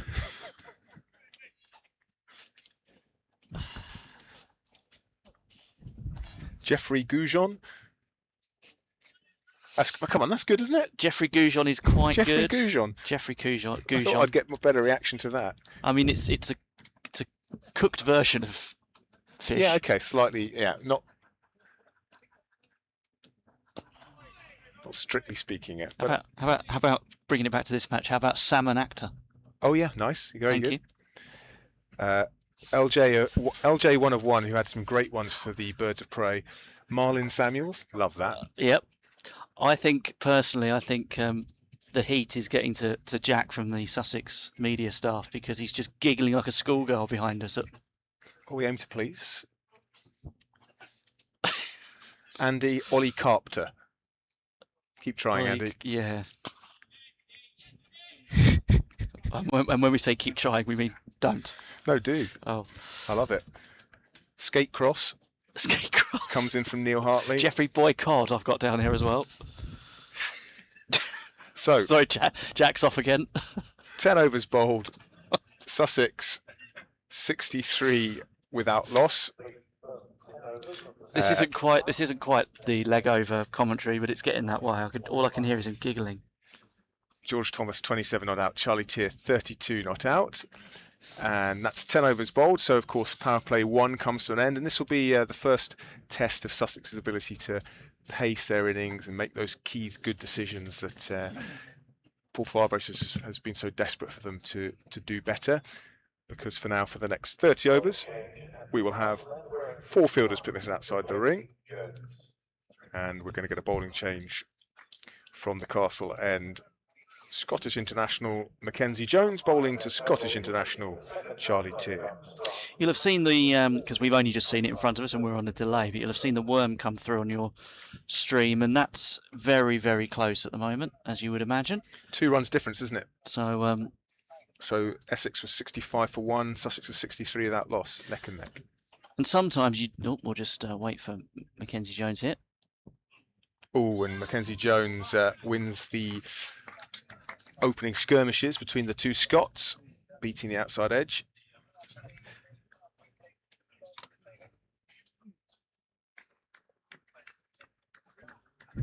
James Scholes, don't mind that. James Scholes is quite good.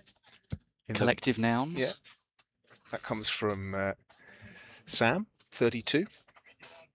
Dom Bass from Graham Parr.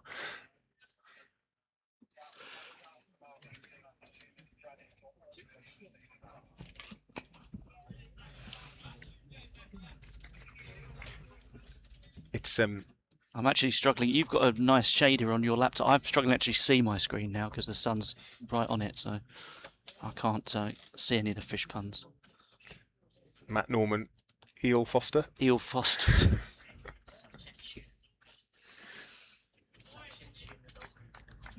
Now that's niche. We got Harry from the Sussex media team. I'm going to try and say it as eloquently as it. Sachin Tunadolkar. Keep trying, Harry. Do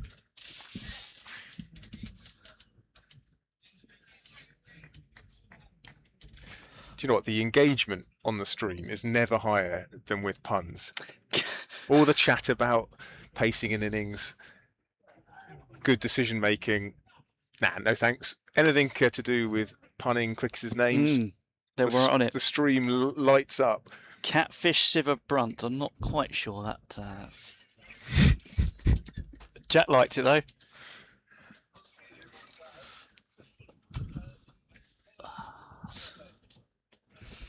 Just riding the bounce there, George Thomas pushing it out to Luke Beckenstein. How many times have these two batted? Is it only this season they've batted together, Zav? Yes, it is. So this is obviously their best opening stand so far. Other opening stands in this tournament so far as Zav scrambles. Oh no, sorry, they got 113. That was them last year. 113. No, this against Durham. Fine, okay. No, I misread that. Sorry, of course. In the second game. So yeah, just to clarify that, Thomas and Tier 113 run opening partnership against Durham in that defeat up at was Chesterley Street, wasn't it? Yeah. Difficult to know in the one they cut so many outgrounds used. You see grounds, you think. Well, Yorkshire have used York and Scarborough. Obviously that. Glamorgan at Neath. Sussex here at Arundel. Surrey at Guildford. Those of you who are sick of the fish chat can tell us about your favourite outgrounds. Arundel's got to be right up there if you've been here. Okay. Shoal Buddinger. Don't mind that. Shane Prawn.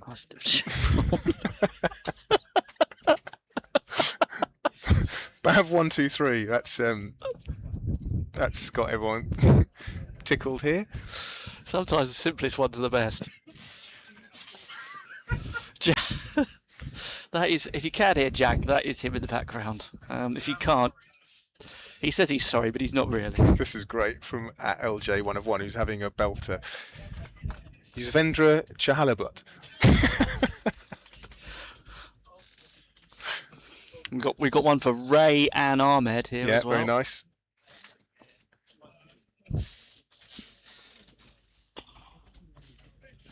Royal Avatar says Wormsley Estate. That's not a fish. That's a trout ground. Oh, No, that was Zav's joke. Oh, he wrote that down for me. So yes, I think we might have peaked. 2 concurrent conversations. Let us know your favourite outground and your cricketing fish. Oh, very good from Fraser Webb. Sometimes you wonder how we get to where we do.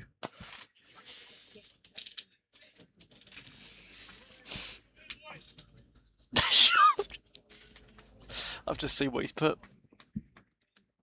Well, you can read it. It's great. Shipman Gills. Nice. The Seafordian likes Eastbourne and Horsham. Hopefully one day Sussex will return there. I remember Hastings. Do you remember the ground at Hastings? Shopping centre now, isn't it? Priory Meadow. Now, is that flick something? It looked like it might be down the leg side, but maybe not. I don't know. We're at an angle. Hake Lintott. Those of you on the watching, Hake Lintott. When you've had enough, let us know, because you can see us easily getting. But then when they're of such high calibre, then hard not to give them the airtime they deserve. Well done, everyone. Great punning.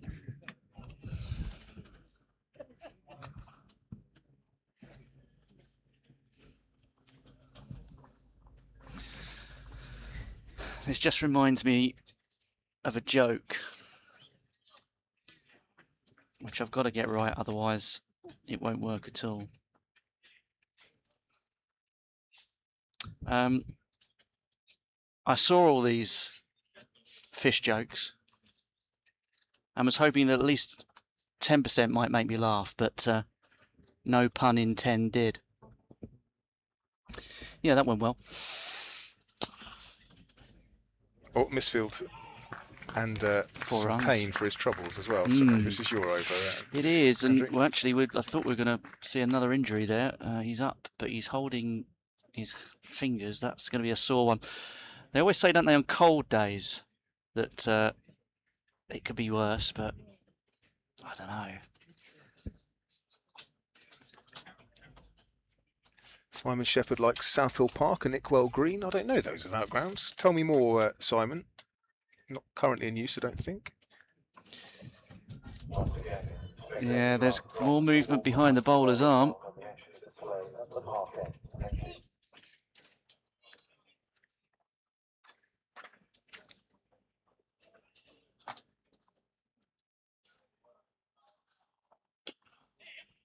Quick call for a single.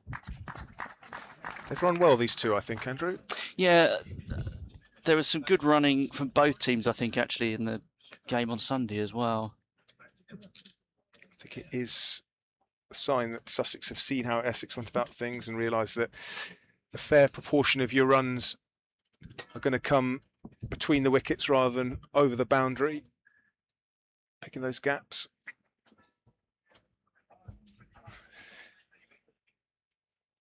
Alan Crickshank with an Essex-related fish pun.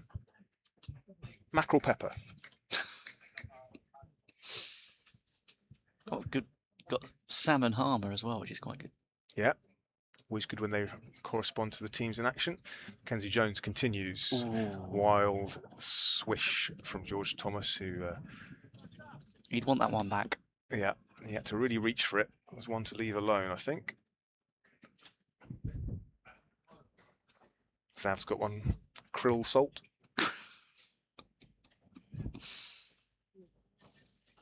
Simon updates that South Hill Park and Nickwell Green are Bedfordshire grounds, as he admits himself a bit obscure. We'll take anything. Minor count. Your favourite minor count is Outgrounds. Do they count as outgrounds? Oh, and again a flirt outside the off stump from Thomas, who just struggling a bit against Jones with that a little extra bounce, and he's cross with himself. He doesn't want to give it away. He's got a good start here, 34 from 37. Going back to the fish, Andy Haddock. Andy Caddick. That was Andy Haddock, yeah.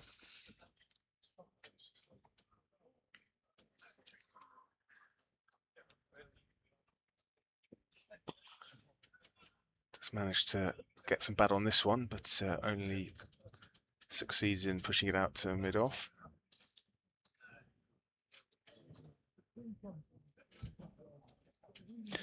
And somebody else pointed out, of course, salmon is very much cricketing commentary terminology. Salmon trout. Yeah. Absolutely salmon trout.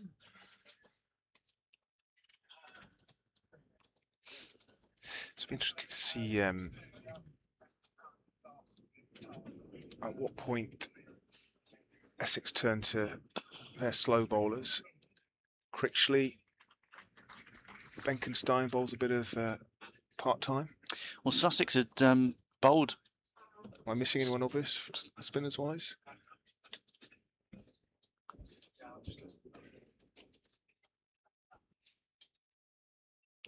Critchley, their main spinner in this team.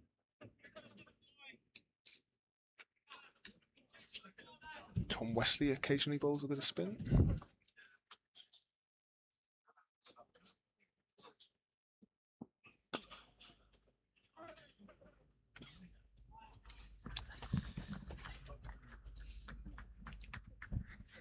Yeah, so Essex's bowling options, obviously the four we've seen so far in Porter, Jones from the Castle End,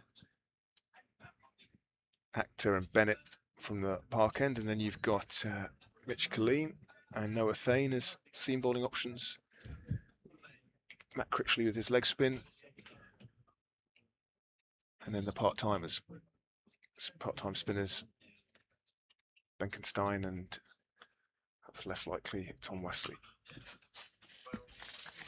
Good over that from Jones, caused a few moments of difficulty for George Thomas, and just the one run from that 13th over. 75 without loss after 13 overs. Yep, so they're still plodding along quite nicely, Sussex. Keeping themselves certainly in with a shout. Got to continue to manage it well.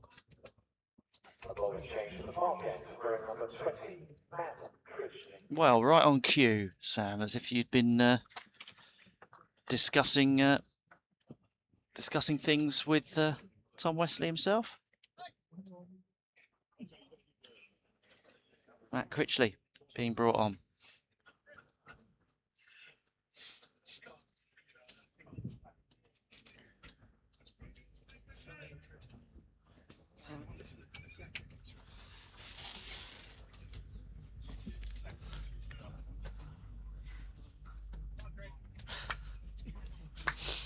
Someone on the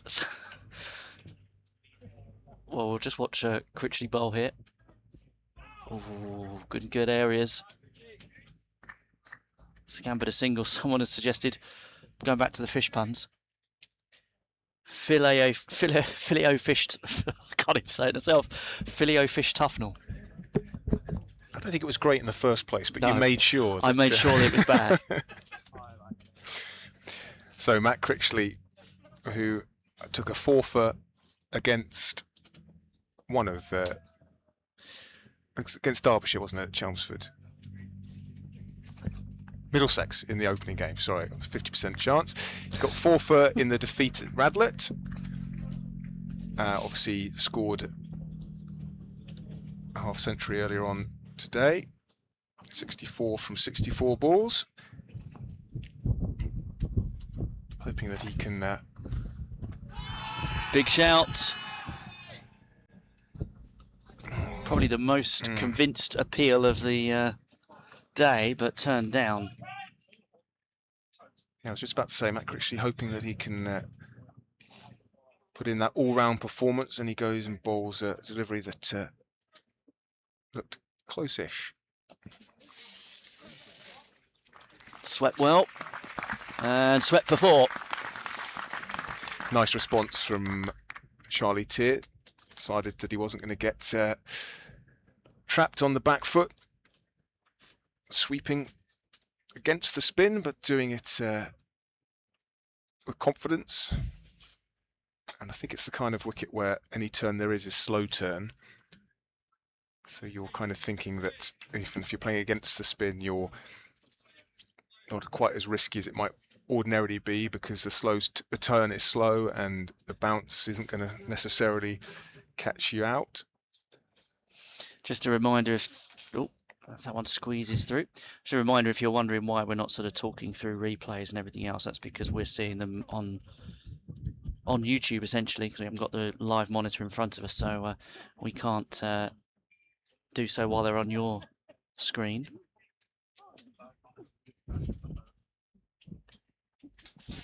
Swept, and swept fine, and swept for 4. So Sussex starting to up the ante now. Yeah, Charlie Tier reimposing himself after that LBW shout with a couple of boundaries, and 11 runs off the get my maths right here, 12 runs off the over. So yeah, that last boundary swept well by Thomas, and now I'm getting myself caught up in my headset. My lead is wrapped around my foot and my arm, so let me just extricate myself. Mackenzie Jones continues at the castle end. Advances down the track does Charlie Tier, looking to turn length deliveries into ones he can drive, but just pushes that one back. Interesting stat that Zav has just provided. It's quite interesting, this, because you just sort of assume that spinners would operate best in those middle overs, but Matt Critchley's list day bowling average in overs 11 to 40 is quite a high 58.06. That drops to 18.88 in overs 41 to 50. There is a sort of increasing school of thought of using brisk spinners in the death, isn't there? So Owen Morgan sort of started doing that with Adil Rashid, mainly in T20 cricket. But I guess you're saying to the batter, you're going to have to do the hard work. We're not going to put the pace on the ball for you, and then the wrist spinner, of course, making it harder to play down the ground, I guess, compared to a finger spinner who maybe isn't turning the ball as much or getting it to bounce as much. So, yeah, interesting numbers there. Xavier Voigt-Hill next to us here today, providing stats. Timed nicely, but straight into the hands of a diving Noah Thane, fresh from his maiden list day, indeed maiden professional 100 in the Essex innings. Ivor on the live stream likes Rugby School as an outground for Warwickshire. You got a favourite, Andrew? Favourite outground is here.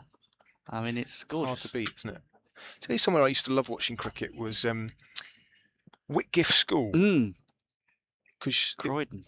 It was sort of a natural bowl, tiny boundaries, so you'd get some crazy scores. Pro 40 in the afternoons at Whitgift School. Nice shot from George Thomas, and well run as well. They scamper through for a single. Both batters now in the 40s. Tier on 44, Thomas on 41, 89 without loss after 14.4 overs.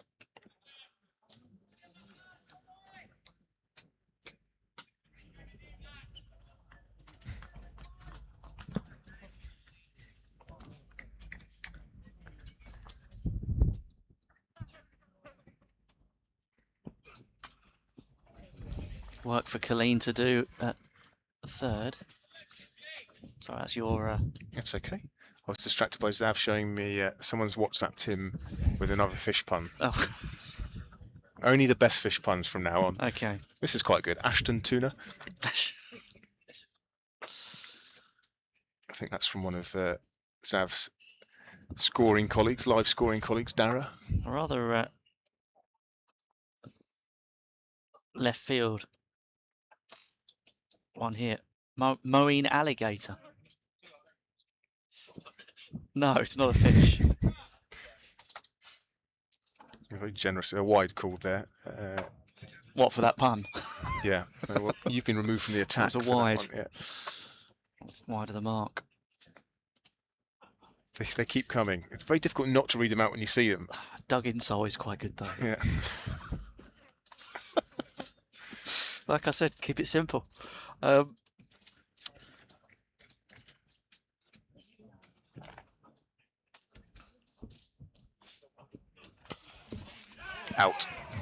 And he is furious with himself. George Thomas has driven that straight into the hands of the man at short cover.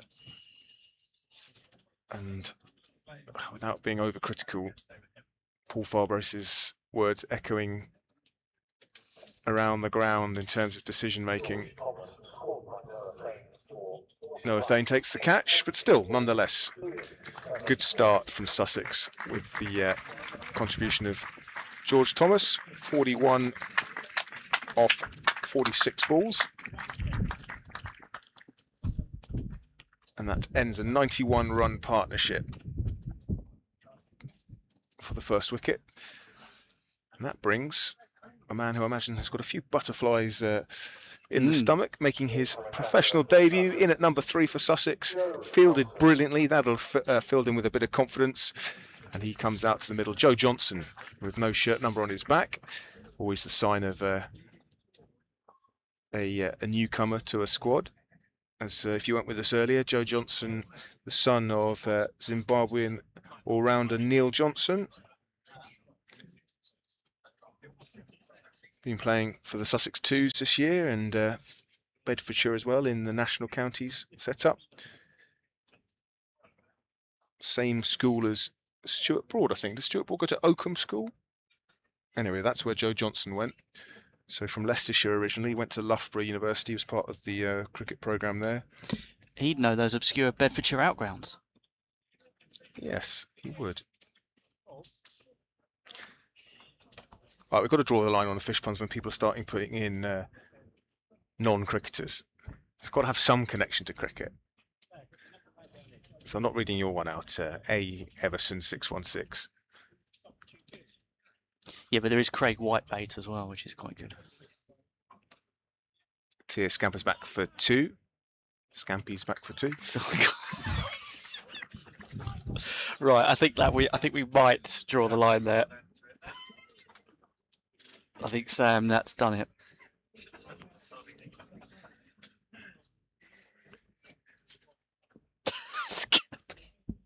Anyway, right, let's get serious again. Critchley to Tier. Tier on 47.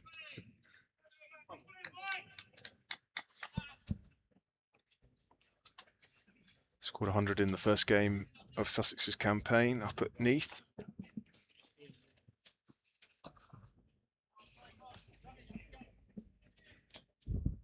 And going nicely here at Arundel. Yeah, 94 for 1. And Charlie Tier aiming for another half century. I know there'll be Sussex fans out there going, why are you jinxing it? People don't like mentioning these sort of things. No, I won't have that. Well, that's what they're like sometimes. People are superstitious, but it's a nonsense. There you go. You've been told, people.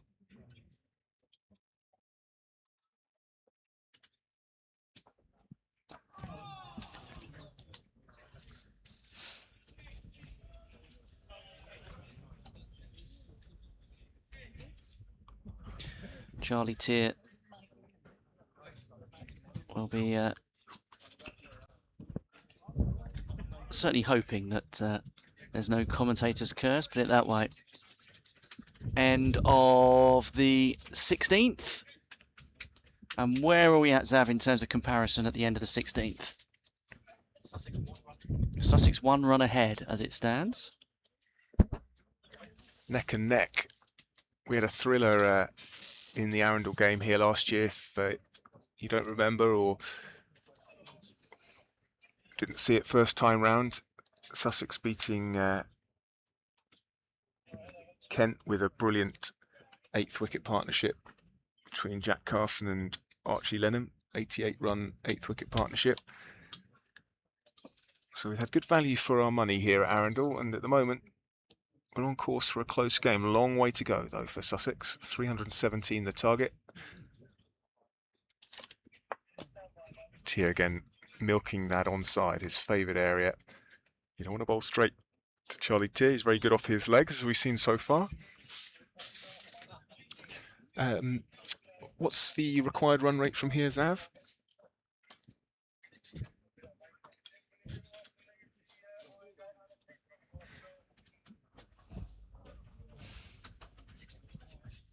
.55 is the required rate from here.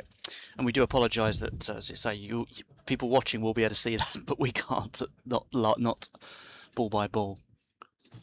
Yeah, we are doing this very much one look at the action, and we're a bit behind on the stream with no screen in front of us. Joe Johnson facing his first deliveries in professional cricket. Oh, I don't think Mitch Colleen is far from the action because he's getting involved in some vigorous warming up just in front of us. Yeah, Mitch Colleen obviously signed from Durham over the winter. Hasn't played a huge amount yet this season for Essex. Ooh, and inside edge onto the pad, you could hear that. Johnson just needs to be a little wary of going back on this pitch.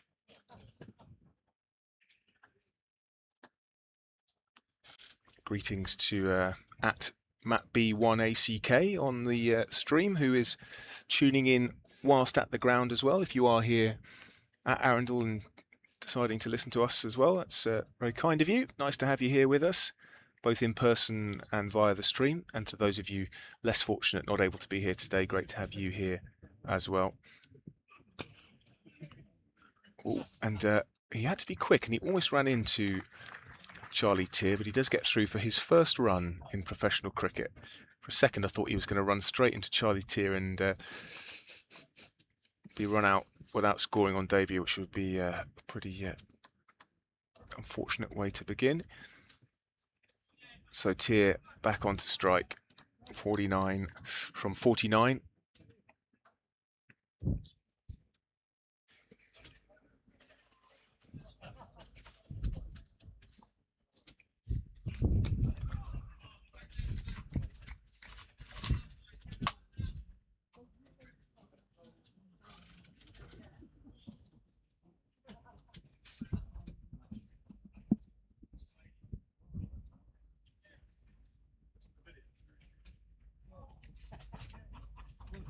Roasting hot day here at Arundel, and few people well prepared enough to bring a parasol with them. There was a PA announcement earlier reminding people to make sure they weren't blocking people's views with those parasols. Not much shade here at Arundel. And with a tennis shot almost over the man at point, Charlie Tier brings up his 50 from 51 balls, 6 fours, 1 6. That's his 7th list day 50, or 7th score of 50 or more in list day cricket. And that includes 200s, one of which was earlier this summer. So that takes us to the end of the 17th over, and after 17 overs, Sussex are 97 for 1, and the players and umpires are going to take drinks.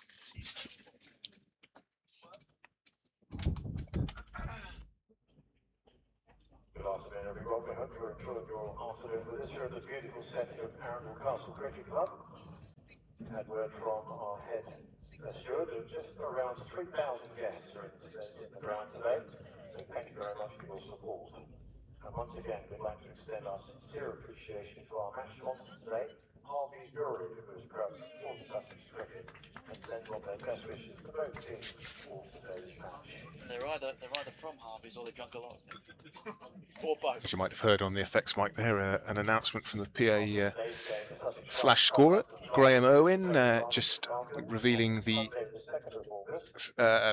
attendance, although not quite sure on the official attendance. It was around 3,000, but we've heard more than that. Let's see if we can get that confirmed. Either way, a decent crowd here at Arundel. Earlier on we heard just short of 4,000, so let's see if we can get that clarified. He is also thanking the match sponsor, Harvey's Brewery, and I think that's the biggest cheer of the day so far. When Harvey's were mentioned, a big cheer from people who are clearly big fans of the Lewis Brewery, and why not?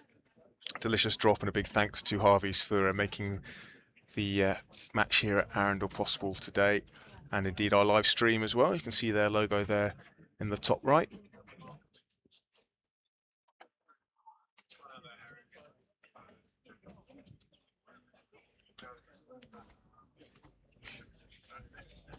UK Brewer of the Year, apparently.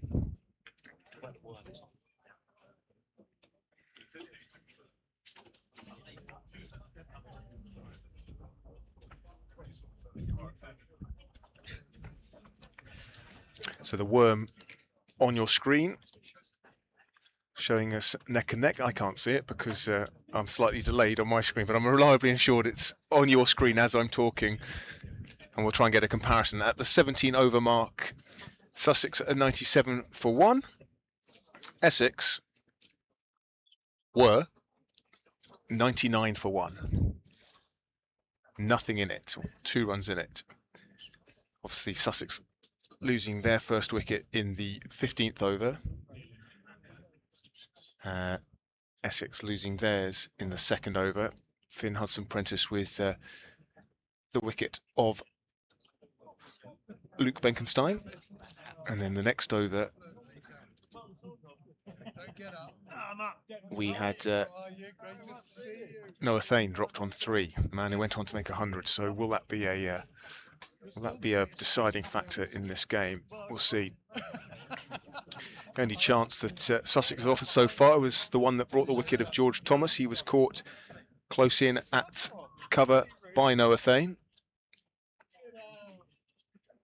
So where do you think this one's going, viewers on the live stream? Let us know your predictions here.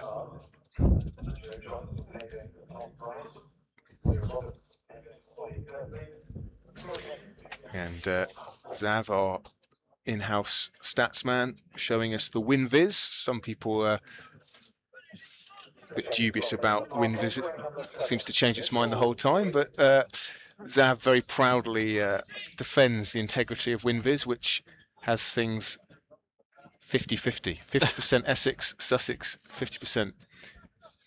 Zav, you can tell us, you can defend WinViz. Tell us why it is a useful tool. Well, I'll hand you my microphone. This is your over, Andrew, and I will hand my in between balls. Hand my mic, so you can hand my microphone over to Zav, so you can hear A, his voice, and B, the defence of WinViz.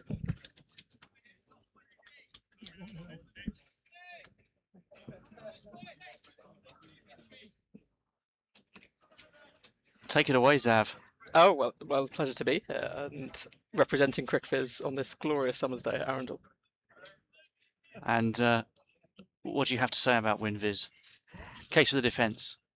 Well, I think WinViz is a great way to bring people into the game of cricket and to, well, you turn up here. I remember coming to my very first one-day game here at Arundel, that game we talked about earlier, Sussex-Essex 2007 it would have been, and trying to explain to my grandma on the way in, okay, so we'll get there, and then one team will be batting, and that will be Sussex in blue, and then Essex, they'll be fielding, they'll also be wearing blue. And I think when you're trying to introduce people to the game, and you come in and see 97 for 1 after 17.2, as Mitch Killeen steams in, it's hard to judge for some people who's ahead in the game, who's got the rub of the green, and obviously we can look at the comparisons, see that this is where Essex started to accelerate a little bit and start putting the runs on the board with Tom Wesley going very fluently at that point. But WinViz 50-50, which has been sort of crawling into Sussex's favour in the last few overs. Oh, just away from the reach, yeah, dropped, but a tough chance. You might remember on TV broadcasts they always used to use the WASP as well, the win and score predictor. Yeah, that appears on our score graphic as well. So yes, WASP reckons only 41%, but obviously the best way to judge is watch the game. What are the inputs? So Sam asked, what are the inputs? Yeah, so I work at CrickViz on the data collection side, but we've got a very talented team of data scientists weighing up the records of the players involved in the game, historical data at the grounds, all sorts of different metrics, the type of bowlers that are involved in the game. But of course, here at Arundel, everything's a bit up in the air. Last year's game, Kent v Sussex, was the first List A game here, the first professional game here in 12 years. So, because I mean, somebody mentioned that at the start of play, there was a, WASP up with a score predictor of 280. Yeah. Now, the edge goes past the keeper. That'll go down for 4. First boundary for Joe Johnson in that young professional career. Absolutely, he'll be delighted with that. He won't care how they come. It's not about how, it's how many. I mean, the ultimate thing, companies like mine, we're doing data analysis. We're collecting shot types for each ball, logging false shots, logging missed fields, and all sorts of things, and that's used all across the game. But we have, in that situation, 4 runs regardless of how you look at it. Data we use to add to the game to try and tell stories a bit more, as I hopefully have been doing today when I've not been bogging you down with horrendous fish puns.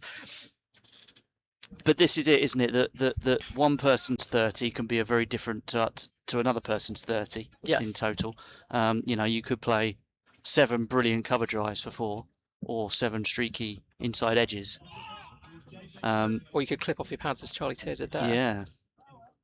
And so is there sort of qualitative stuff that has to be sort of factored into, to what makes a better 30 or 50 than something else? Well, at the end of the day, your currency is 100 wickets, regardless of the format you're playing. Fair point. There I go, undoing everything I say about the importance of data. But let me return to that point I made earlier then about the fact that somebody was saying, well, how can WASP say 280 before play's even started? What will that be based on? So WASP, I'm not overly sure about, but I think that's based more on historical records of what has happened, rather than database predictions as to what could happen, given the records of who's involved, given the conditions you're in. So does WinViz have a predicted score or par score as well?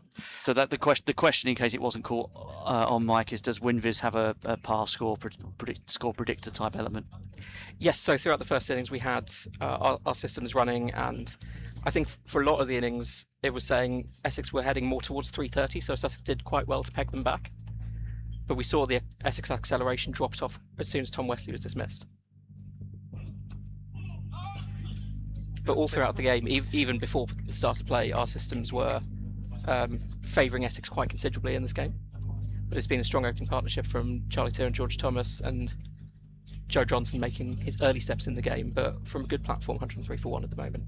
Because often you see with the worm, for example, people will say, well, it's close, or the comparison, it's close now, people neck and neck. But don't forget that in the first innings, they scored 100 off the last 10, so you've got to factor that in. They've got to still, so they, even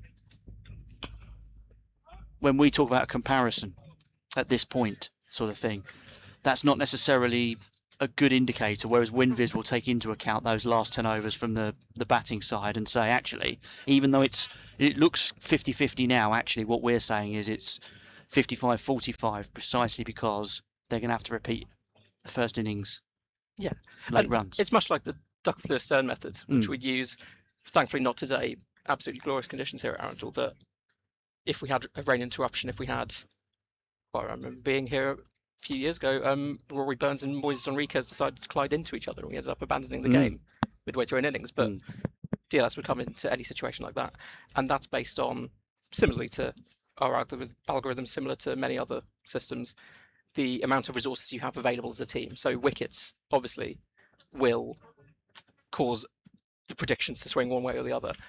If you're getting to that 30 over mark in a 50 over game, and you've still got several wickets in hand. I mean, we saw today Essex didn't actually capitalise on that very well. They kept going at a very steady rate.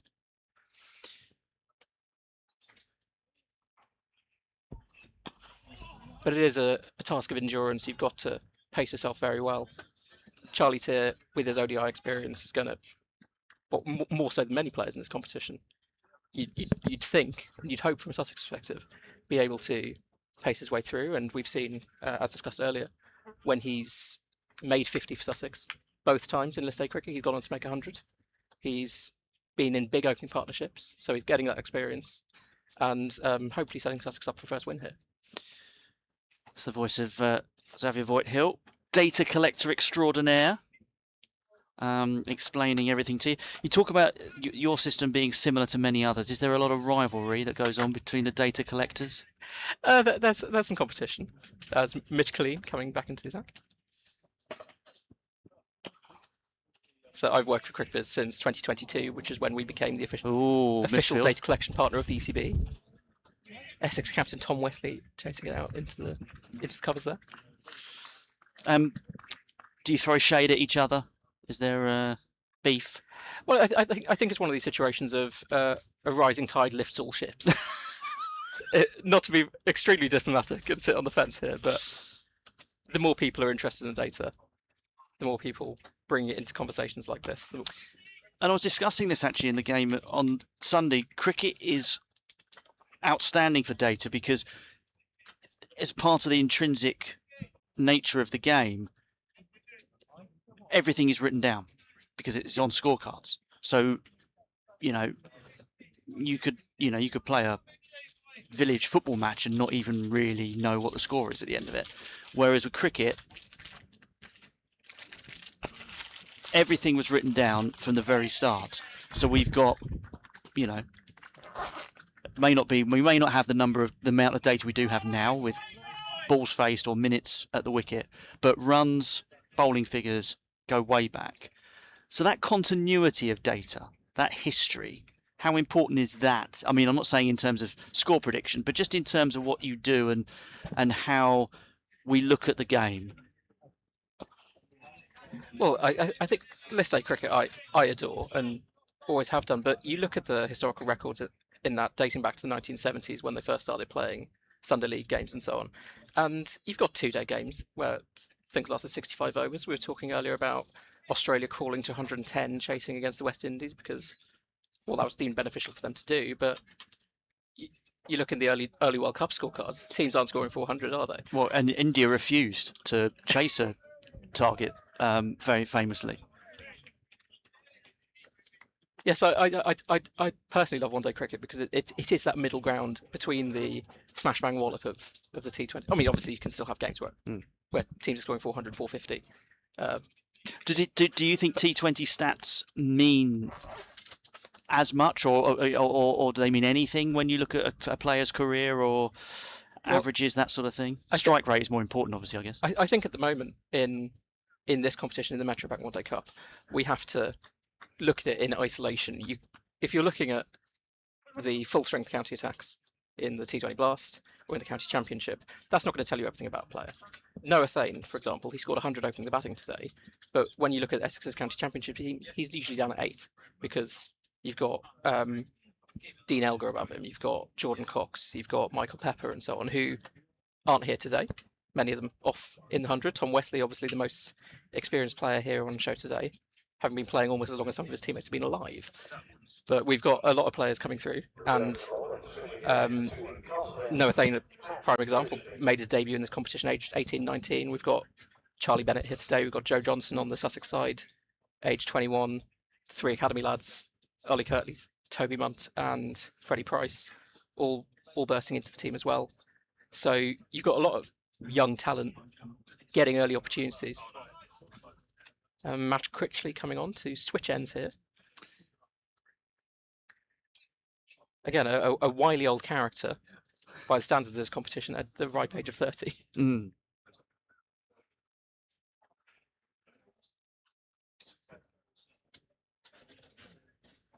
See, that's the thing. I think that's what I'm sort of driving at. Is we often in commentary you hear, people make, they might say, oh, he's figures are 0 for 46, but he's bowled better than that, or something like that. Oh, full toss dispatched by Charlie Tier, and that has landed in amongst spectators who, well, seem fairly nonplussed by the whole thing. Having a lovely day out in the sun. Yeah, and then suddenly this cricket ball came towards them. Enjoying the match sponsor Harveys. But you see the point I'm making is that stats are your lifeblood, for example, and they are a lot of what drives cricket and cricket fans. But they aren't necessarily, and you said runs and wickets are the currency, but they aren't necessarily indicative of a player's performance necessarily. Yeah, I mean, we look at Jack Carson's figures today: 10 overs, none for 61, 10 overs, none for 51 against Yorkshire on Sunday. On the surface, oh well, he didn't do that well because he didn't take wickets. Well, you don't necessarily need to take wickets, and increasingly in T20, wickets are not necessarily a thing you're looking for. You're looking for dot balls. You're looking for restricting scoring. So, yeah, is it? You can have endless disagreements as to what you should take into consideration or not, but at the end of the day, players are judged on the runs they score, the results that they get as a team. But not also how. Sorry, I'm taking up a lot of your time. But not also how they do it. I mean, is that not a factor when analysts are watching, for example, or when coaches are watching? Yes, I mean, Luke Dunning, the Sussex analyst behind us, he will obviously be poring over everything he can on the opposition team ahead of the game, and teams will be judging based on who are you scoring these runs against. I think someone did a analysis. Oh, that's a bit edgy, but he's got away with it, and it's been hauled in. Bit of relay fielding down there by the rope. Yeah, someone did an analysis of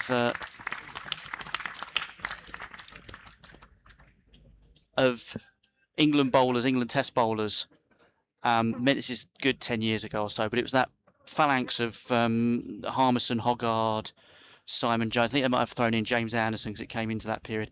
And they worked out that actually Matthew Hoggard's wickets had come against, if you look at averages and I think batting ratings as well, and worked out who he got out, his wickets were, if you like, more valuable than someone who'd taken many more wickets. And you can often have the case of the example that comes to mind is Jofra Archer playing Test cricket. He's restricting the scoring at one end, bowling relentless pace, and then at the other end, that's where the chances come. And scorecards don't tell you that necessarily. What a shot that is. Lovely lofted drive, very little risk attached to it. Hammers into the rope. The first sort of shot in anger from Joe Johnson. Yeah, he looked good. I will allow Sam to come back in, but you can continue to chat to Xavier, because there's some interesting stuff to be had out of this.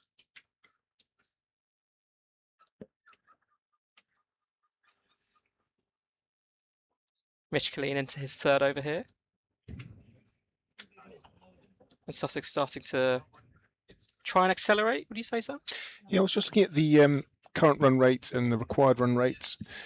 Run rate required just creeping up towards 7. I think Sussex won't want it to get too much higher than that throughout, given what we saw in the first innings about difficulties of accelerating. Yes, they're keeping the required rate just under 6 now, having been under 7, right? Oh yes, current run rate just under 6. Required run rate just under 7. Yes. Yeah, so I wonder what the source is on that double your 30 over score to get your 50 over score adage, because I remember it from time immemorial. Oh, that's going to come our way and go all the way for 6. It was almost as high as it was long, and 6 runs for Joe Johnson, his first 6 in professional professional cricket, as he moves on to 20, I should say. Thankfully, not quite angling it towards the analyst desk, as the Essex players were trying to. That confident shot from a young Joe Johnson, who is growing into this innings. Obviously feels like he's going to start pushing things forward a little bit. Intelligent rotating of the strike following those 2 boundaries for him. Yeah, so it's a bit scratchy in the first few balls, but now 20 off 20. And 3 boundaries to his name, 21 off 21 now. That one, which went for 6, went a long way up in the air to the point where I thought, oh, he's in trouble here, but it kept going. It's the kind of ball that goes so high up in the air, you assume there must be trouble, but there was no one in that. No. In that vicinity. And that's really nice from Charlie Tier, who just loves that onside. 4 more to him. And this partnership moves on to 45 runs. 44 runs. 44 runs. So Mitch Clean... just 6 and a bit overs together as well. Yeah, good partnership forming between these two. Mitch Clean getting a bit of tap in this over. 14 runs off it so far. It becomes 15.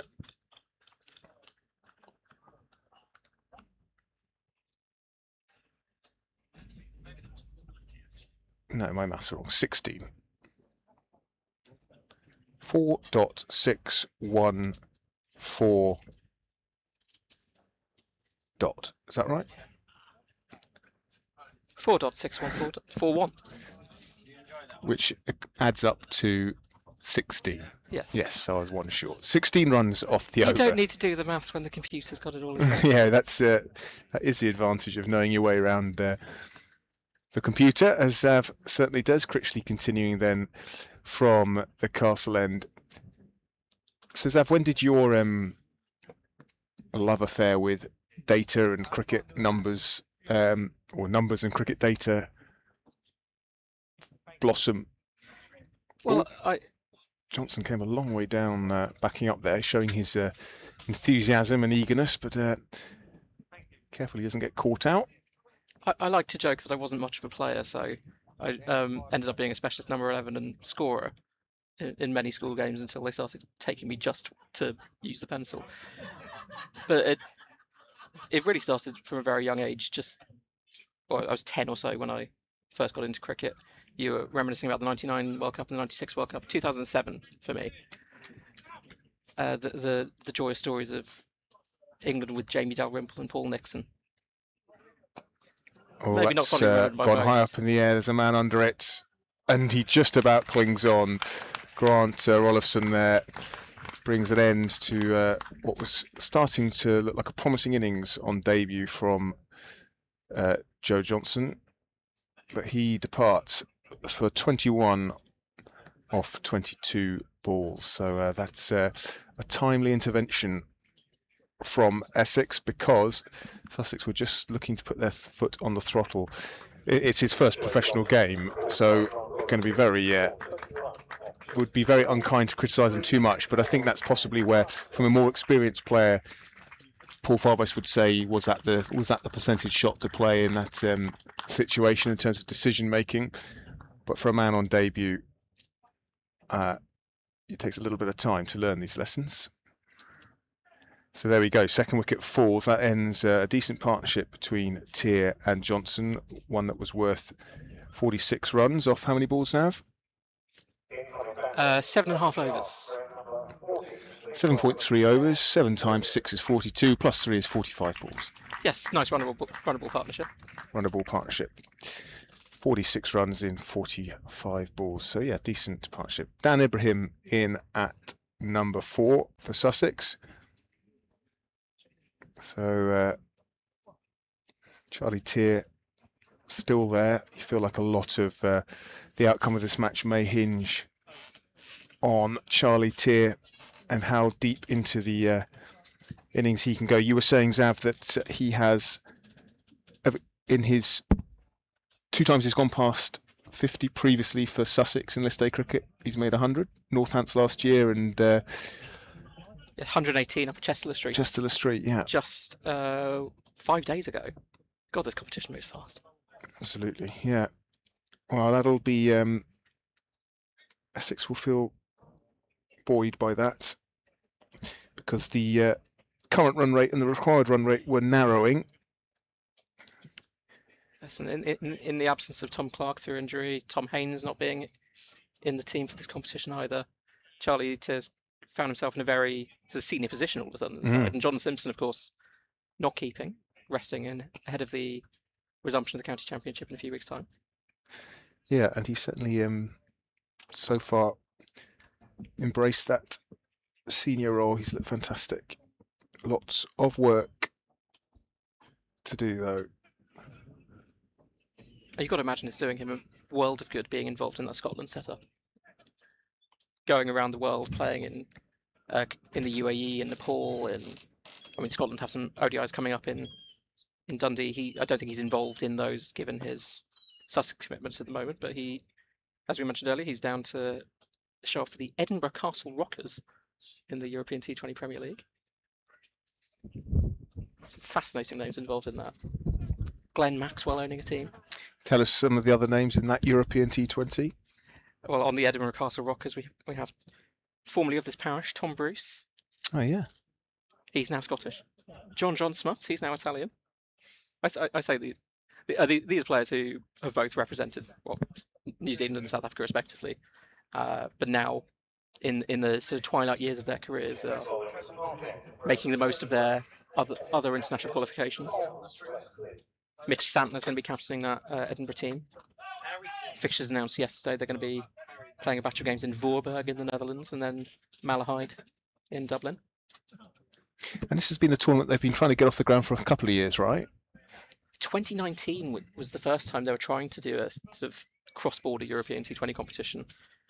So it's 2 teams representing Scotland, 2 teams from the Netherlands, 2 teams from Ireland.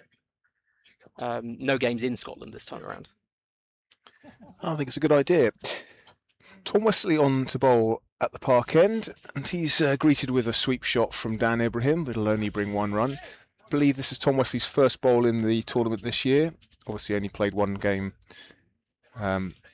prior to today, having missed the opener for the birth of his child. Essex not one of these teams blessed with the largest pool to pick from at this point in the competition. But Wesley, the one finger spin option they have available today. Ball fielded by Luke Benkenstein there. He can also bowl some leg breaks and will do that regularly in their T20 Blast side, alongside Matt Critchley. But in this kind of situation where you've got Dan Ibrahim and Charlie Tear looking to score, looking to pile on the pressure, maybe it is the wily experience of Tom Wesley. Yeah, and I think it's probably a condition-based choice as well, right? We pace off, slow pitch, make the batter work hard for their runs.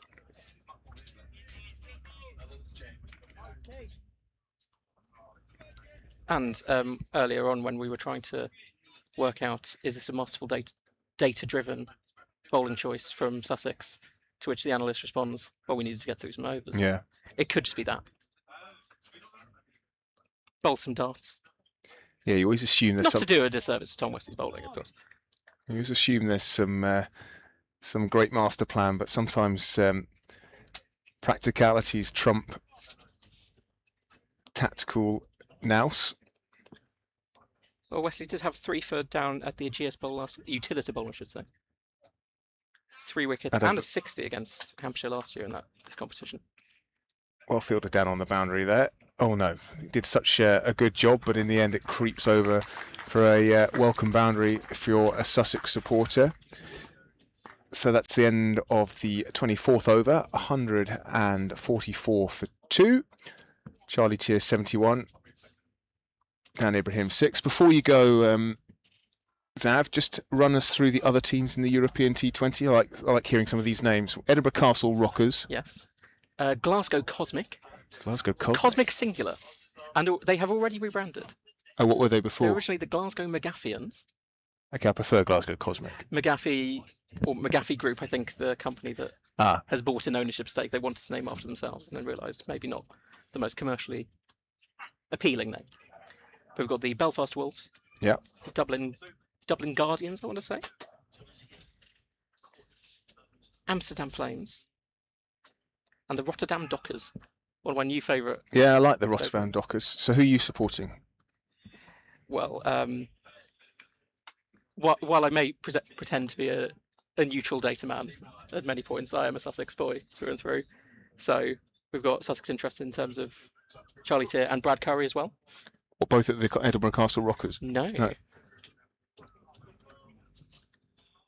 Dead ball.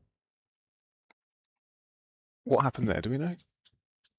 We were looking down. I was looking for Brad Curry's European T20 Premier League team, I must confess. He's a Glasgow Cosmic boy. Of course, yeah.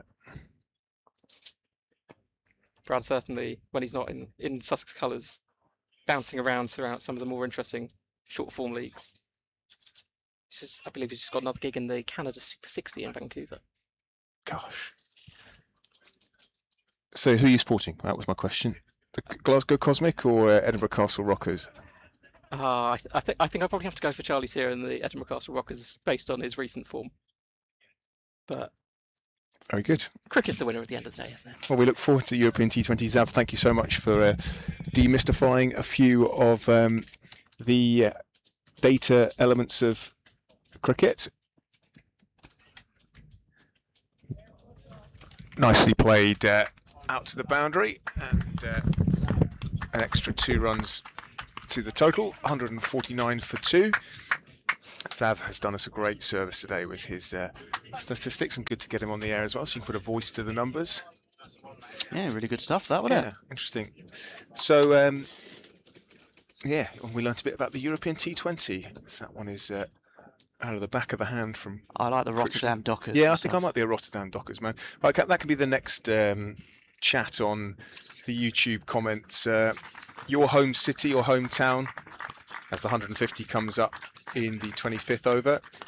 Your home city, your hometown, what are you calling your T20 franchise team? As Charlie Tier, I'm afraid to say, has rather given his wicket away. He's hanging around, I think more out of dismay rather than questioning what's happened, but he's just popped that up to Matt Critchley, and that is a huge moment in this game. Could be massive, yeah. Essex will be delighted. Really good knock from Charlie Tier, but unfortunately he really would have wanted to go on, and Sussex may well have really needed him to go on. Still, it'll be down to someone else if Sussex are going to win this. He goes 73 off 73 balls. 72 balls, I should say. He gets a generous round of applause from the Arundel crowd here.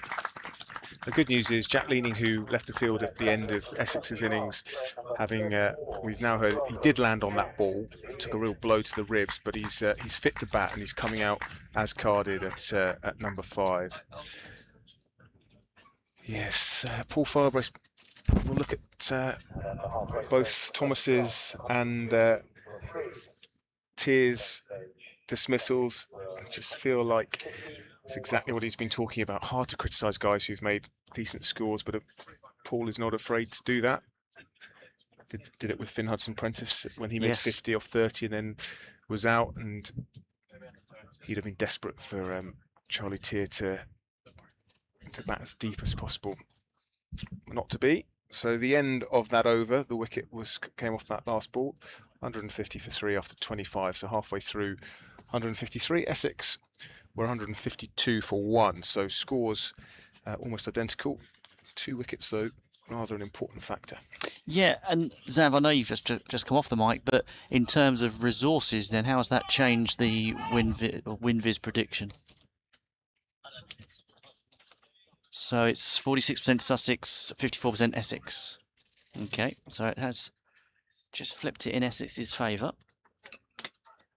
And that's going to be a single.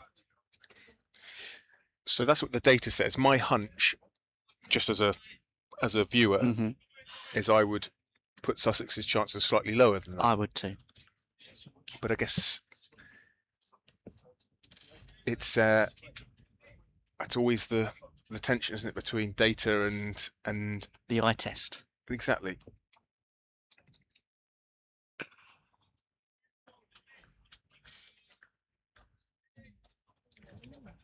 Here we go. At LJ 1 of 1, we asked for your what your franchise team would be called. And at LJ 1 of 1, who played at Glynde and Beddingham, their team name was the Peaky Glinders. Very good. Quite like that.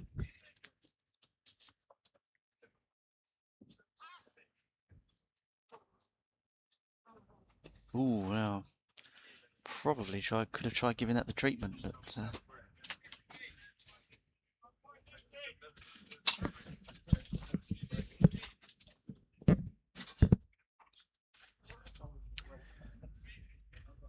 Meaning just pulling away there as he settles down. Wesley in. Nicely placed. And Jack leads off the mark with a single. So I have a question for you. Will the win predictor, WinViz, take into account a player's recent form? So is there an element of, oh, well, they've been in great form? Good question for his colleagues in data science, says Zav. Quite hard to quantify that, right, as a data point, recency bias and all that, but end of the over, which was your over, Andrew, 152 for 3. I'll let you say the score at the end of my over. I don't think we need to necessarily keep it as equitable as that. The graphic is working, yes, it is. So tidy over Tom Wesley, just 3 runs from it, and that takes Sussex's run rate to below 6 and over, and the required rate up towards 7. Spin from both ends, Critchley continuing into his 6th over. 165 runs required at 6.83 runs per over from here.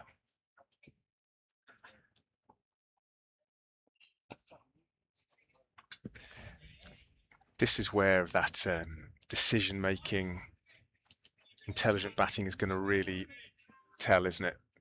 How do Leaning and Ibrahim go about it from here? They won't want that rate. That rate will be playing on the mind. But equally, a couple of quick wickets here, and you're in danger of saying Essex's game. Yeah, they're going to need to try and get boundaries involved at some point. Quite soon, just to keep the pressure on the bowlers, really. They don't want the bowlers, particularly spinners, to settle into a rhythm. Yeah, so 4 overs of Critchley after this. Wesley's bowled 2.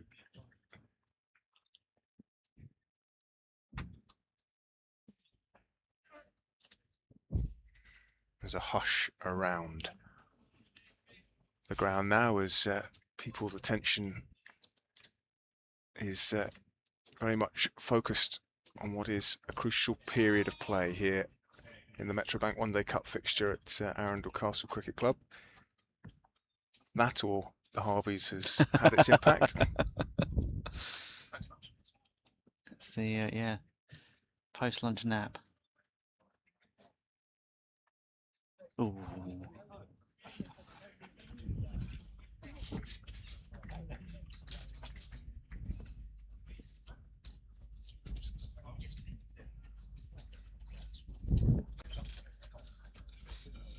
Thank you. Very generous member of the Arundel Castle Cricket Foundation, delivering some icy cold water to a commentary tent, which, whilst warm, wasn't the inferno I thought it was going to be when I turned up this morning. We've had a nice breeze.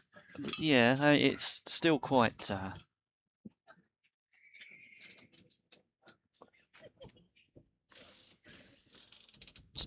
warm. Warm enough, anyway. Warmest place you've watched cricket? Oh, and that was in the end a well-judged single. That's a good question. When I've been...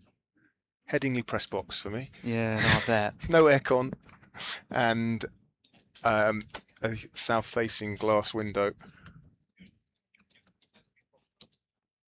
Let us know the hottest place you've watched cricket on the chat. Zav's putting in the Dubai ICC Academy or Northampton. Two very different places. Yep, one full of influencers and people paying a low rate of tax. And the other one, Dubai. Oh, you set them up.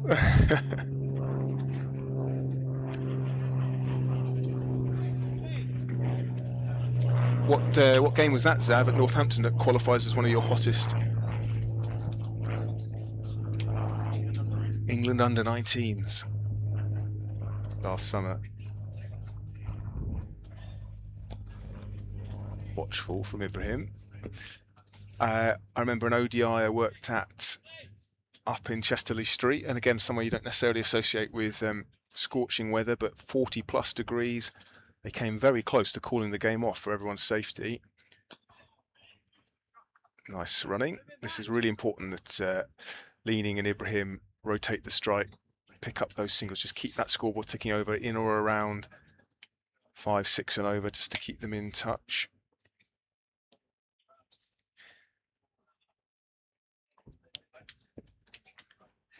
Yeah, that required rate is above 7. Yeah, for the first time. And looks to break the shackles, does Jack Leaning. One bounce into the hands of Luke Benkenstein, who rather artfully fields there on the mid-wicket boundary. Just the 3 runs off that over, if I have done my maths right. 158 for 3 after 28 overs. 4 runs. My maths was not right. Apologies.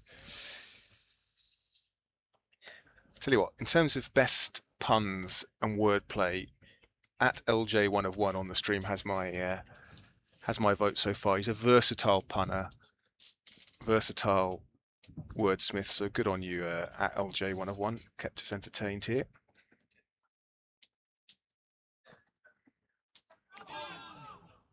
That was not far away from knocking back Leaning stumps. Leaning not been full of runs for Sussex since joining from Kent over the winter. Zav can tell us exactly his Sussex stats so far.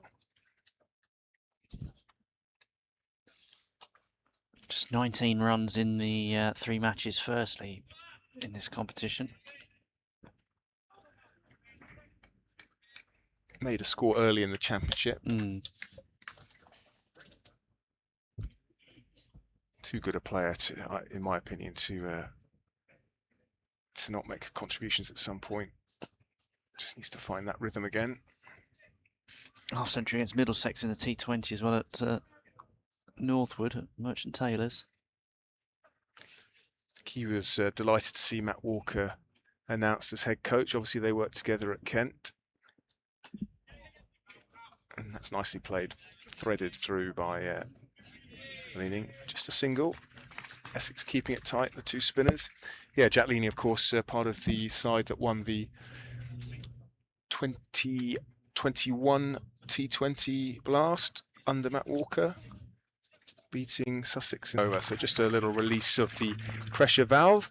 The nuclear reactor was starting to go into the red zone, but Dan Ibrahim there to just open the valve and let a little bit of steam off before the meltdown. Very poetic. He's the Homer Simpson of this Sussex team. In this context, I should say. Yeah, Sussex do need to try and keep that scoreboard ticking over. Try and maybe A boundary per over would be what they're after. They'd love that.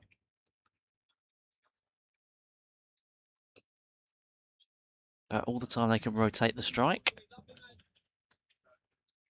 Just stop the bowlers from getting set into a locked in into a pattern. Give them a different picture to look at, a different challenge.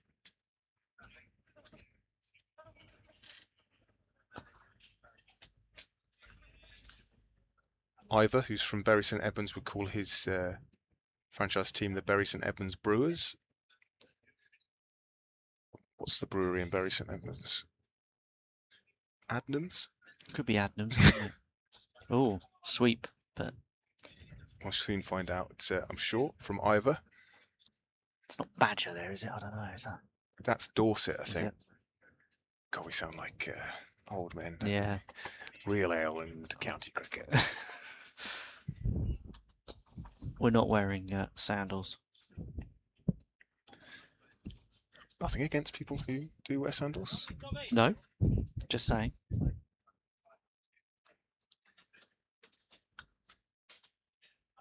Good stat from Zav here with Jack leaning on strike against the off spin of Tom Wesley.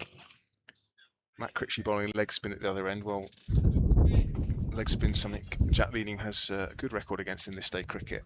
Averages 44.75 versus leg spin versus a career average in this day cricket of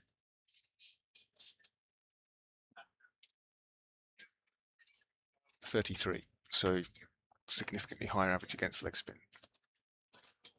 Oh, and I tell you what, another moment of heart in mouth for Sussex fans as Leaning almost pops one up to Wesley. Just shows you how difficult it is to time the ball against the spinners, doesn't it? Yep, yep. And you mentioned about the pitch earlier, and that's a good indication that Sussex are going to have to try and, I mean, you said, Sam, didn't you, basically, they're going to have to try and do a lot of their hard work up front. And yeah, which they did to a certain extent. I mean, they weren't sort of way ahead. I think Sussex would be reasonably content if they were one at the time for on this pitch. I think for batters to judge the pace, so it's quite hard to keep up with a run rate which is now exactly 7.5 and over required. Zemanak back into the attack this time from the Castle end. His figures so far after his spell at the Park end, 2 overs, none for 16, so he's going to have a go at the other end now. Ibrahim on strike. Ibrahim pulls into the onside and will get 2 runs after a good bit of fielding by the boundary rider. Green King is the brewery in... oh, of course, yeah. Thank you for your kind words, Anthony Patterson, on the stream. Delightful ground indeed, and I'm glad you're enjoying the commentary as well. You're listening to Sam Keir, that's me, and Andrew Rayburn. That's me. We're also joined by Xavier Voigt-Hill from CricViz, moonlighting today, busman's holiday, here out of the goodness of his heart to spread the word of cricket data, and he's been invaluable providing us with some great stats, bit of historical and statistical context for this game, which is very intriguingly poised. You were saying how much you loved 50 overs as a format, Zav, and I'm the same as you, mate. I think you get some cracking games. There's enough time for it to swing back and forth. We'll see which way this one's going. Ibrahim content at the moment just to watch. He's got 22 off 26 balls, I believe. 25 balls.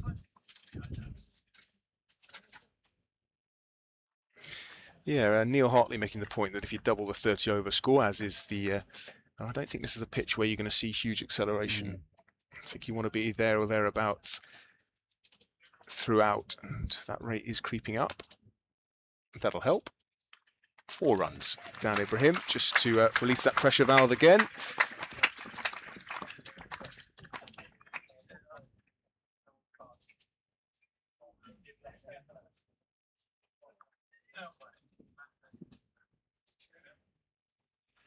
One 7-3 for 3. Ibrahim moves on to 26. 144 needed to win.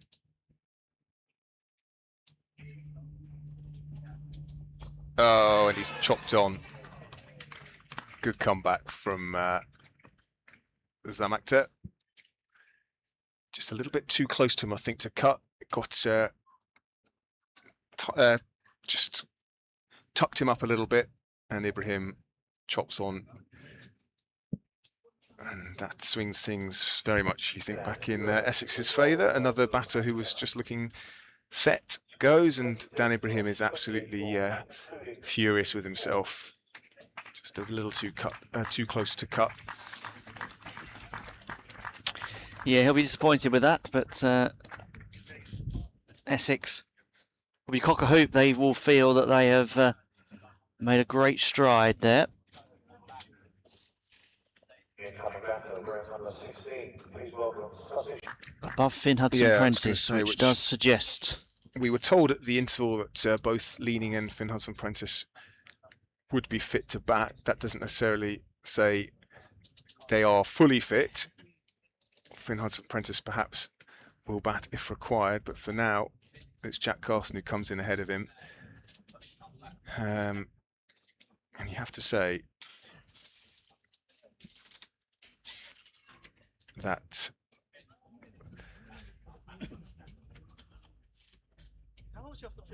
Sussex in perhaps a spot of bother here. The wickets falling so far at 91, George Thomas, 137, Joe Johnson, 150, Charlie Tier, now 173 for Dan Ibrahim. So after that very decent opening partnership, and a pretty good one between Johnson and Tier, wickets falling at relatively regular intervals now. Finn Hudson-Prentice is fit to bat, but he's not allowed to bat above 7. Because of the time he was off the field. Yeah, good point. He did spend, despite coming back on, he did spend a decent amount of time back off the pitch again after that. Okay, that explains that.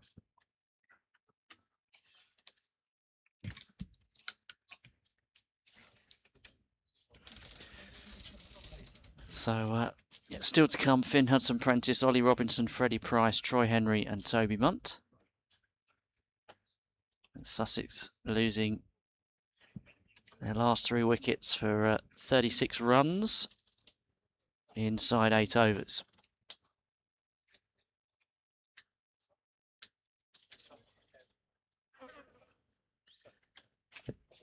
Jack Carson, of course, more than handy with the bat. Scored 81, career best List A score against Glamorgan in Neath last week. Played a nap hand here against Kent last year. Good score. What was it? He made 50 exactly, I think. Yes, he did, didn't he? With the hit the winning runs to get to his 50. Yes. Was that 6? No, I don't. No. I can't remember, but I don't think so. I think it was a 4. The Park End. It's Charlie Bennett again, is it? It is indeed.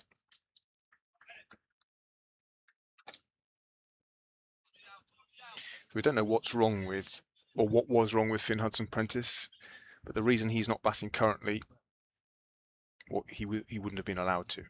7 or lower, having spent that much time off the pitch.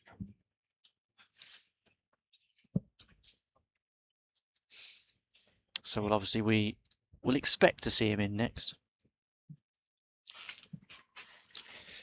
Charlie Bennett, none for 23 in his first 4 overs spell. A lot riding on this pair and Finn Hudson-Prentice because it's quite a long tail, isn't it, for or certainly an inexperienced tail. Ollie Robinson can obviously bat, but after that, players very much in the early part of their career for whom it'll be a great opportunity, but one that you wouldn't necessarily expect them to be capable of mastering at this early stage in their career, and yet to really work out their capabilities with the bat, so they may surprise us. But what I'm trying to say is there's a lot riding on the next wicket or so. And still 143 required.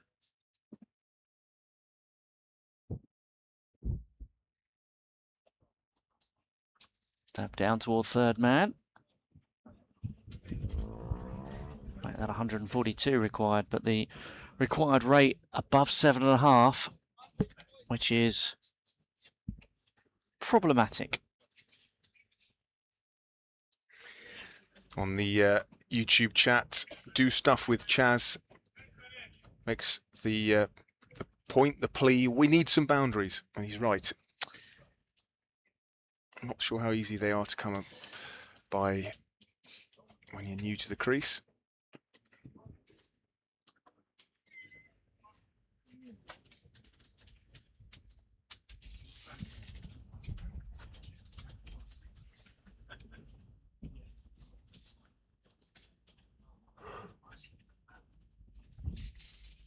Really has been a beautiful day, hasn't it?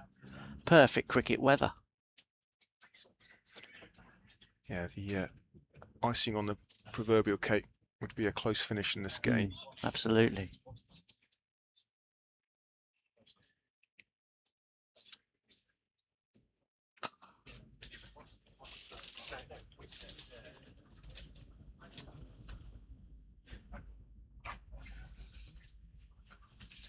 End of that over.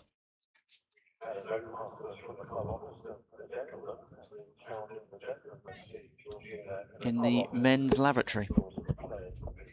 Arundel feels like the place where you should call it a lavatory. Yes. WC.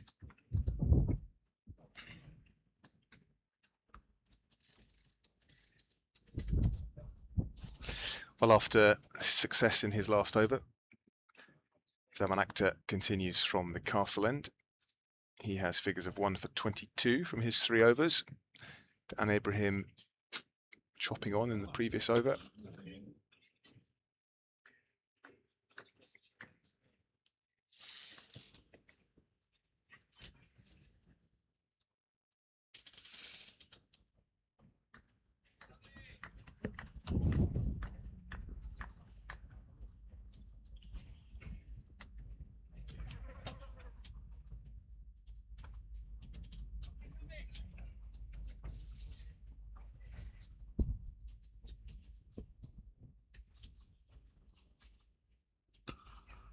Punched off the back foot.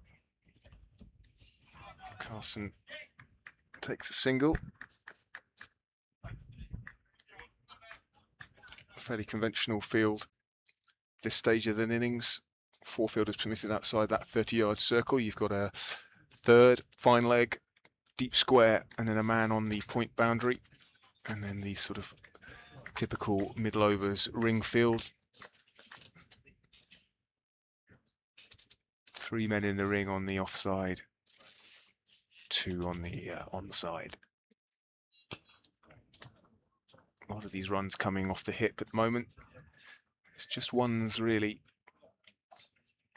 That run rate is climbing, as I'm seeing on the stream. The first parasol to escape its moorings. You'll have seen that a few moments ago. As I say, we don't have a live picture here. We're relying on the slightly delayed stream, which is why sometimes we're referring to things after they have happened.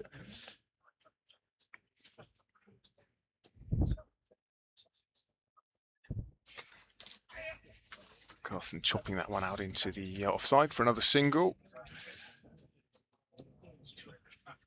It's rotating the strike at the moment. Interesting to know what Sussex's thinking is here, whether they're thinking, well, need these 2 to be there with 10 overs to go, and we'll see what we've got then and see if we can take it on. But we did see from Essex's innings, not easy to accelerate. Wickets falling when people try to do that, even well-set batters. That's enough to turn rather sharpish to make his ground. That was a sort of run on the shot, wasn't it? A nice shot, but straight to the man at mid-on.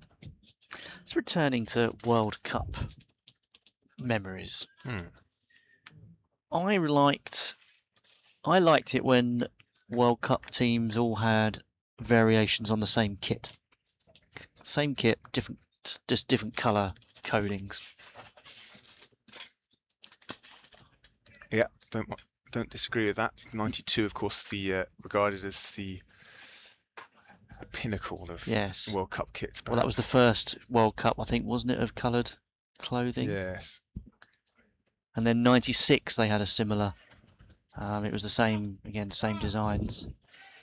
I think even 99 was not necessarily the same designs, but the same. Everyone had the same kit manufacturer. Yeah, it was so garish as well, wasn't it? The Australians had the stars sort Yeah. of going across there. Bangladesh had a great one with the sort of tiger print around their midriff. The worst ones were the, apart from the World Series cricket early ones, but the worst ones were always the New Zealand ones that were either muddy, Beige, yeah. Beige or a muddy grey. They're much better now.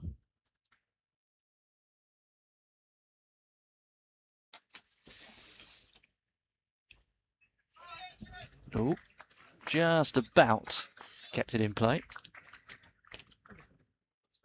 Quick survey of scores elsewhere, Andrew, if you have those at your fingertips. Quick survey of scores. I'll just make sure that they are as up to date as we can get them. So Glamorgan Durham at Gosforth. Glamorgan 326 for 6. Durham in reply 237 for 6. They need 90 off the final 10 overs. As that caught him amidships, as they say. He spent a bit of time in agony on the floor today, Jack Leaning. Once in the field, and we're going to get another visit from the physio, I think. There was that famous moment, wasn't there, with Liam Livingston, who playing in the Big Bash, had got hit twice in a rather painful place. Whether it was, if you pardon the expression, whether it was 2 balls in a row, or whether, but it was certainly in quite quick succession. Liam Livingston, poor fella, got hit in a very painful place. Other scores, did you? So while this is going on, so Duncan Morgan Durham, and then also in this group at York, Worcestershire were bowled out for 230. Yorkshire closing in on victory. They're 207 for 3, and they still have another 12 overs in which to knock off the final 24 runs. And at Edgbaston in Group A, Warwickshire 341 for 4. Surrey in response 224 for 4 after 36.4 overs. So they need 118 runs in 80 balls. Here, Sussex needing 137 from, what have we got, 17.2 overs, I think. So I don't know if that ball hit Leaning exactly where he'd been hit earlier, which is why it's caused him so much discomfort. Initially, I was like you, Andrew. I thought it hit him in the groin area, which doesn't need any explanation as to why that would cause pain, but not much a physio can do about that. So yeah, I don't know if this was slightly higher and straight into that left side where he had landed on the ball earlier in the field. Players taking drinks whilst Jack Leaning is seen to. Should be said, of course, that you know, you will have seen a straight down the line view on the stream. We're at a slight angle and far from the wicket, so we couldn't quite see what happened. Yeah, Zav's just shown me a replay, and it's hit him right in that rib area. So not much fun for poor old Jack Leaning. We do have the Sussex Cricket Museum Matchday quiz, which we can bring you.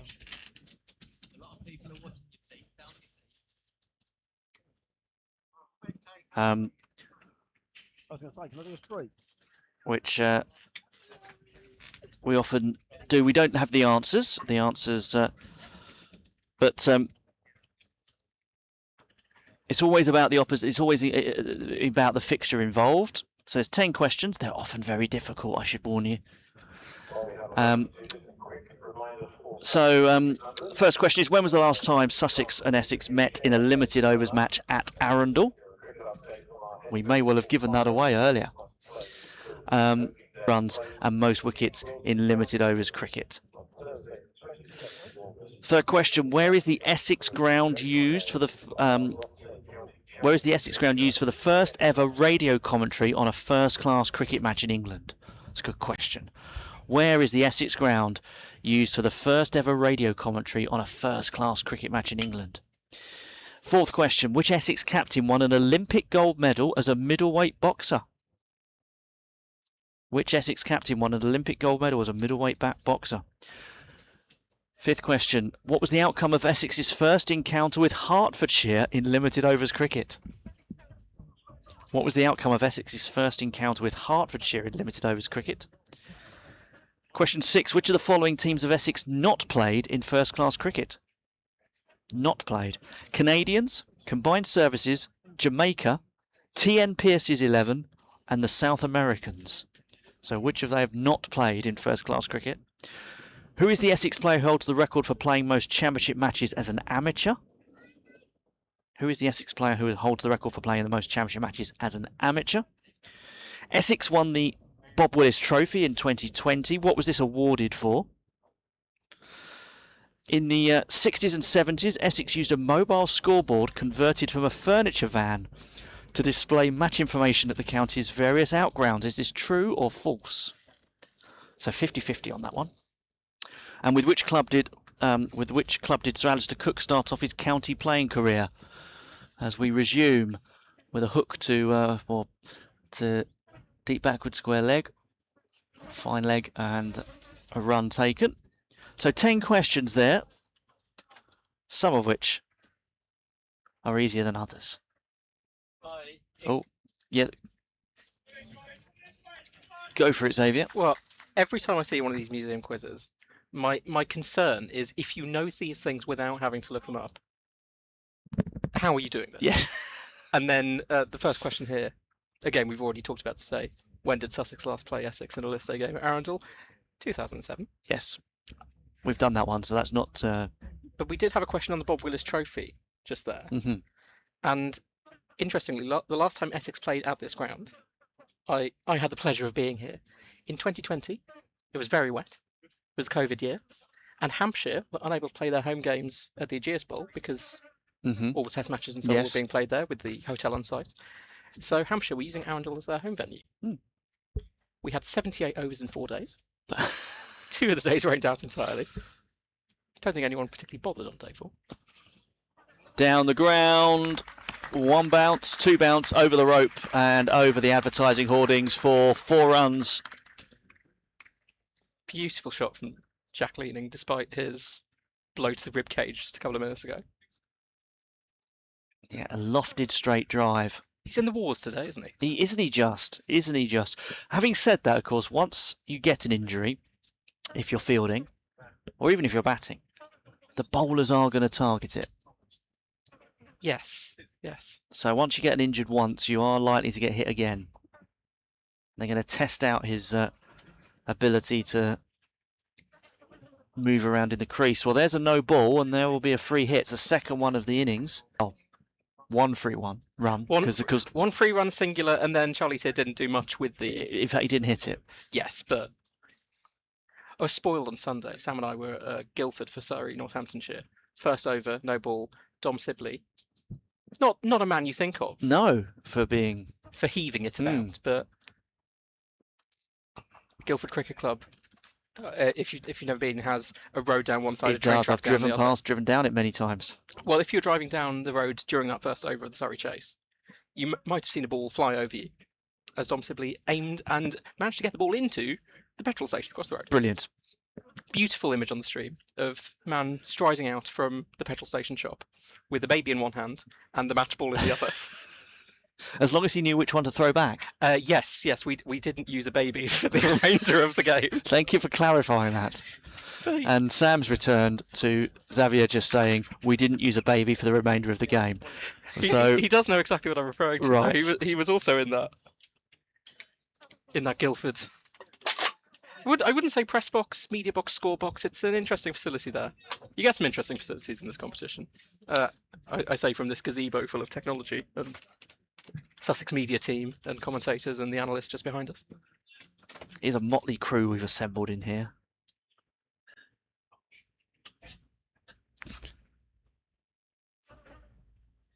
16 overs to go. Sussex needing another 127 runs, rate almost up at 8 and over. They're going to need more of that quick running, and no chance of any buzzers there. I thought we were going to say some free runs there as well, but Charlie Bennett doing well to sweep up. So, yeah, any of those answers to those questions, if you want to give them in the stream. Although, don't bother with the first one, because we've covered that. And in actual fact, it's one of those questions that you would always come up with, or, the stat that you'd always come up with at the top of a commentary, really, when the last two teams met on this ground. A day I remember very well, not just from Sussex being 30-odd for 7. Because that's happened a lot. I chose a bad time to become a Sussex fan initially. 2007, my first season watching cricket in any format. Yes, just after a couple of championship wins. You came along start on a high note and then everything slips down a little bit. Oh, it's easy. My team wins the county championship every year. No, dear sweet child. Well, this is what people have been saying about the England football team, is that there'll be people, who maybe up towards 16, 17, 18, who don't know any different than England reaching semi-finals and quarter-finals of major tour. They know nothing of defeats to Iceland and not qualifying for the Euros, or even USA 94.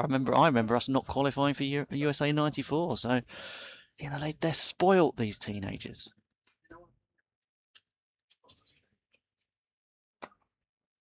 You say that, there's a few teenagers on field today. Yeah, that's true. Was that Charlie Bennett, one of them, chucking the ball in there? I love the way you segue perfectly into a reminder of what we're meant to be that, I suddenly realised, no, we about. established earlier he was born on May the 1st, 2006, so just turned 20. Well, I don't think many people would have fact-checked me on that. Oh, you never know. No, I'm aware of cricket fans being one myself. Do you know anything about the very first time these two sides met in a List A game?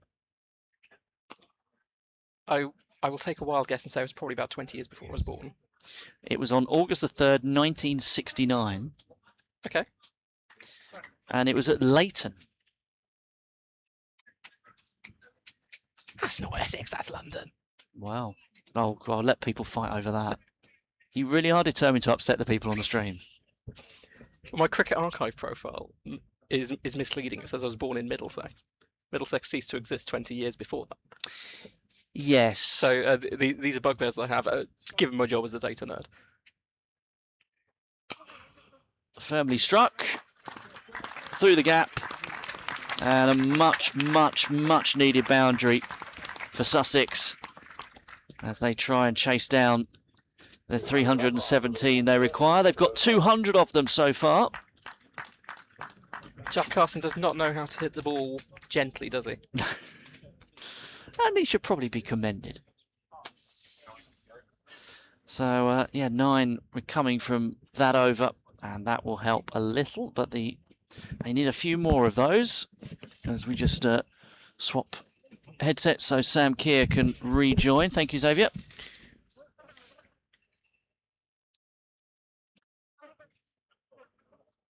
So 117 off 15 overs.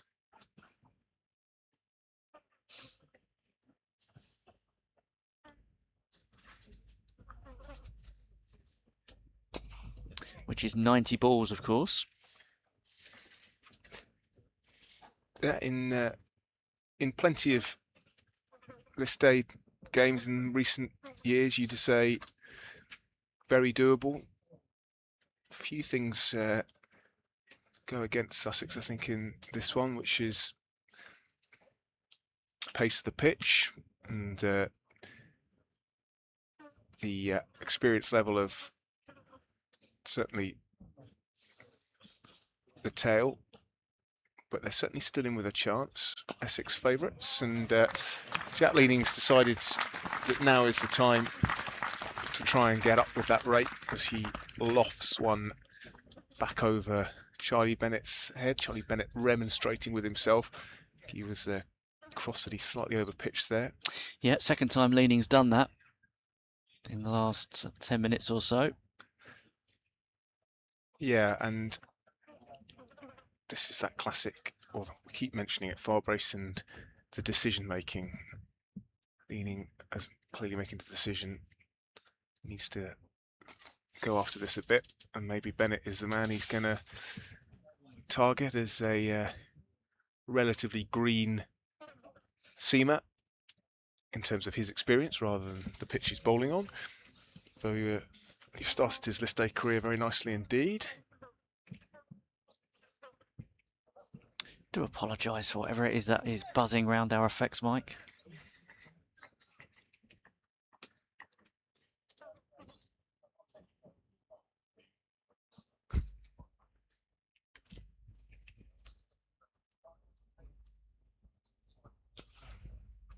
Short and thrashed out to the offside. I think Jack Carson finer to try and beat the man down there. He gave the impression of feeling like he'd missed out. Message in from two viewers on the live stream. Hello to Liv and to Jamie tuning in from South London today.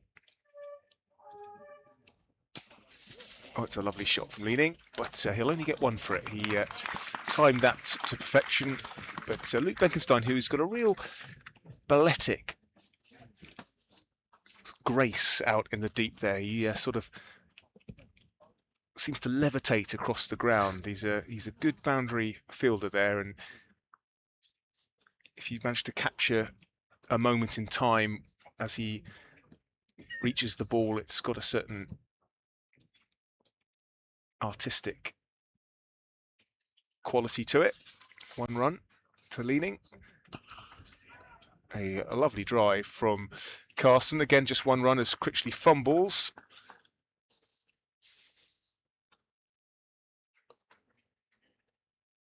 Just to clarify, John Andrews says Leighton is geographically Essex and politically London.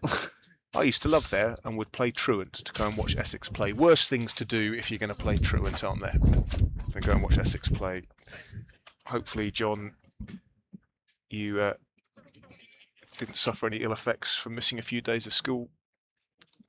Heading off to Leighton. Oh, Colleen is on the move from just in front of us. Now, because I've popped away for a second, Andrew, I feel like I've disrupted our rhythm. So,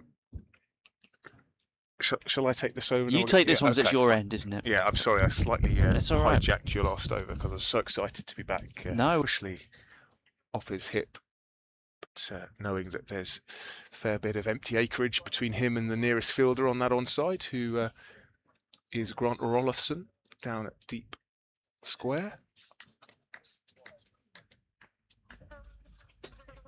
So what does that mean? Geographically Essex, politically London. So I guess historically in the county of Essex, but now administered by a London borough. Ooh, tennis ball bounce. That's what happens when you bang these balls in short. They balloon up, and Jack Leaning wasn't able to time his shot. Saw Sussex resorting's the wrong word, deciding to bowl slower balls, a few slower ball bounces with the finger rolled across the ball on delivery to try and get the batter's timing out of kilter.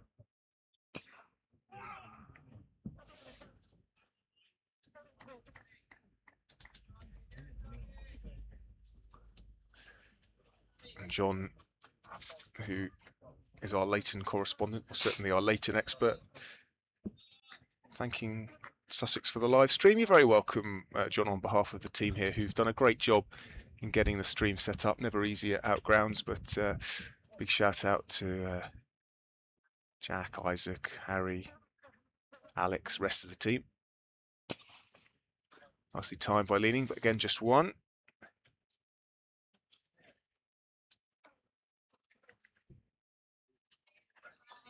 So what that fly that's been buzzing around the effects mic throughout the day, Andrew, I wonder if it thinks it's some sort of flower with a really Yes. nice Yeah, it could be. pollen, Yeah. Yeah, it's probably trying to. a foxglove or something like that. One for next time. Speaking of the business end, 107 required off of 79.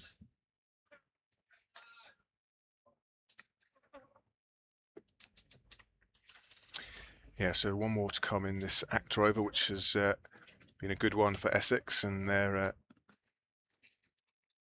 tall seamer, just 2 runs from it so far. 3, I should say. No, 2. It was 2. Final ball, 2 runs off the over so far.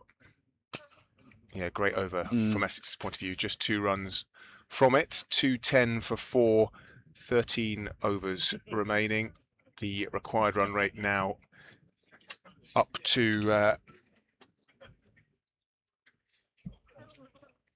just doing the calculations. 8.23 runs are over, which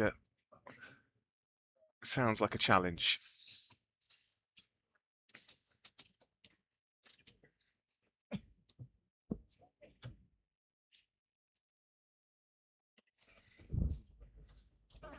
Hello to Kenny, who is watching from Spain. Whereabouts in Spain are you, Kenny? And is it even hotter than it is in Arundel? Obviously some very distressing scenes in France and Spain in recent days with those wildfires. Hope you're nowhere near those, Kenny. Best wishes to everyone affected by those.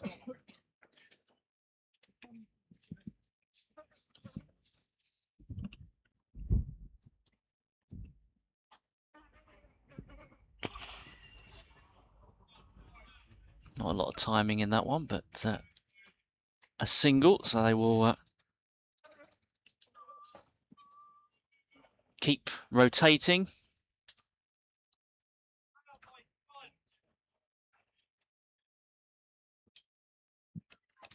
Yes, a shout out to Graham, who is tracking the ball with the manned camera today. Team effort from the behind the scenes guys here. Inside edge. Again, they'll take them however they come, Sussex. Yeah, and of course it is a big effort to set up for an outground. Because it's not easy with the technology sometimes.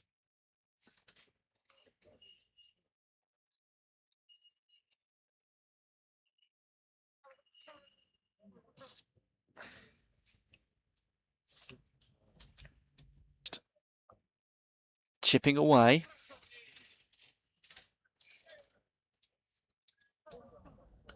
Yeah, you feel like the chipping needs to turn into more heavy-duty excavation.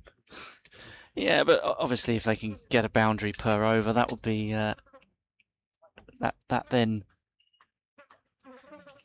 sort of justifies the chipping. Yeah, it might be time for the wrecking ball before too long.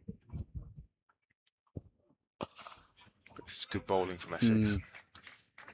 Making it very hard for Sussex to find those boundaries. And we did say, didn't we, that we thought this was a pitch where if you bowled well, and not an easy surface to manufacture shots.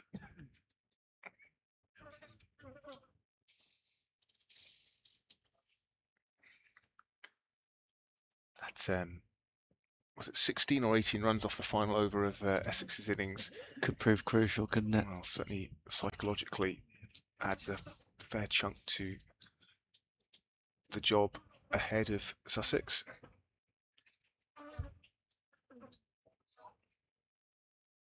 Mackenzie Jones, great figures so far. 1 for 17 from his 5.5 overs. Well, bit of both, I think. He is tall. It's another classic bit of both. Yeah. But umpire Suri Shanmugam, not the tallest man either.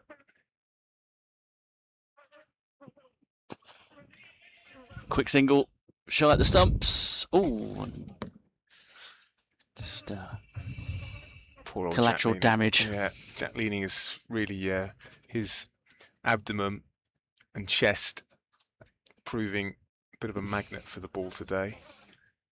Will be a bit battered and bruised at the end of this, but all that will be worth it if he could engineer a successful chase for Sussex. 5 off the over, end of the 38th, 215 for 4. Sussex need 102 from 72 balls. Yeah, 38 overs gone. When we get to 40 overs, Sav did some great work earlier in comparing the 10 over chunks. Be interesting to get an update on that. See where Essex got ahead of the game in terms of these 10 over passages of play. So back to continuing from the castle end. People watching from all over the place. Kenny, thankfully not affected by the fires in Spain. He's in, try and get my pronunciation right, Sucina, 31 degrees, so relatively chilly 31 degrees in Spain. A couple of degrees hotter here in Arundel. Leaning, looking to target down the ground, but cover there at mid-on, keeps it to 1. Meanwhile, we've got John, who's also watching from Spain. Let us know whereabouts in Spain, John. And then Neil in southwest France, 40 degrees. And I think southwest France is where some of those wildfires have been, so I hope you're okay, Neil.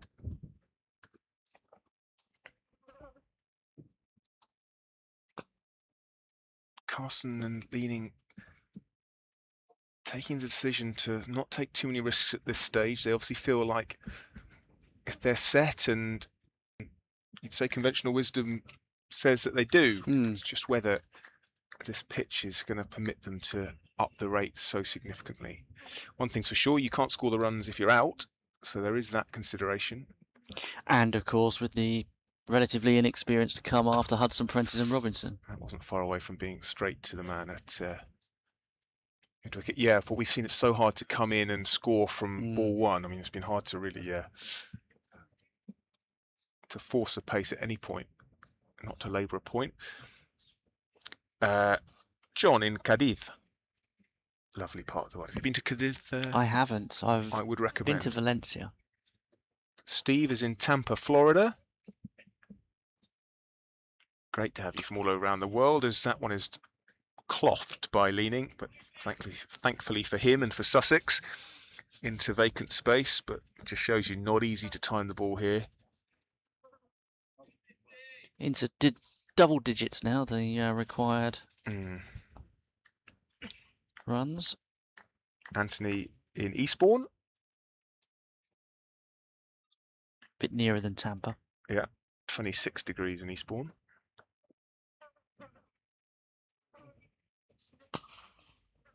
And just short of the man at long on, Carson. Again, it's just singles at the moment.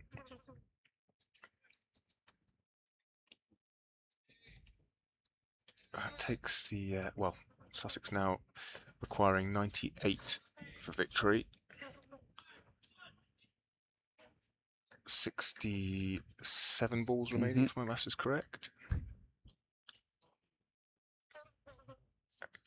At Plain Flux on the stream as leaning goes over the top, just about clears Matt Critchley, but he'll only get 6 runs from it.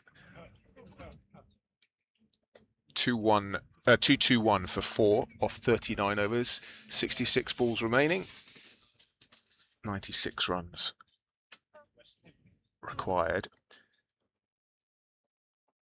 Yeah, at Plain Flux, watching from Laytown in County Meath.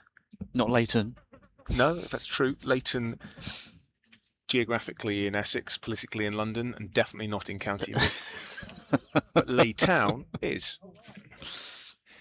Gainesville, Florida. John, 92 degrees, which you youngsters would call 33. Yeah, it's warm in most places where people are watching from today. Planet is baking, isn't it? Sadly so.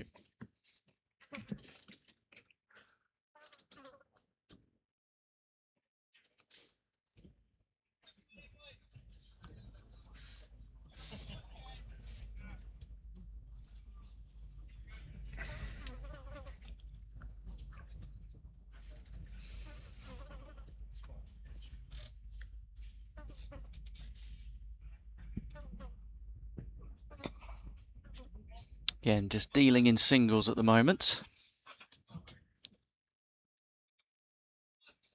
30 degrees in Cadiz. Imagine a nice breeze off the Atlantic as well.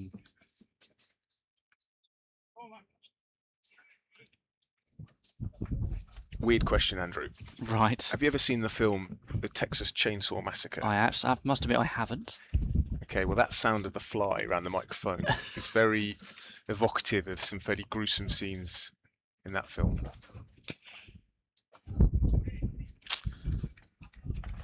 Felt like he drove it well.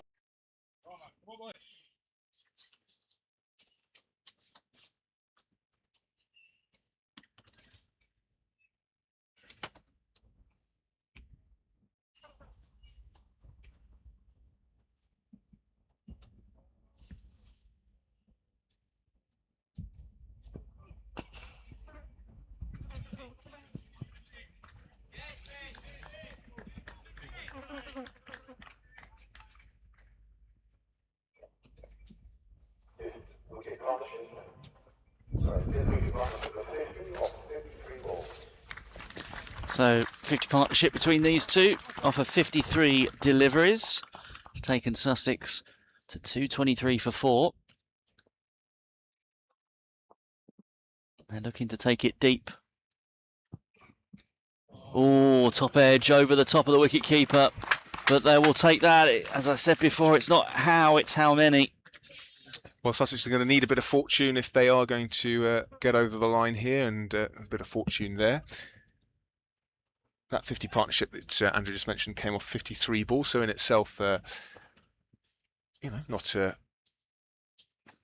slow scoring, but in the context, well behind the required rate. 90 runs to win now from 62 balls. It's the first boundary in 26 deliveries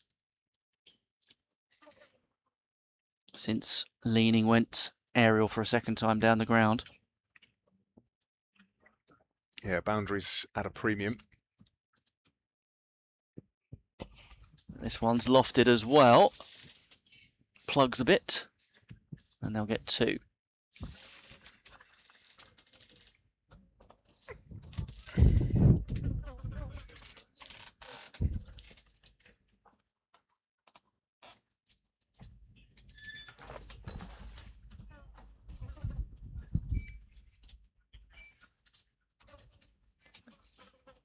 Carson now on 25.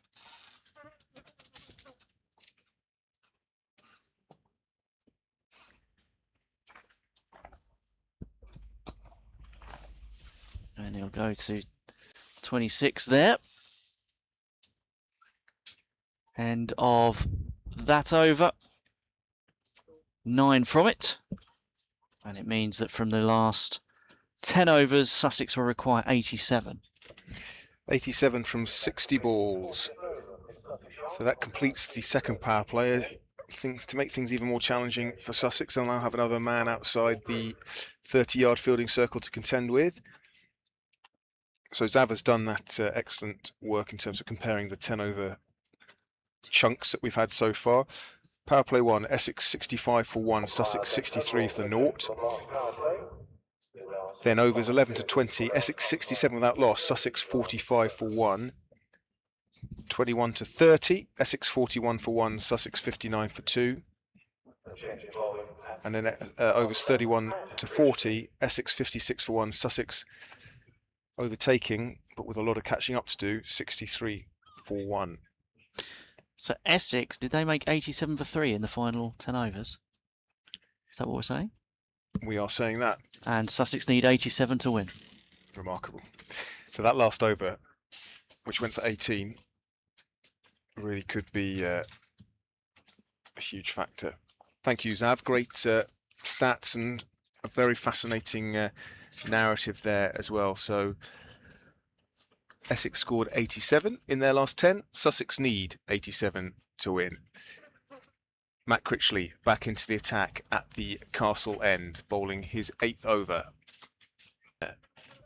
In the shade, he'll be glad, I'm sure, down at deep point.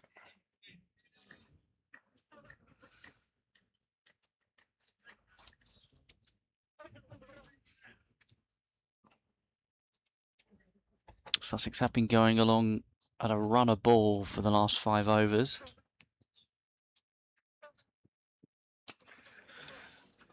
It's going to get away with that one. One bounce into Luke Benkenstein. It's sort of a finally judged chip onto the green from Jack Leaning. He goes on to 37 from 51 balls. Carson another single, so rotating the strike. These two, as they have done since the start, their partnership now worth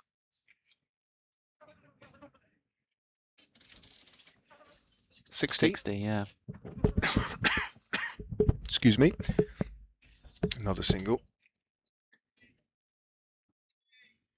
Start to get to a situation where you sort of need a boundary and over to keep you in touch, don't you?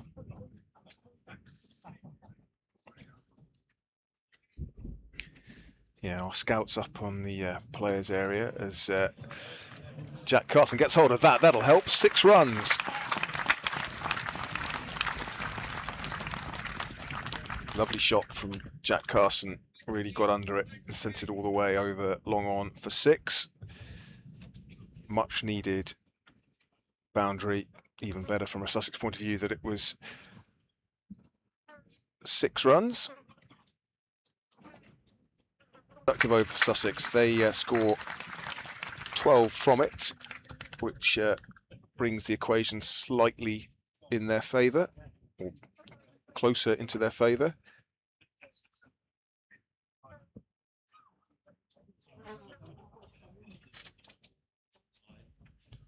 Here we go, Xavier's one for you. When was the last time that in this innings that every ball was scored off of in an over?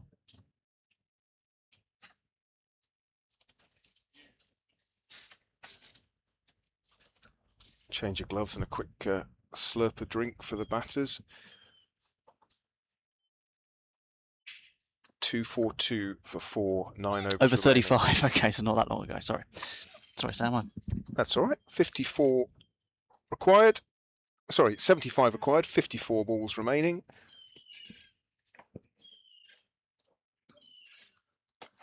And in terms of runs per over, what's that, Zav? 8.4.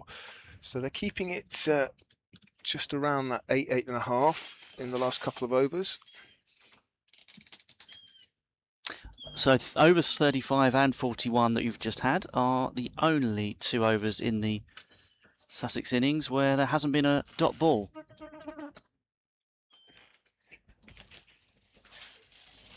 Mackenzie Jones at 8th over. Your over, Andrew. And another single. And a no ball. Is that what was signalled? Yes.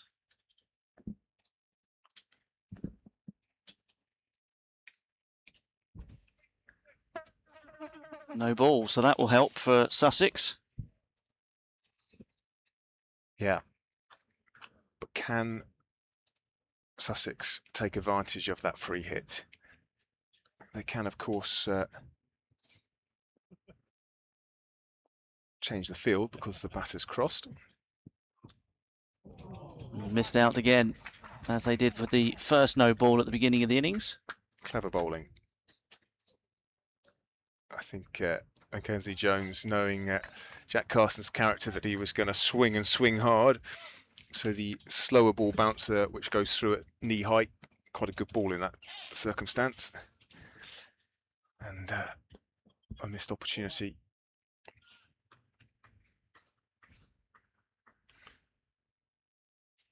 So Aman on the stream says, no slogging, just 1 boundary per over with wickets at hands. It looks easy from here. It's just finding those boundaries.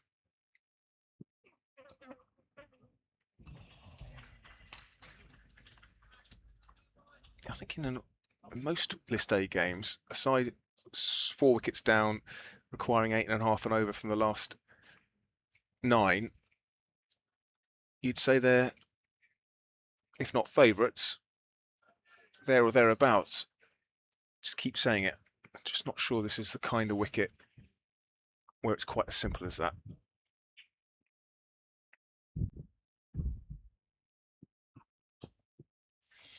Yeah, just bowling cutters into the pitch will make it very difficult.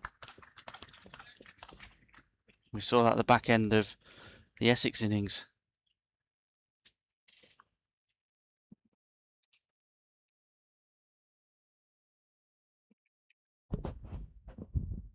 .245 for 4, I should say, sorry.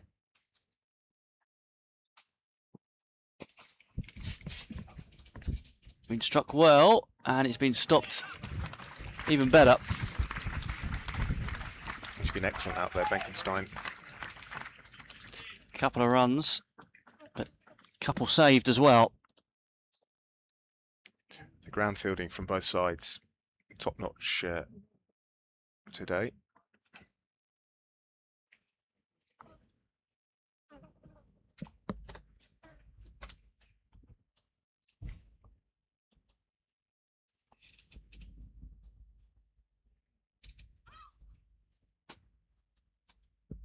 Oh, full toss. And a no ball, yes. Above waist height. Poor old Jack Leaning, having been struck, I think, 3 times now at some point. Well, either landing on the ball and then hit twice. Once by a ball that reared on him, and then one from a fielder throwing it in. He then gets a chest-high full toss from Mackenzie Jones. Thankfully, he batted it away. Free hit once again. Now there's it's the 4th opportunity in this innings, but 2 of them are making the most of that waist high, above waist high full toss no ball, and the subsequent free hit has been dispatched over the rope. Yep, so that is 11 off the over, and the 250 comes up as well.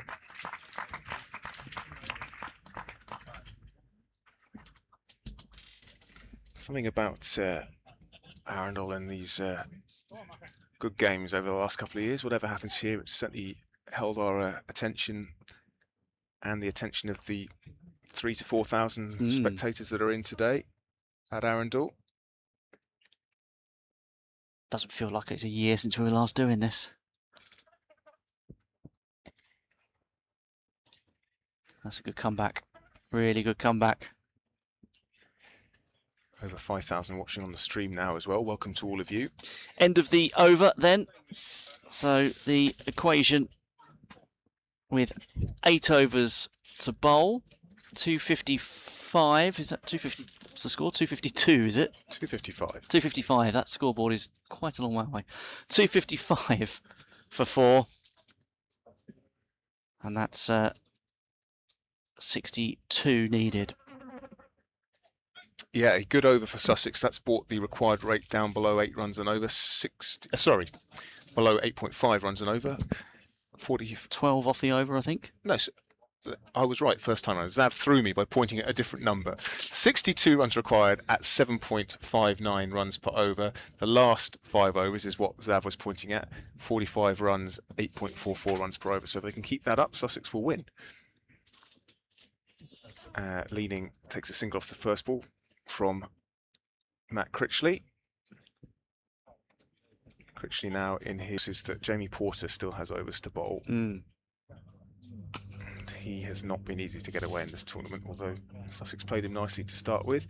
Just 1 there for Carson.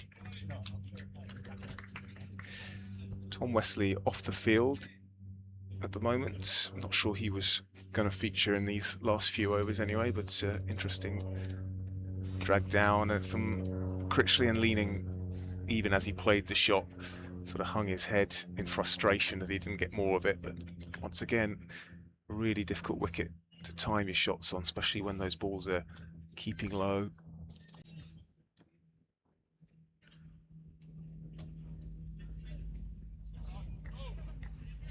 So in terms of remaining overs, Porter has 5, although of course we've only got 7.5 overs remaining, so he won't bowl all of those. But other bowlers with overs remaining: Charlie Bennett, Zam Akhtar, Mackenzie Jones. Bennett, Akhtar have bowled 7, so they've got 3 left each. Jones has bowled 8. Killeen has only bowled 3 overs, and then Critchley now in his 9th over, so his penultimate.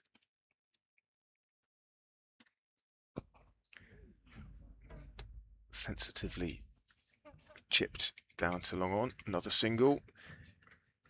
Critchley 2 for 6 here, yeah, 2 for 61 from his 9. So it looks like Critchley is doing the captaincy whilst Wesley's off the pitch, and he's made the decision to bring Luke Benkenstein into the attack with 7 overs remaining. So obviously deciding that pace off is the option. Luke Benkenstein and his leg breaks. Slow bowling the order of the day. Of course, what Essex would have given for Simon Harmer playing today, but he is having a rest ahead of the championship run-in alongside Shane Snater. So Luke Benkenstein, who wasn't able to contribute much with the bat, but a couple of tidy overs here, and you could say he's played his part for Essex. Benkenstein's list day average, Zav is going to tell me. Dragged down and wide, leg side, not a great start from the Euro spinner. 35.7, economy rate of 6.69. So that would do. Ooh, and Leaning's eyes lit up with that slightly floaty delivery, but in the end he sort of yorked himself. Just a single. 262 for 4. Now, how will Jack Carson approach Benkenstein's off breaks? Comes down the wicket, but good from Benkenstein, who just adjusts his length, and very well run from Carson and Leaning, and an appreciative round of applause from this transfixed Arundel crowd. Great game here. Both batters now approaching half centuries. I think in the excitement you've taken my over. Oh, you have, sorry. Oh, that's huge. That is a huge 6.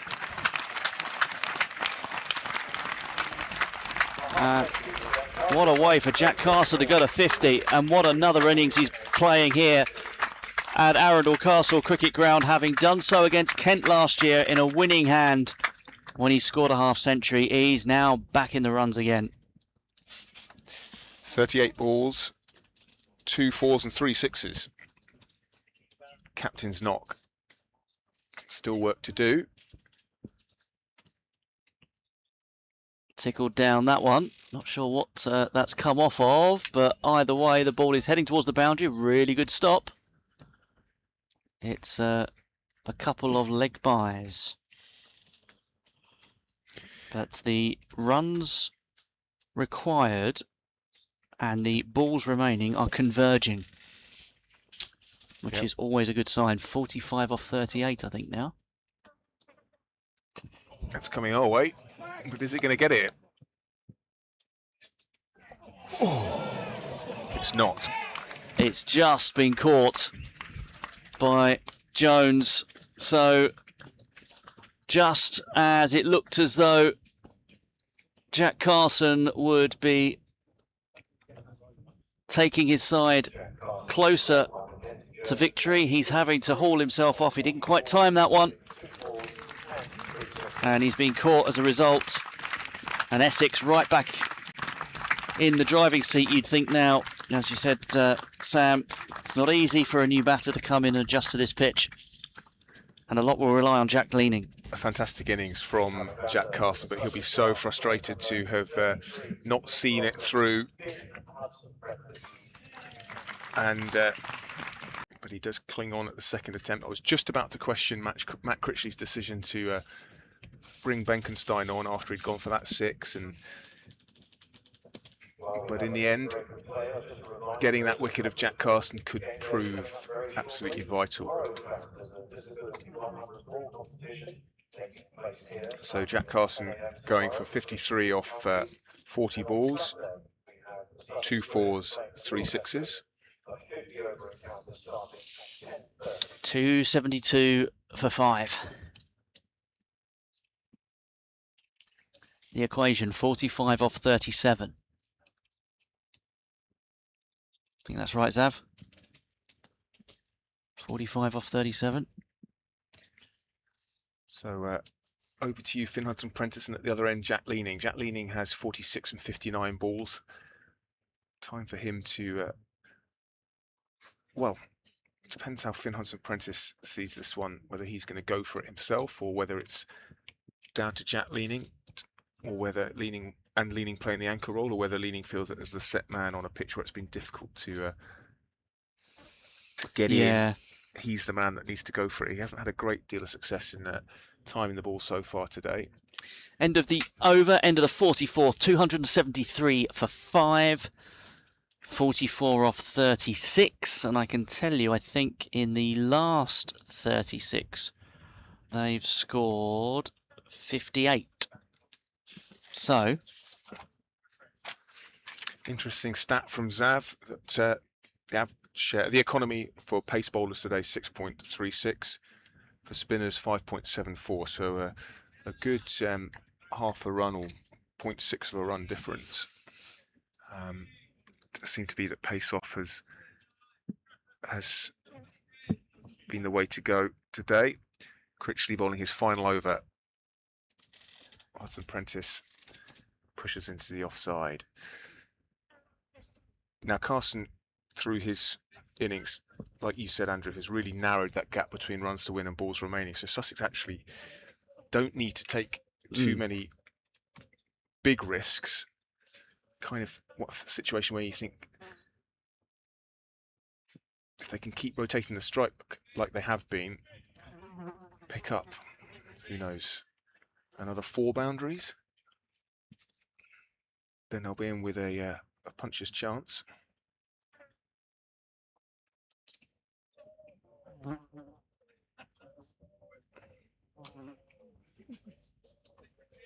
Leaning continues to rotate the strike. It's a bit of a wayward throw from Luke Benkenstein, who gets a disapproving look from umpire Suri Shanmugam, because it was almost skidded along the ground, gave Simon Fernandez not much hope. And that's going to run away down towards the fine leg boundary for 4. 4 runs for Jack Leaning. Sorry, for Finn Hudson-Prentice, getting carried away there. Hudson-Prentice's first boundary. And that makes it, where are we, 38 required. 32 balls. Of 32 balls. And Sussex, at the moment, doing a good job of making sure they rotate that strike, take the boundary opportunities when they come.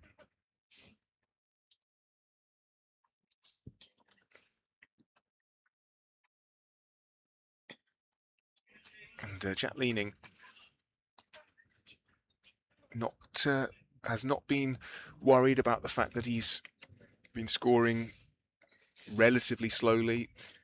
At the moment, you'd say if you can see it home, then it's been a very well-paced innings. Anyway, 5 overs remaining.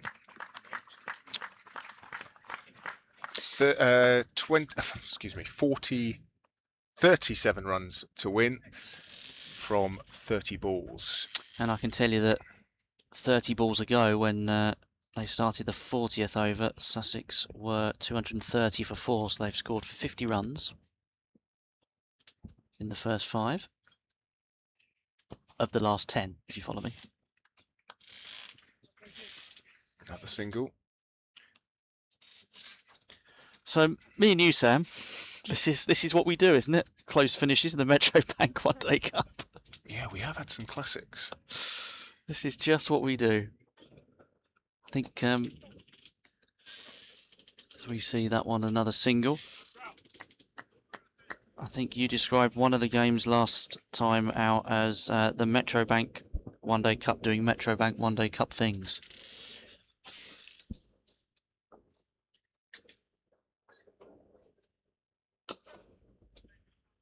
because Sussex were involved in some real epics last year, including here against Kent and at Hove against Lancashire, was it? I think so. Yeah, day-nighter, wasn't it?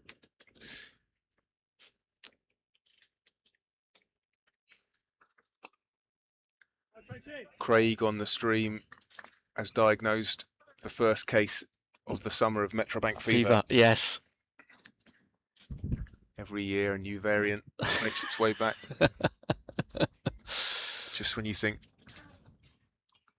we've got on top of it, Metrobank fever strikes. Quick single, got to be quick. And they were. Take this opportunity to relay a message to you, Zav, from Howard Holdsworth, who says, just wanted to say hi to Zav from his cricket master from school. He enjoyed your chat on commentary earlier, and then a rather unteacherly big up fella. We had Toby Munt's maths tutor on the stream the other day. Wrong way round, really. We should have Toby Munt's cricket master and Zav's maths master, really, given what they've ended up doing with their lives. So another over goes by, which I'll let Andrew wrap up. Yes, so that's 285 for 5 at the end of the 46th. 4 overs remaining, 24 deliveries, 31 is the target. And yes, you might... 32 is the target. So you might say that that could last over in the Essex innings could be crucial. Yeah, very good point. 18 runs off it. Sussex would be as good as home and hosed without that. So Matt Critchley has bowled out now. He finishes with 2 for 68 from his 10 overs, which means we get a bowling change at the Castle End. Zama Akhtar, who has 1 for 43 from his 7 overs. Finn Hudson-Prentice on strike with 10 not out from 7 balls. And he is sent that one high, and and then a good effort, but an effort that ultimately has resulted in 4 runs. Wonder if there was an argument to say focus on stopping the ball going to the boundary there, because once he had not got to the catch, it was then going to race away, and that's exactly what it's done. So Finn Hudson-Prentice gets another streaky boundary, but as you said, Andrew, it's not how you get him, it's how many. Yeah, and I think he got a slight touch onto it. Pushed it that's over. Pushed it over, yeah. If he'd have just let it plug, perhaps. Yeah, Mitch Killeen, who would have been a fantastic catch if he had managed to get there, but in the end, 4 runs, top edge from Hudson-Prentice. That's going to be a wide ball, which helps the cause of the home side. But it just kicks on in this bone-dry outfield, which has been rapid. Big factor, actually, in the day's play.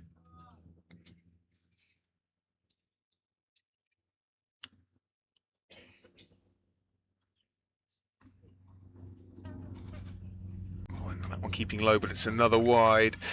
Sam Akhtar trying to take the pace off, but losing his line in the process. So back-to-back wides. 26 to win from 23.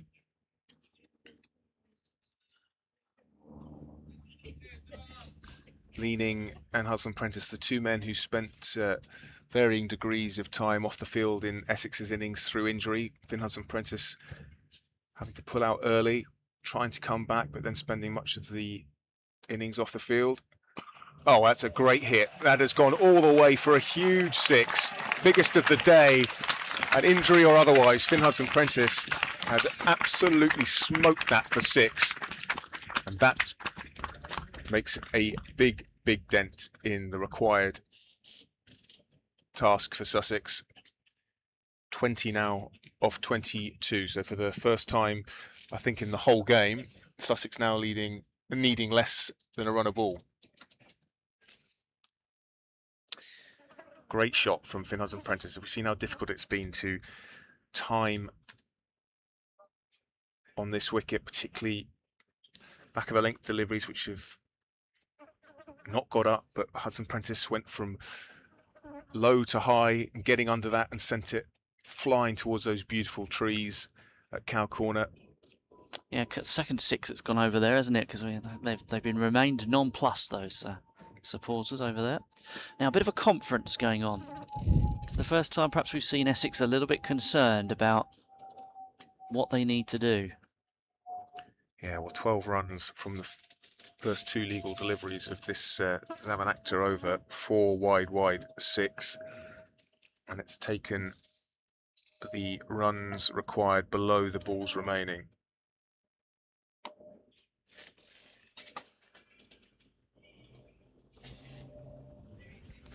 What's he got in the locker? Sensible from Finn Hudson-Prentice, knows he has done the hard work this over. Happy to take a single. That brings Jack Leaning back onto strike. He has 49 from 65, who it's starting to look like a very sensible, very mature innings, full of those good decisions that Paul Farbrace was begging for after Sussex's 3 defeats. Don't forget that it's been a long time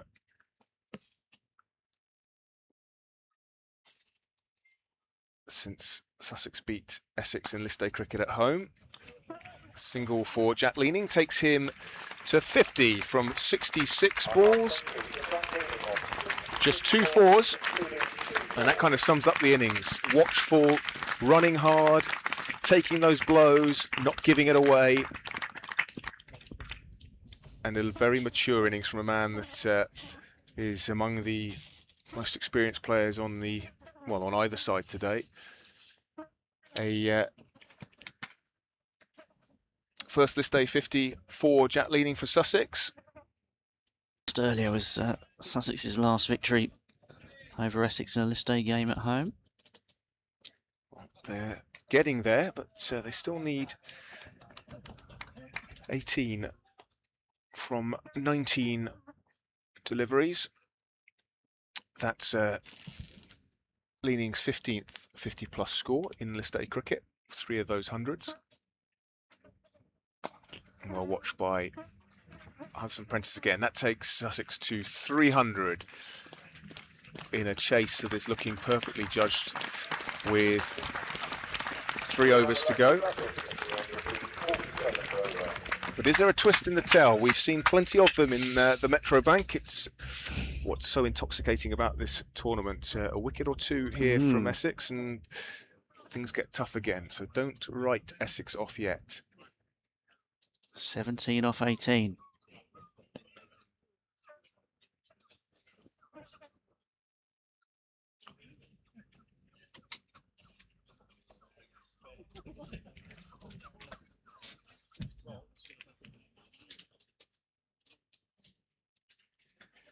Yeah, Zav makes a good point that Essex only reached their 300 in the first ball of the final over, and they made the most of it.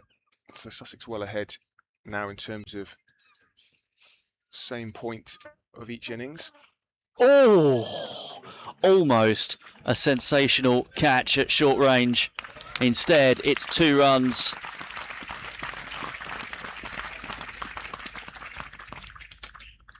And it's 2 crucial runs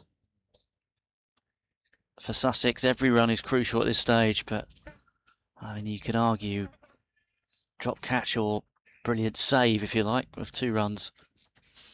Swept for a single. What a catch that would have been.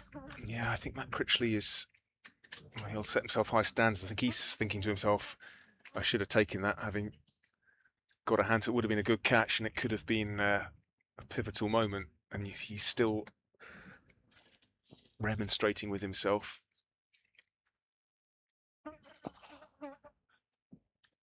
And that is going to be stopped on the boundary and thrown in for a single. 304 for 5.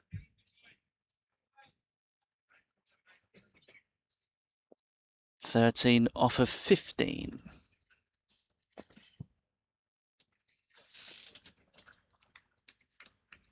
Another single. 12 off 14.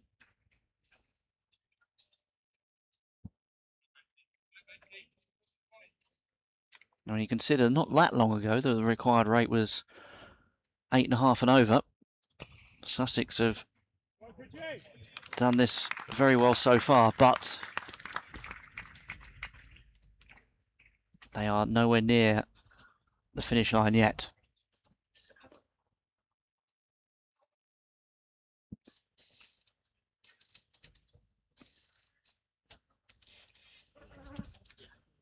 Is there a sting in the tail? Ooh, didn't quite get hold of that. Inside edge of the half of the bat and squirmed away into the leg side. But a single, and it means with 2 overs remaining, Sussex will need 11 to win, Sam. Yeah, 11 from 12. Not a bad over from Benkenstein. It would have been a whole lot better if Matt Critchley had hung on to that catch. Lovely temperature now here at Arundel, as we're now in the shade of some of those majestic trees that line this beautiful ground. But the action throughout the day has been red hot. Sam Akhter will continue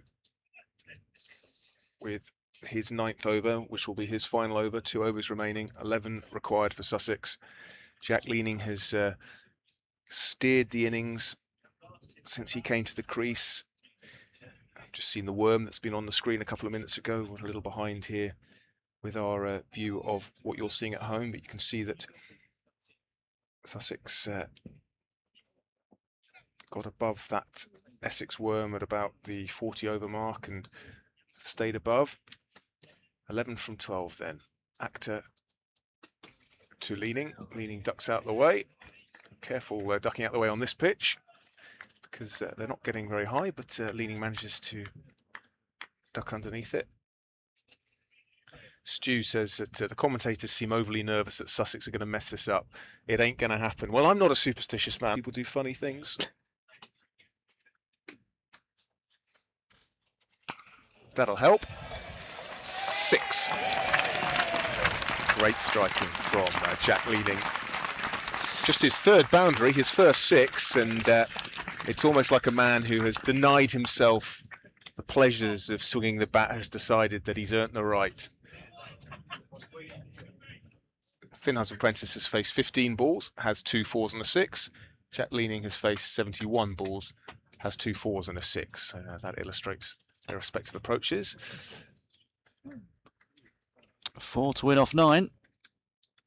And Stu Vino now perhaps justified in saying that we've been a bit cautious. You'd have thought from here this will be, well, very much Sussex's to lose. It would be a first win of the Metrobank One Day Cup for Sussex this year. A second defeat for Essex if it does go that way. Ooh, and nearly chops on does Hudson-Prentice, but he'll come through for a single, which is more than enough at this stage.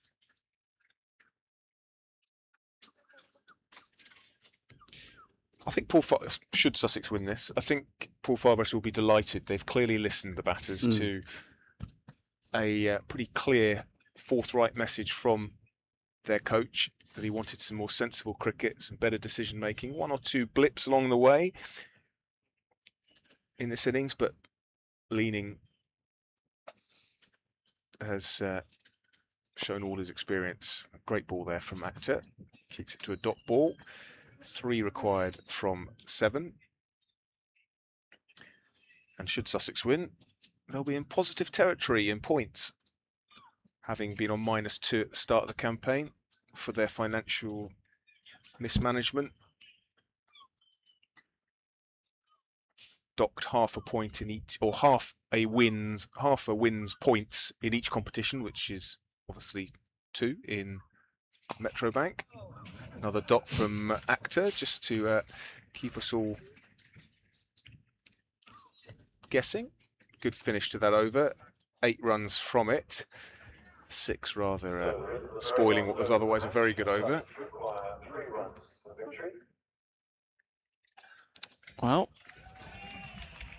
Well, we've seen stranger things. yes. Last over, you said it would. We said it might go deep, and it has. It's come down to the last over, as these things so often do with us, Sam. Well, a few Essex supporters who it's been great to have so many of you with us here today. Signing off from the stream. Could it be a leaving the Champions League final in the 89th minute in 1999? Yeah. I mean, if there were 7 or 8 wickets down, then you might say, well, hang on a minute, let's certainly 8 wickets down, then you might say, well, not over. But the way Sussex have worked their options around the field, picking up those singles.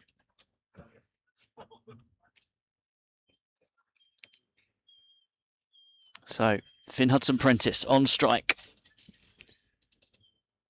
Hudson-Prentice on strike with Sussex needing 3 to win. Over the fielder, that should do it. It's going to run away to the boundary. And is it going to get all the way? No, it's not. They've come through for 2. Looked for all money like it was going to race away, Andrew. Scores level. Wow, scores are level.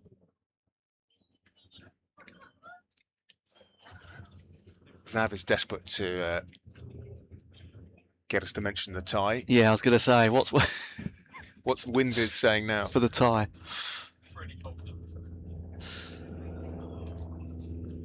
Scores level, 1 to win. Hudson-Prentice, full toss, over the fielder, and it's going to hit the boundary rope and signify Sussex's victory in this Metro Bank One Day Cup match against Essex.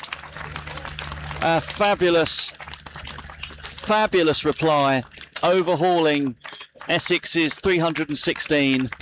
They've done so with 5 wickets in hand. Jack Leaning's half century and that of Jack Carson have really anchored things in the middle order. And after criticism of the top 6 on Sunday, Paul Farbrace's top 6 today have done the business, Sam Kit.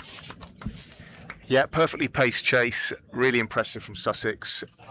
Confidence will have been low after those 3 defeats in the opening 3 games, but the experienced head of Jack Leaning, an anchor through much of that innings, which was set up nicely by an opening partnership of 91 runs between Charlie Tier and George Thomas. Charlie Tier with another 50-plus score in his campaign so far to go with that 100 in earlier in the campaign. So, yep, they made 91, which set up Sussex nicely, but then wickets falling at reasonably regular intervals, which swung things Essex's way. Joe Johnson on debut played some nice shots. Ultimately, he was out for 21. Dan Ibrahim, 26. Jack Carson with a role that mustn't be underestimated, 40 ball 53, which just swung the equation back in Sussex's way when it looked like the required run rate was going to get away from them. And then Finn Hudson-Prentice coming in and helping finish the job with some lusty blows over the leg side. But Jack Leaning quietly going about his business, 59, not out from 74 balls. Contributions throughout that top 6, which is exactly what Paul Farbrace would have been looking for. Thank you so much to everyone for listening in. It's been great to have you. Hopefully you've enjoyed the coverage here from Arundel. Another great game here at this great ground.